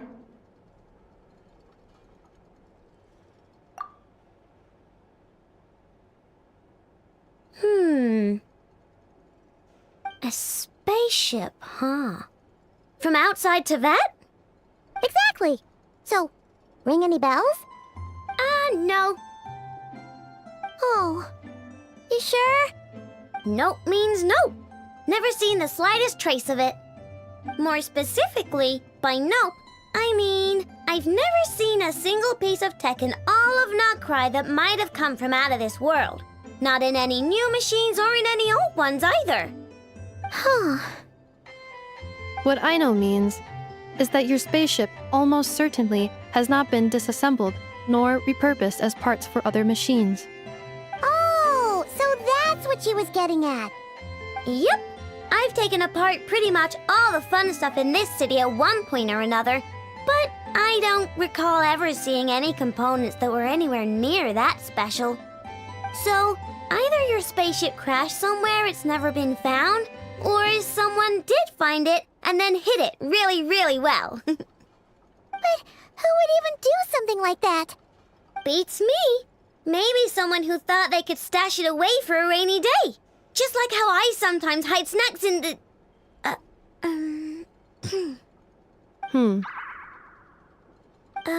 Anyway... Long story short, I definitely haven't seen anything like that.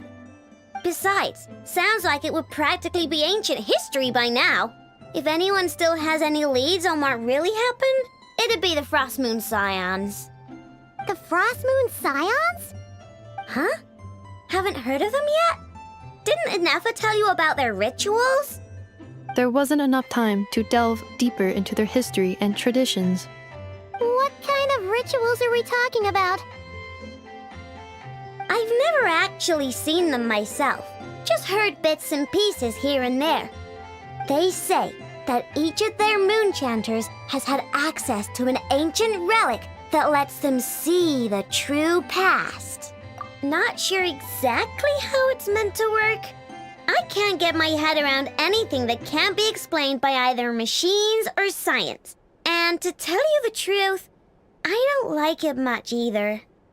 Looks like we'll have to try our luck with the Frost Moon Scions. Aw, leaving so soon? Sure you don't want to hang out a little longer? It's getting late, I know, and these two still need to head over to Hisi Island. It would not be convenient for them to linger much longer. Aww. All right then. Don't worry. We'll be sure to drop in on you as often as we can. Really? You promise? Sounds like my type of visitors. You're welcome anytime. I'll be staying to look after Aino today, so I won't be going with you. Hey, don't sweat it. We'll find our way just fine. I'm glad to hear that. Also, I must admit, I have very much missed the charging bed that Aino made for me. Oh, are you here to play with me? My name's Aino, and I'm an inventor. Me and Inefa live together. I could probably eat all the cakes and cookies in the world because I love them so much. But my favorite kind of all is Lackaberry Crumb Cake. Come visit my Clink Clank Crumb Cake craft shop whenever you want. Anyway, that's me. What about you? Tell me something about you, then we'll be friends.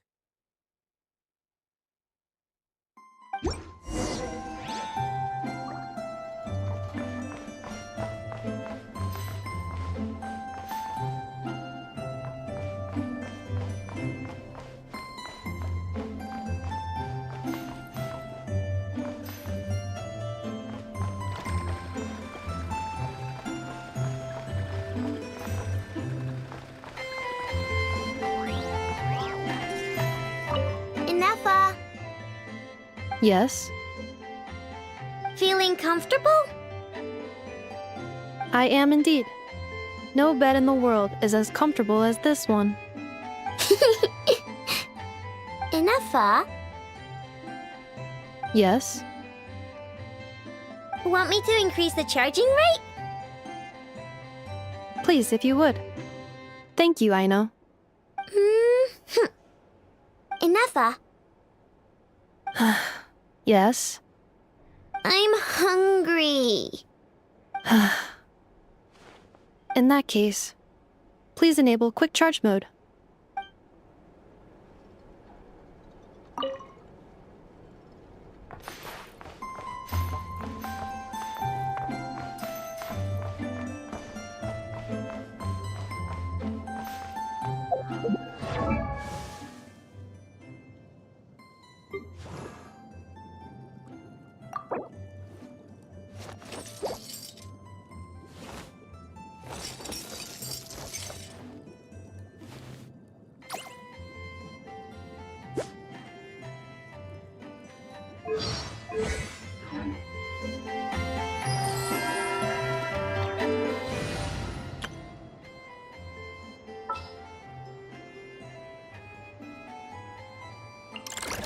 I know.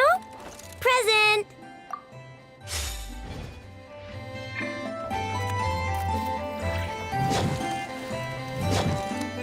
Eeny, meeny, miny, mo.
Seeing Anafa and Aino reunited like that sure was heartwarming. Mm-hmm. We should definitely hang out with them more in the future.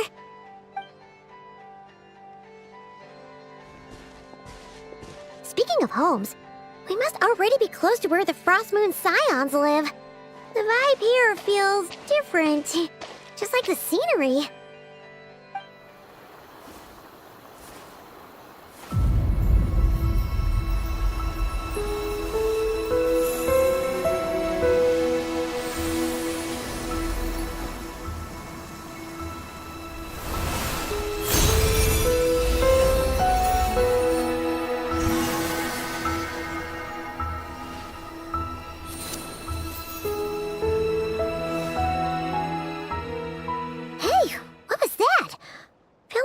Sort of breeze blew by, and then the petals suddenly turned into...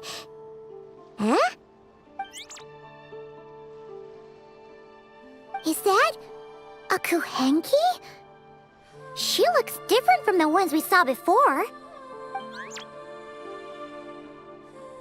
Hey there! What's your name? Huh. Doesn't seem able to speak. No idea what she wants. Unless you want to stop, maybe we should just keep moving?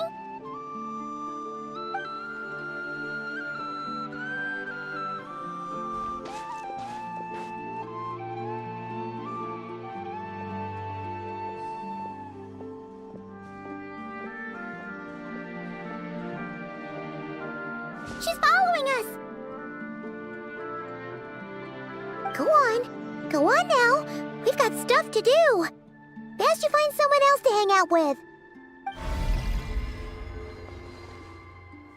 Hey! Don't make it sound like Paimon's some kind of meanie. Paimon had no idea what she wanted, okay? Ugh. Anyway, next time Paimon sees her, Paimon promises she'll be nicer. Seeing as we're on our way over to meet Rauma anyway, we can ask her about it while we're there.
Defensive mode engaged. Ultimatum protocol. Goose on the loose. A little removed. Let the world collide! Strike them down! You poor last lamb.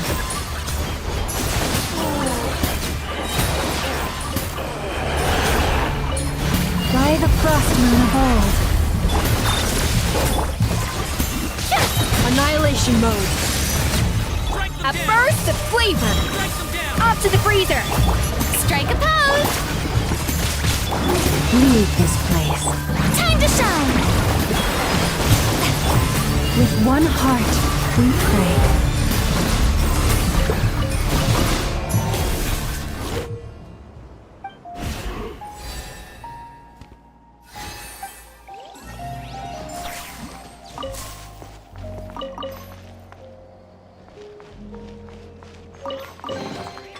Take heart. You toil not in vain.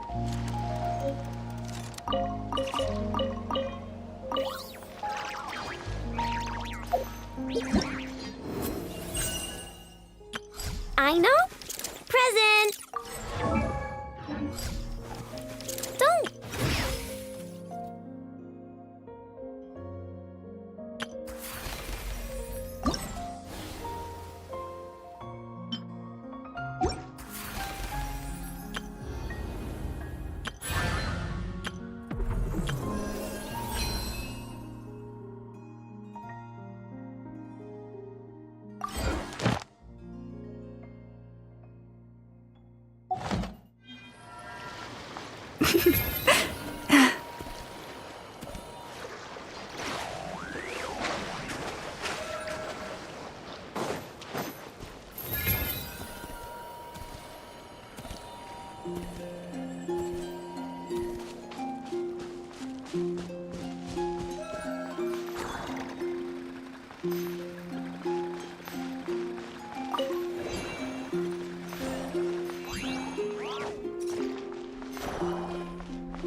Huh? Hey, look! Isn't that Lauma? The moon chanter? Let me take a look at your wound. You must be more careful. Doesn't matter how much of a rush you're in, your safety always comes first. Oh, you're back too. How was your day? You what? Those two Fatui? The ones who were causing trouble in Nasha Town? You went to teach them a lesson? And you put that in their food? You naughty little thing! How could you do that? They didn't notice. That's not the point. You mustn't do that again, okay? Next time, at the very least, bring a few of your friends along too. You'll be an easy target if it's just you on your own. Hey, Lauma! Still remember us? Oh, it's the Traveler and Paimon, isn't it? Welcome to Hisi Island. Not at all. Those who come with kindness in their hearts are always welcome with the Frost Moon Scions. Were you just talking to those animals? I was indeed.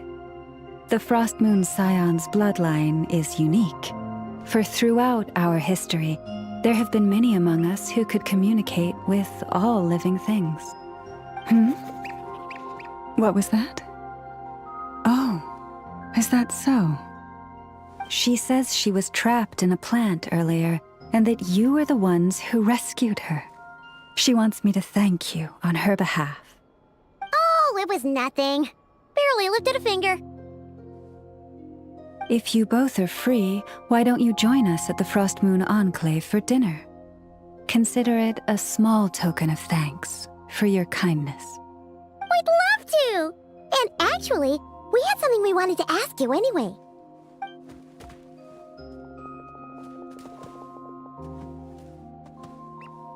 Oh. You're interested in the story of Kutar? Kutar? Yes. Kutar is our moon goddess, the moon maiden who guides us. But up close, this one somehow seems a bit different from the one in Nasha Town. It's like it's more... natural? Or like... more harmonized in its design. That is because, ever since the Fatui arrived in Nodcry, they have been modifying and defacing our statues as they please. These statues were made by the Frost Moon Scions who settled here hundreds of years ago, crafted from the very finest Lunasol stone. Not only is this stone exceedingly rare, but it also brims with Kuvaki. I suppose the latter must be what caught